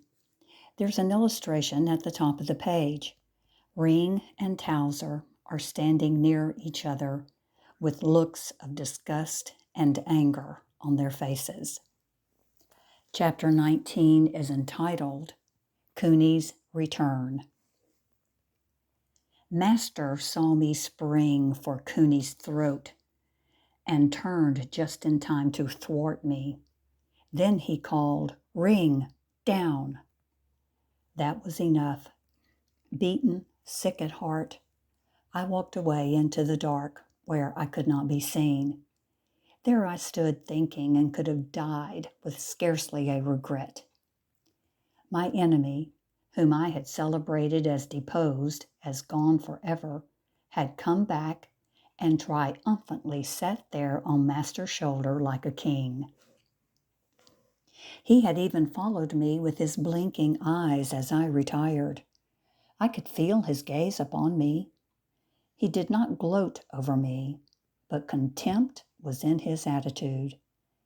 It was as though he already fancied himself restored to favor, as though he knew that on the morrow he would be tumbling on the rugs all day, or dragging about the floor any movable thing, discarding it at last, or dropping it through the inevitable hole in the floor. From my post, I could not see him, but I could hear the boys. "Isn't he cute? How sweet, how gentle." Already, perhaps, he was digging his dirty feet, dabbled with watermelon juice, into Master's pockets. And now they were moving away, the slow procession of boys, and as they passed me lurking in the dark, I saw Cooney resting still in his precious berth on Master's shoulder. Master blew his horn presently, which meant that we should take another turn in the woods, but I had no life in me, and as I stood there in the gloom, I caught sight of a draggled little black figure, mad and defeated. It moved toward me, and a moment later Towser, with a long face, approached and sat down, as much as to say, "Let's stay here. Life's no use. Let's die." At the instant, I was ready to heed his unvoiced appeal. I would go away too gladly, now. The procession moved on and out of sight. Trey was so much interested in the coon, he hung at Master's heels. Jeep, too, kept them company. A dull hum rose from the crowd, and through it all I could occasionally hear, "Cooney, Cooney, what a smart thing he is. Think how wonderful to have recognized his master. You'll never send him off again," and that sort of stuff. "Yes, Towser, I'm ready to die," I could have said. Then Master blew his horn again, and Towser and I set out slowly, following behind. Master might have blown his horn for an hour to no avail. I was through hunting, and so was Towser. But if ever I hunted again, it would be for coons, just coons. The more I dwelt on it, the hotter the idea flamed in my mind. It was coons I wanted to kill, coons. But not tonight. I couldn't have whipped a civet cat. I couldn't understand why I felt so weak and done for. Indeed, we had not gone far when I came upon so hot a coon trail I knew the varmint couldn't have been 100 yards away. Still, I would not move, and Towser only whined. We were holding a short conference on whether we should follow the trail when I heard Jeep give one of his guttural yawps, which meant he too had found the scent. But when I was present, Jeep would not run alone, so there he stood, waiting for me. And at the same instant, Trey picked up the trail, and here he came flying like mad. But alone, he would not press on, and soon abandoned the pursuit. Slowly, Towser and I followed the boys, although I think this is the first and the last time in my life that ever I turned away from the trail of a coon. I was glad that I had always hated them. My traditional hatred had been justified by events. Doubtless other poor dogs had been deceived and mistreated by the sneaking, black-footed beasts. I was only another, added to the long list. Cooney had succeeded in winning Master away from me. There was left only a great blank space in the world. The boys went on laughing and chattering, although some of them were tired and half asleep, as they stumbled along through the cactus, brush, and weeds. Presently, some of them began to wonder where Ring was. "What can have become of him? Blow the horn," demanded Dave. And it was blown again by Master. Nevertheless, Towser and I held back. We would not go. Nothing could have induced us to hunt. So, in this wise, we reached home. Towser and I had not once approached master and little brother with the lovely varmint. We were near them, however, so near that when they crossed the threshold of the house, we heard little brother cry out, "Hurrah! We have found Cooney! Cooney!" That shout roused the household. Delia, mother, and father ran into the sitting room. "Where?" cried father. "Give him to me!" exclaimed Delia. "Have you brought him home?" cried mother. "Well, I declare, it's the limit." Then she struck a lamp. "Let me see him." By this time, Towser and I entered upon the scene, poking noses through the door, and we were just in time to see master put Cooney down on the floor. And bless me if he didn't leap upon mother's bed and squeak with joy as though nothing had ever happened. He was really the happiest varmint that ever lived. He fairly danced with glee. Mother rubbed his face, and he began to grunt and then to pat around on the covers as though to make a bed for himself. And as I live, there he curled up, ready to go to sleep. Well, of all things, the nerve of that animal! It had not been 2 weeks since he killed mother's finest hen, and here the murderer was received again in state. It was more than I could endure. I would end him. I entered the room, Towser behind me. "Ring!" cried master. "Where have you been? What became of you?" And of all dear things, he patted my head and put his arm around me. I think that was all that saved Cooney.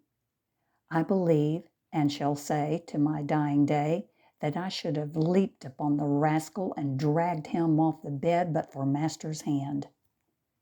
"And you, Towser, where were you?" demanded little brother, stretching down his hand to pat that devoted pal of his. Towser smiled for the first time in an hour. Then they all stood around, gossiping about the event.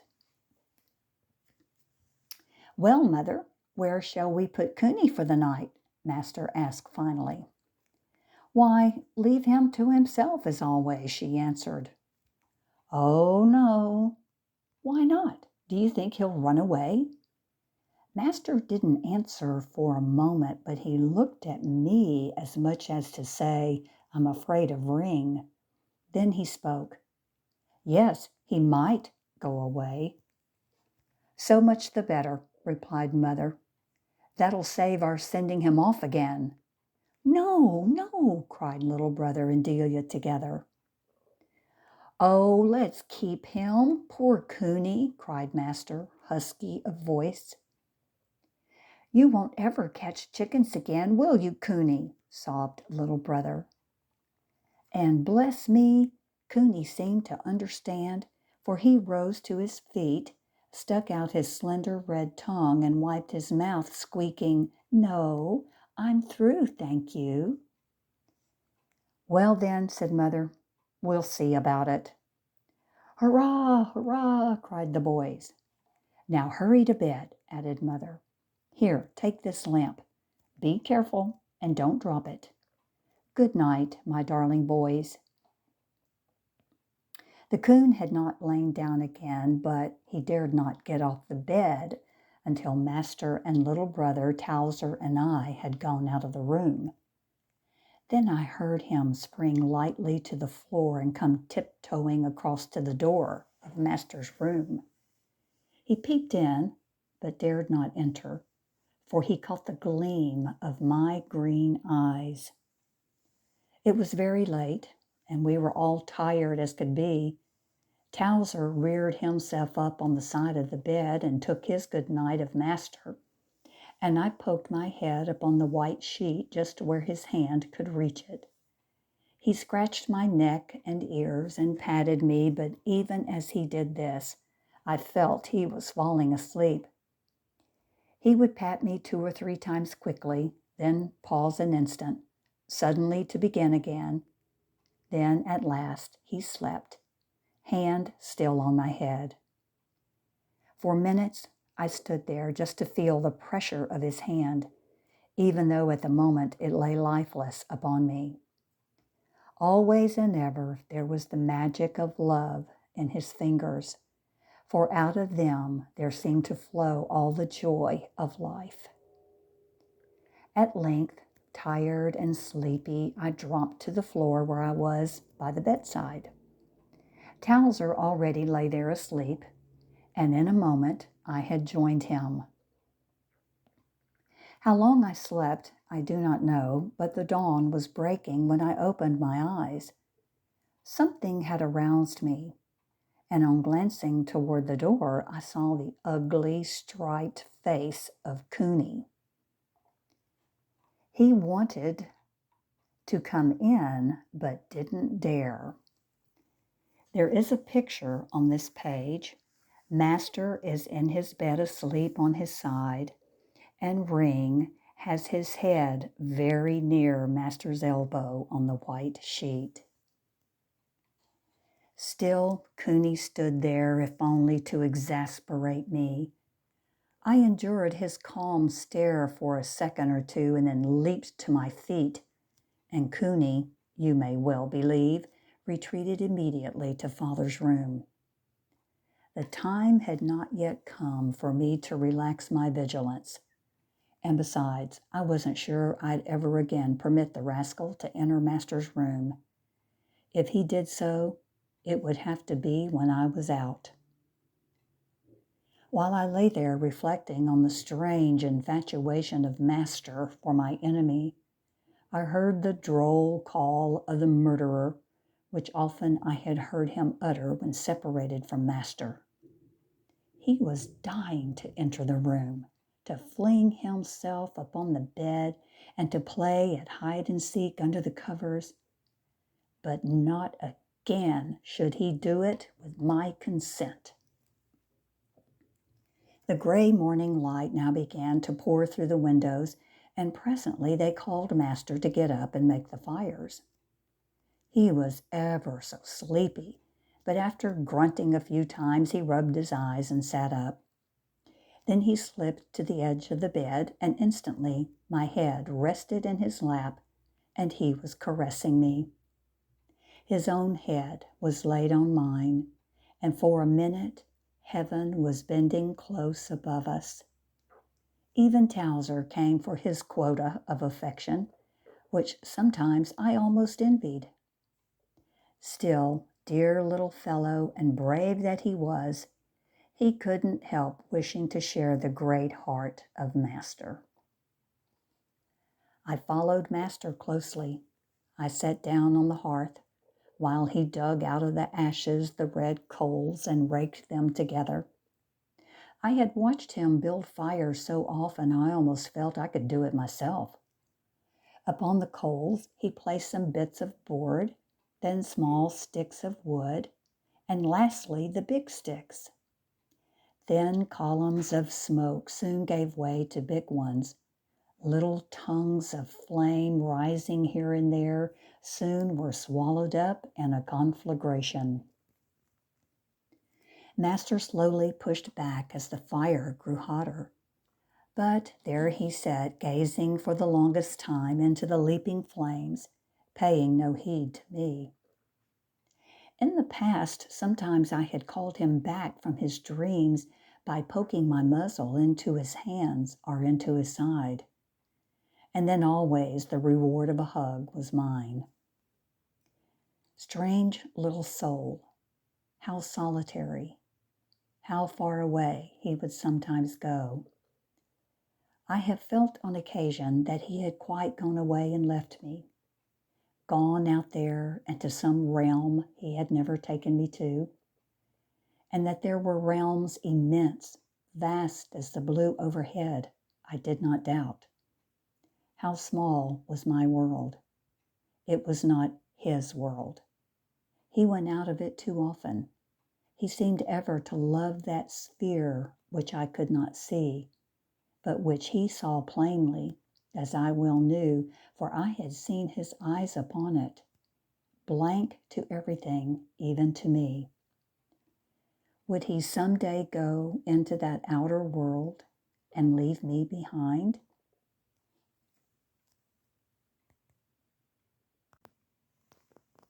Chapter 20. There's an illustration at the top of the page. Cooney has his front right paw buried in a bowl of sugar. Chapter 20 is entitled Left to His Fate. Days went by quietly after that dreadful hunting excursion in which Cooney had been recovered. Once more, he had been thoroughly reestablished as a member of the household. His probation had been passed, and he was all too secure in the affection of the family. Even Towser and I had relented somewhat, and Trey had abated a little his hatred of him. We now occasionally permitted him to go into Master's room to play. And sometimes we played together, romping about the yard or through the house. As a matter of fact, Cooney had been a fairly good fellow until he developed the awful habit of loving Master. That I could not stand.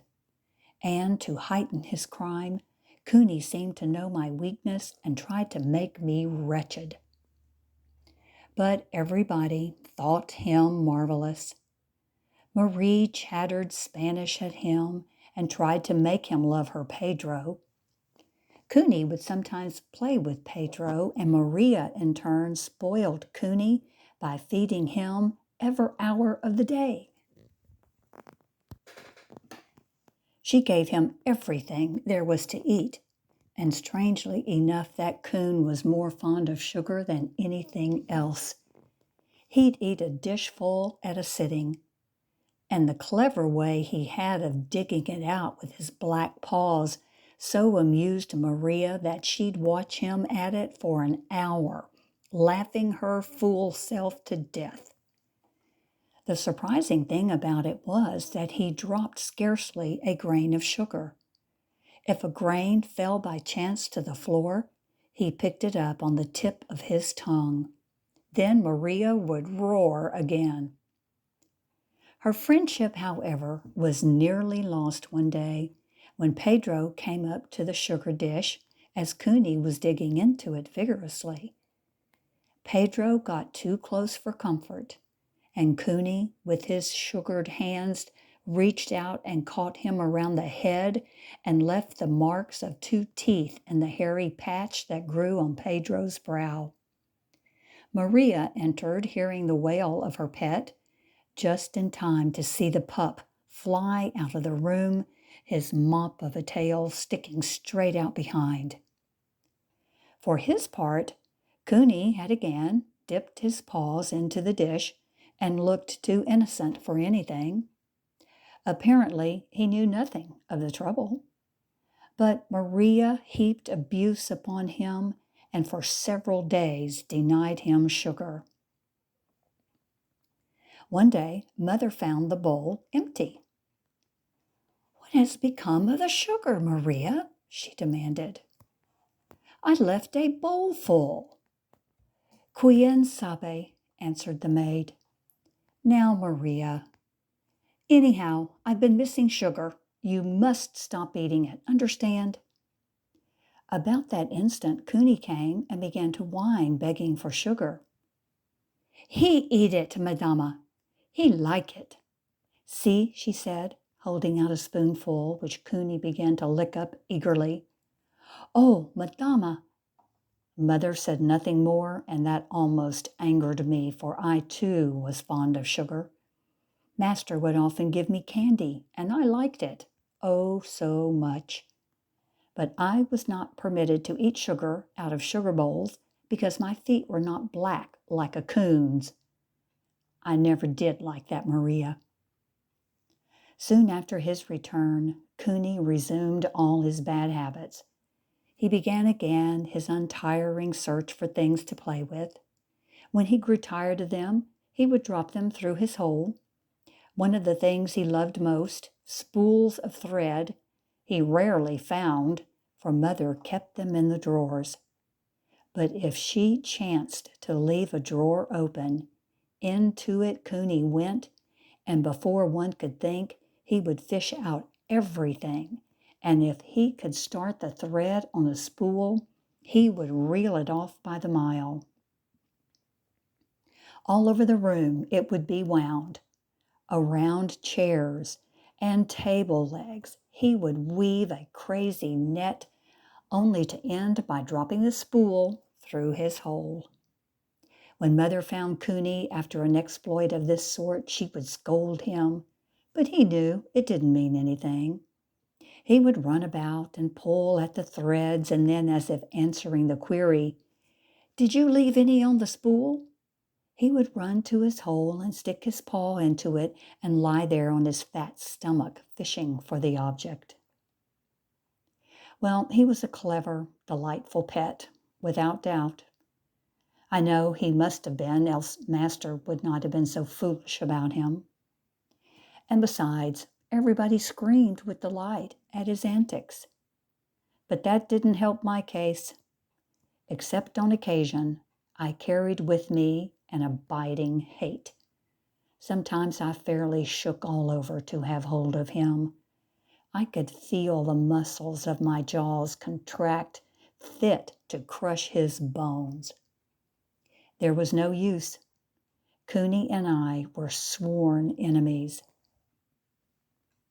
He knew it as well as I, and the time never came when we failed to keep close watch on one another. And well he knew that I was the lord in our little kingdom. Still, that did not save me from humiliations. Cooney seemed to know that I dared not harm him, and sometimes he would sorely tempt me, only to scamper out of the way when he found that I would endure him no longer. But all things must end, and I have to record that my worst fears proved true. Cooney one day, at the noon hour, picked up Mother's great red rooster. He got him by the neck and throttled him, but not until an alarm had been given. This time it was Trey that caught Cooney in the act. I heard the horse bark and hurried down past the garden to the oak tree, and there saw Cooney, sitting calmly on the very branch where he had sat the time of the other murder. Trey and Towser and I waited, barking occasionally, for nobody seemed to hear us. Presently, however, little brother and Master came running home to dinner from school, and they heard the bay. "What can that mean?" cried Master with misgivings. "Let's go and see," said little brother. As they approached the tree, they saw Cooney blinking. He was in his heart innocent of any crime.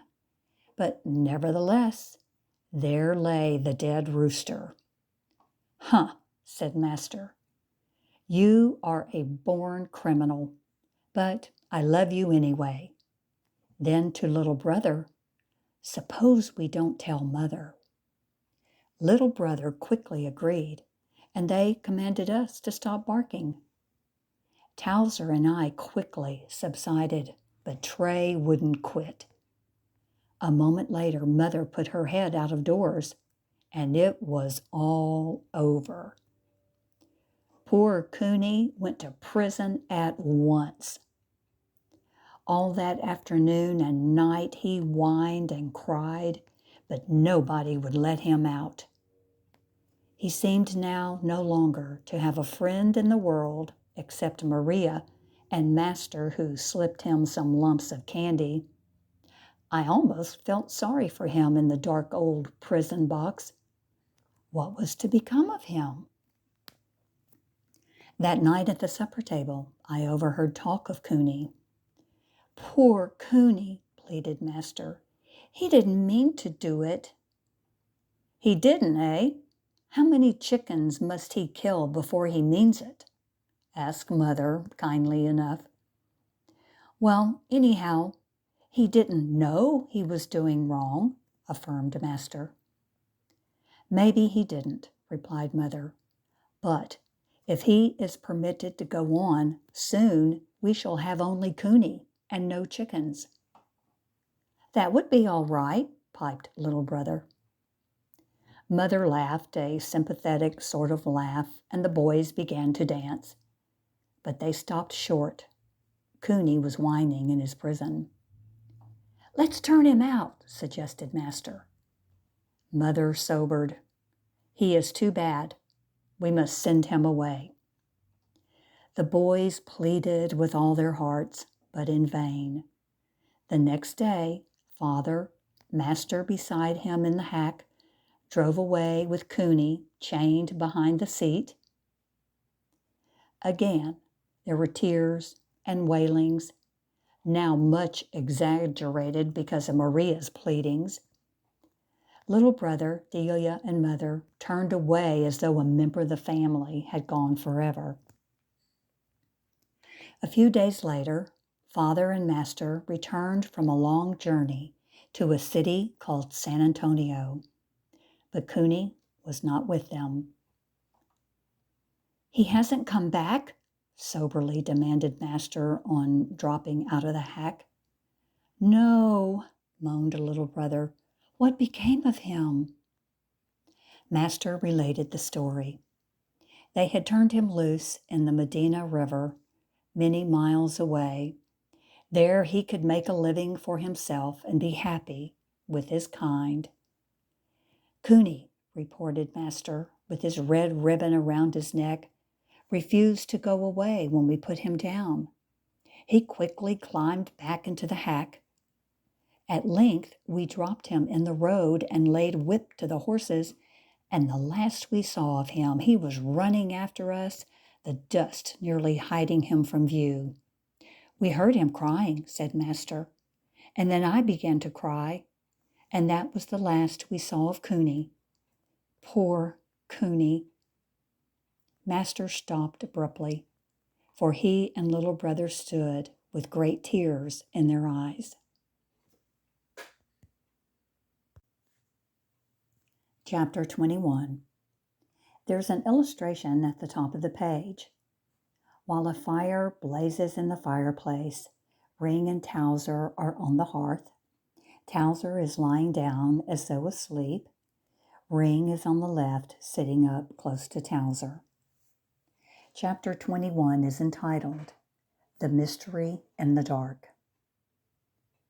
Another winter has blown down upon us out of the north. How violent and cold the winds are, rushing and whirling by, scattering dust and leaves. It has been dry, ever so dry. The heavens seem no longer to know a cloud, and it has been months since a drop of rain fell on the land. I should jump if a sudden clap of thunder shook the place. There isn't a sprig of grass in all the region about, and birds and varmints alike have been forced to the watercourses in order to live. That is the reason, I'm sure, I've had such a time beating the coons and cats and coyotes away from the chickens and ducks. Lately the ducks have given me a lot of trouble. They will persist in sleeping in the deep pool below the falls, where they keep up a continuous quacking. Scarcely a night has passed that I have not been roused, and scarcely a night in a score that I have not trailed and treed cat or coon. Many a night has Master come to me in the dark with his gun and dispatched at a shot the varmint I had bayed. He knows so well my bark, he never makes a mistake, and only occasionally has he failed to come to me. I can't say I like to hunt alone, and yet over these years that we have lived in this wild place by the river, I have gone into the woods nearly always by myself. Occasionally Towser has kept me company, but nowadays he no longer appears eager for this eternal chase after varmints. He appears discouraged. He seems to have reached the conclusion that we cannot catch and end them all, for no sooner do we kill one than another comes to take his place. That is discouraging, I will admit. But well, there is joy in doing this work for Master. He has taught me to love the chase, and in the chase, too, I am serving him. I suppose I shall go on to the end doing just this thing. It is all to win his smile, his embrace. But I can no longer war as once I could. Formerly I could fight for hours. Now I tire too soon. Last night a big bobcat, which I had treed on seeing Master approach, leaped to the ground, and as he struck I was upon him. Well, it was one of the worst battles of my life. He certainly scratched and bit me in the cruelest fashion, and when I finally got my throat hold, I had great difficulty in throttling him. This slowing up brings upon me worse and worse punishment. That cat scarred me terribly. My face was more badly torn than ever I can remember. Because of all the battles I have waged over these 10 years, my teeth are worn down almost to the gums and no longer reach home. And that awful grip in my jaws, which once could crush the bones of varmints, is gone. Of course, I still can fight and finish my enemies, but it is bitter enough to feel that one's powers are waning. But Master does not know, and I was happy when he came up and found me in the act of finishing that cat. "Hooray!" he had cried. "That's a whopper of a cat, and I believe the very one that caught a duck a few days ago. Good for you, Ring." But he did not know how severely punished I had been, nor could he have imagined how badly I felt at having him refer to the loss of our blustering drake. While it had been my duty to protect chickens and ducks, I frankly was not regretful at the loss of that old bossy drake, who always waddled about, quacking and shaking his head with authority. That night, when I had finished the cat, Master and I started back to the house, and we were half over the journey when we crossed a fresh coon trail. I raced away, and within 100 yards came upon the rascal and sent him flying up a tree. I had barked but twice, it seemed, when Master approached. He saw the coon and fired upon him, and down he tumbled, and I was glad, for I was tired and should have hated to fight that enemy. "Ring, look out for coons," Master said, patting my head. "Let's go home now." But he had no reason continually to caution me about coons. While dogs, as a rule, feared them and refused always to go into the water after them, I have over the years killed so many the score has been lost. On the ground or in the water, it made no difference to me. After that first terrible fight in the pool, I have been their master. On the ground, it was but a question of minutes for me to end them. I could always outmaneuver them, and then it was merely a matter of taking hold and finishing the job. Nevertheless, latterly I have rather been glad when Master came along with his gun. It has saved me worry and punishment. And besides, he seems happy to have a hand in my killings. And I like it too. I like anything that brings a smile to his face. Tonight, as I lie on the hearth by the fire, the wind shrieks in the eaves and in my hackberry tree, and I hear the windmill creaking as though in pain because of the rough hands laid upon it. Towser at my feet is sound asleep. Trey is barking out of doors, and only a little while ago I heard Jeep groaning from his bed in the box by the chimney outside. I never could understand why Master forbade his coming into the house. Only Towser and I have that honor. While he is ever so fond of Tray and says that every day he looks more and more like me, still he makes him stay outside with Jeep. There must be a reason for it. Even now the door is partly open for Towser and me to go and come, but Jeep and Tray wouldn't dare enter. Poor old Jeep. He is slow and all that, and yet sometimes on the slow trail he is a real help to me. He can pick it up easily, and so can Tray. I used to run wild over all sorts of trails, but my nose seems to have lost its cunning. I don't suppose this can have come from all the thorns which have stuck into it during these years of racing through thickets of brush and cactus. But whatever it is, I am no longer the hunter once I was. This reflection is bitter, and I suppose it is partly on this account that I go out night after night alone. I do not want Master to know that I am losing my power, that I am growing old. Already I fear he knows too much. I heard him say to Mother only the other day, "I wish we could get Ring some new teeth." Mother laughed at first. Then she drew a sober face. "He is getting old," she said. "Some day we shall have him no more." I didn't know what she meant, nor do I now, but I didn't like the look that swept over Master's face. He ran to me and stroked my back. He dropped on his knees and drew me close to him, head against his chest. And there he held me tight, so tight. I love to be held like that, for I can feel all the tenderness in the world flow out to me and around me. "Ring," murmured he, "we have been pals for years. We are going to be pals always." And I knew from his hugs that he meant what he said, although I did not understand him. Many a time he has talked to me and I have not divined his meaning, but rarely has the spirit of what he said escaped me.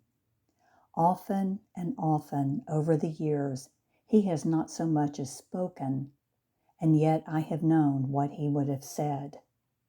So closely have we been drawn together for hours at a time, we go with never a word, but each closely reading the other's thought. Towser and I are like that too, in the understanding of one another. Dear little fellow, how he has always kept me company. He has seemed to think that what I did was right, to think I knew more than other dogs, and he has followed me unwaveringly. How soundly he sleeps at my feet. By the dull glow of the coals in the fireplace, his mouth looks as though he had lapped milk and it had dried white on his lips. But no, it is only the snow-white whiskers of age. He is gray too early. I wonder if mine are white like that. As for Tray, I am more and more drawn to him. He would follow me eternally if only I would permit him, and he does go with me a great deal. But somehow on my nightly pilgrimages, I want none to follow me. I seem fired with an ambition to show Master that I, all alone and unafraid, can go into the wilderness and drive away our enemies, or if they will not go, destroy them. If they will not fight me, but take to trees, then Master comes to aid me. And with him, as a rule, comes Towser, Jeep, and Tray. I don't mind their coming with Master, for he must realize that I, Ring, his favorite, still hold all this region subject to his rule. And latterly, really, I have been glad to let Tray finish up the battles with Coon and Cat, if Master perchance should not have brought his gun. Trey is a beautiful fighter, and it is fine to see with what dispatch he throttles a coon. I wonder if once I was like that. I have rather thrilled on several occasions when Master has praised Trey and ended by saying to him, "Some day, if you keep on improving, you'll fight like Ring." It is late now. Already the clock has struck many times at once, which I know to mean the midnight hour. Again it has struck, and if I am to go out this night to see that nothing harms the ducks in the pool or approaches the chicken house, I must be away. Something calls me to go, and something bids me stay. How wild the wind is, and how it shrieks in the bare branches of my tree and in the windmill tower. And there is Jeep still grunting from the cold, and Trey barking at the night. I will not go. I shall stay here and watch the coals cloak themselves over and sleep, and I too will sleep a little. But no, I may not, for now I feel a tremor in my body. I shake with a chill. But stay, what noise is that? Strange sounds are adrift on the norther and are gone. Then a far cry strikes across the violent wind. I spring to my feet. What can it be? My head is ringing with alarm. Towser wakes and pricks up his ears. He too has heard the noise and is whining. He looks at me reverently and comes over to me where I stand looking out of the half-open door. He realizes what I am about to do. He raises his head toward me with a silent prayer not to go into the stormy night. What is it about? Then again the cry. I must go. Possibly an enemy is seeking Master's life. I am on the point of going, but Master is stirring in his bed. He does not call me, but I run to him, extend my muzzle across the covers, and touch his hand. He pats my head for an instant, and then he sleeps again, his hand resting on my face. I am happy now, although I am stirred by some vast emotion which does not quiet. Once more by the fire I lie, and Towser coils at my feet. Then again the cry across the storm. My duty is to search out the mystery. And indeed, I feel as Towser draws close to me and whines as I have never heard him before, that I am about to face a mystery in the dark and alone. Once more I fly to Master's bed and press my head against his hand as though seeking a last blessing, and he murmurs in his sleep, "Ring." Then I hurry back to find Towser blocking the half-open door. I bestow a hasty caress on him, and again I hear the call to go across the dark and cruel night. I must go. I will go now as always, and unafraid. Epilogue. I who write these last lines am the little brother of this story, and I regret that it should have fallen to my lot to bring it to an end. It is a heavy task, for how shall I hope to set down the events of that heart-rending night, or how shall I describe the desolation which has filled our lives since Ring was buried on the bluff, overlooking the dark pool where the waters eternally roar? I cannot do it. Still, I must set down as much of it as I can. That awful night of all nights, I was sound asleep when Master wakened me with a cry. "Let's go to Ring. He's baying something." Before I could get on my shoes and coat, he had fled out of doors. I followed quickly, and across the stormy night I did indeed hear Ring baying what I suspected to be a coon, for the sound came from the great pool at the foot of the falls. I did not worry about that, for I felt that Ring could take care of himself, whether in or out of the water. But I knew that Master was always concerned about it, for Father had said to us repeatedly, "Ring is old. He'll meet his match some day."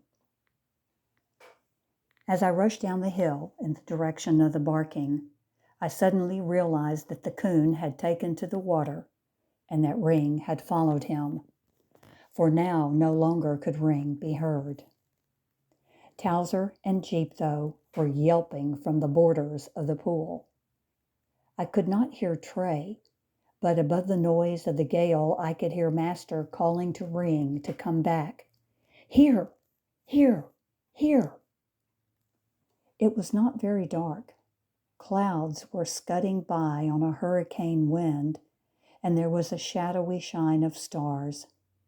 As I drew alongside Master, I could see two moving objects far out in the middle of the pool.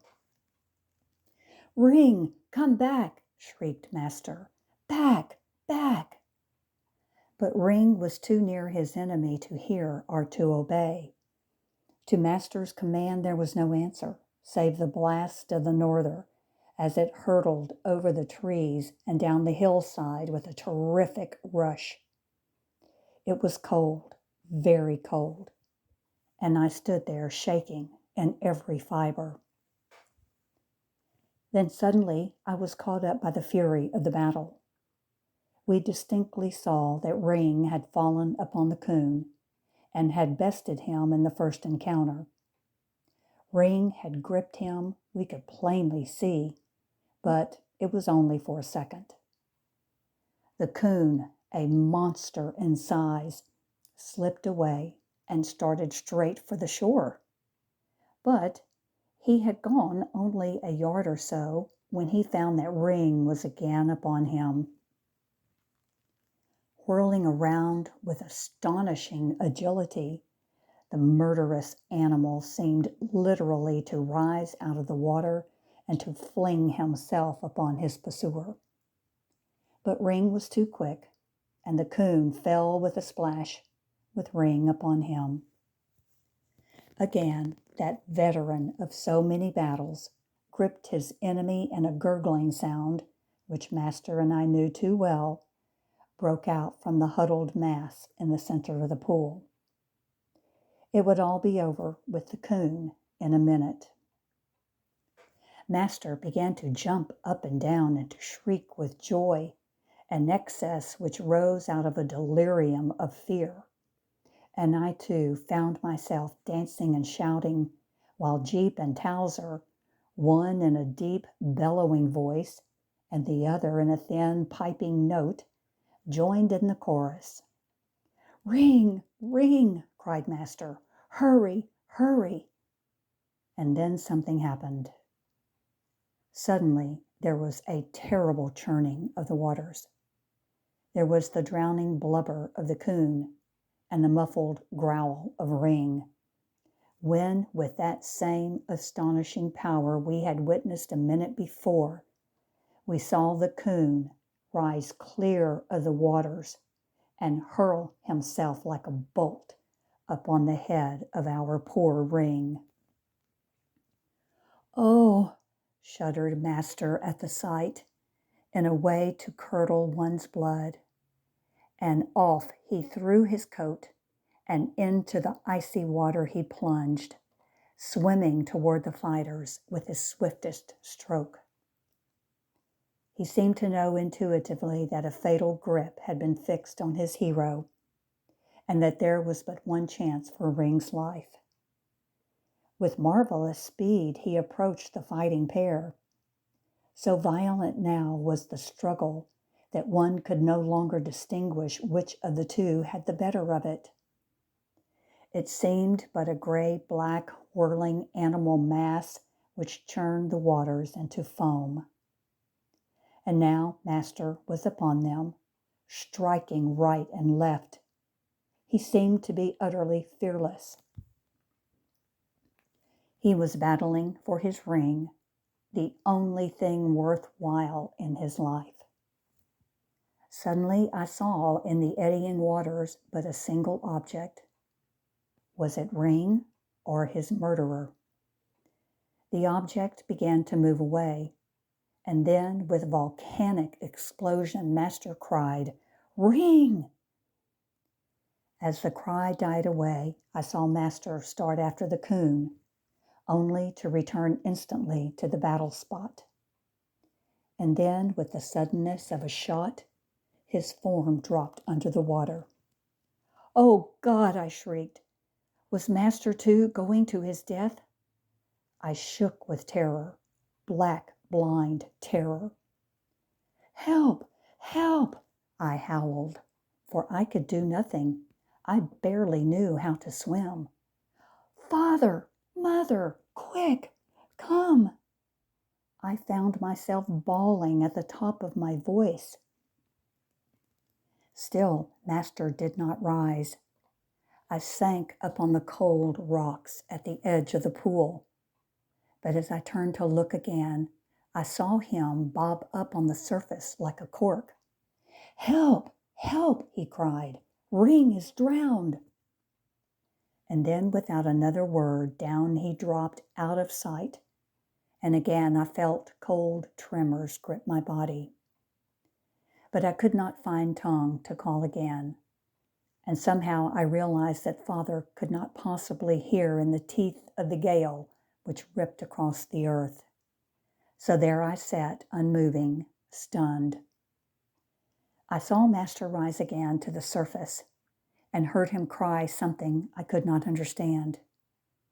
Then a third time I saw him dive out of sight like a piece of lead, and this time I felt he would not emerge. Stupefied, I stood staring blankly out across the waters, when presently I realized that he had come up once more and that he was struggling with something. And now he was swimming slowly toward me. With one hand he swam and drew an object behind him. "Help! Help!" he cried, but he seemed unable to say another word. I heard him sobbing. As he approached, I ran to the spot where he would land, and imagined my horror to recognize poor Ring. Master was crying aloud, and I began to howl for Mother, Father, and to shriek that Ring was dead. And a moment after, Brother pulled himself out of the water, bringing in his arms the body of Ring. Then it was Mother appeared. Master laid the still form of our beloved friend on the ground, and between wails they worked over him, moving his legs back and forth and patting his side. But Master didn't know how to revive a drowned dog, nor did Mother, though both on their knees labored with the frenzy born of desperation. All was to no avail. "He is dead," Mother murmured gently, drawing Master to her breast. One short, terrible peal of despair rang out on the night, and poor Master crumpled up in a heap. It was too much for his stout heart. But at the darkest moment, and as if in answer to that heart-breaking cry, Towser uttered a sharp whine from the far shore of the pool. Master, as though struck through, leaped to his feet. He seemed suddenly possessed. "Jeep!" he called loudly. "Towser! Tray!" And with no other word, he picked up the club he had brought with him and ran up the stream in the direction of Towser's whine. "Jeep! Towser!" Master cried as he ran. "Sick 'em! Sick 'em!" A minute more, and Master had disappeared in the dark. Mother and I sat there by the lifeless body of our dear old friend. Not a word, did we utter. Both were sobbing. Then we were suddenly drawn away. Jeep and Towser were barking hotly on trail. "Let's go to them," whispered Mother, as though not to awaken the poor dead hunter at our feet. "Where is Trey?" I wondered. "I don't know. Perhaps," answered Mother. We ran rapidly through the bushes along the bank of the stream, and presently we knew from the barking of Towser and Jeep that something stood at bay. It could only be the murderer. We ran on and soon came in sight of Master, standing by the edge of a pool, gaze fixed upon a scene before him. As we approached, a memorable sight broke upon us. There in the water, swimming leisurely and turning about as if inviting attack, was the red-handed murderer. But Jeep and Towser dared not challenge him to combat in the water. Jeep was far too wise, and so was little Towser. Never had either chanced to take the water against a coon. Master well knew this. So at the instant of our arrival, and with no word to us, Master plunged into the water and swam rapidly after the monster that paddled leisurely about in the center of the pool. But at his approach, the murderer swam toward the farther shore and was about to climb out on the bank when Jeep and Towser leaped at him, bellowing at the top of their voices. I was astonished at the bulk of this monster as back into the waters he tumbled, this time to face all the furies in the form of Master. But the murderer was still alert. He easily evaded the blow which Master aimed at him with the club and quickly swam out into the deep pool. There he began to tread water, turning from side to side as much as to say, "Come and get me." Master had not waited for the challenge, but had followed, carrying along his club. As he approached, this time the coon, instead of making for shore, chose to swim round and round in the middle of the pool. Master swam after him, but we saw that the coon was taking it easy and that Master, club in hand, was struggling hard and to no avail. He was silent. We called him to come out. Still he answered us not, but continued to swim round and round after his enemy. Again I called, and Mother called to Master to come ashore, but never a word in reply. Mother and I began presently to scream with fright, "Come out! Come out! Let him go!" We feared Master might drown. The only answer was Master struggling the harder to close in with the monster. Several times he struck wildly with his club at the murderer, and now we were certain that Master was tiring. We feared he might strangle and be unable to swim ashore, and neither of us could be of any help.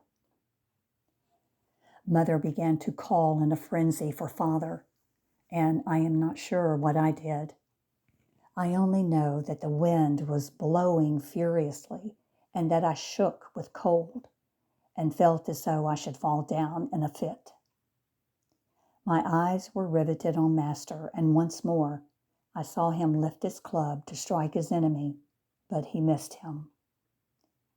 Then something happened. Master disappeared.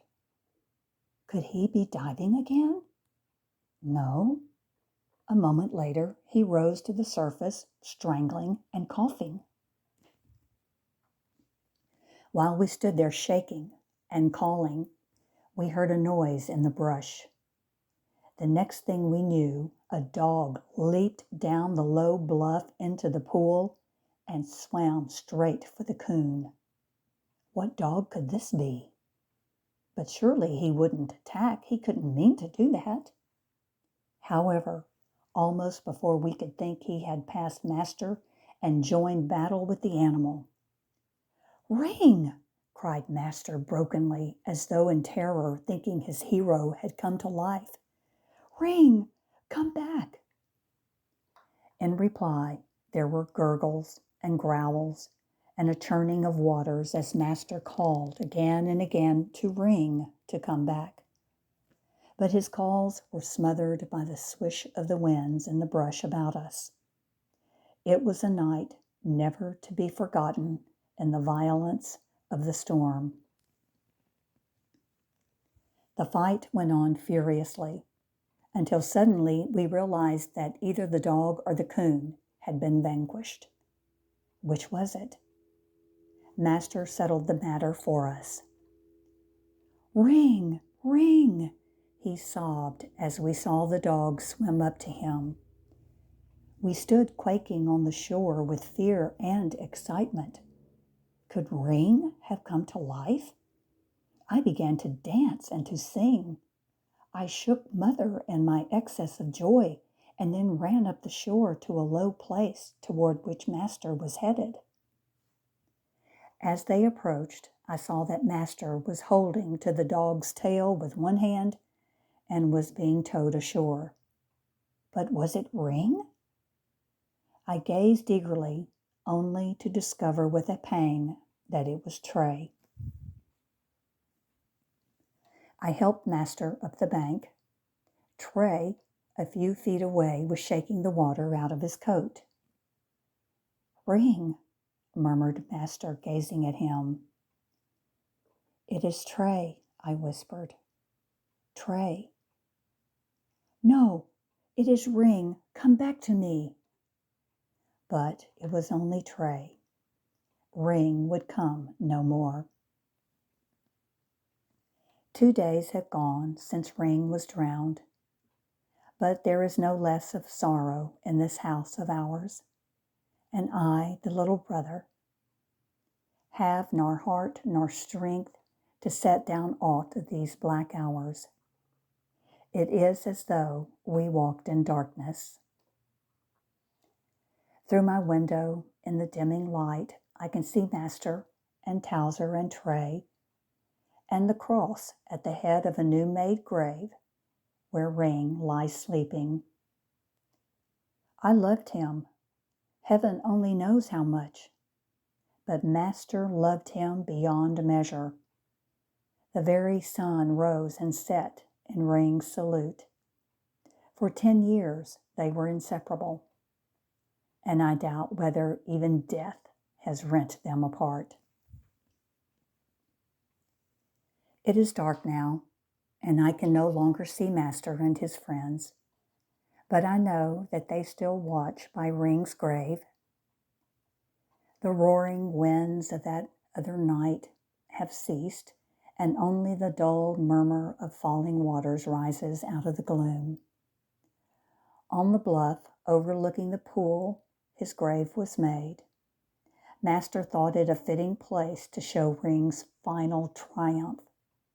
Forever he would lie there, keeping watch over the waters which had swallowed him up, black, unmerciful waters. Master declares it doesn't matter where the cold, dead body lies. He says that in spite of everything, the soul of a good dog flies up to heaven. Ring's soul must be in heaven then, for he was a good dog, the best in the world.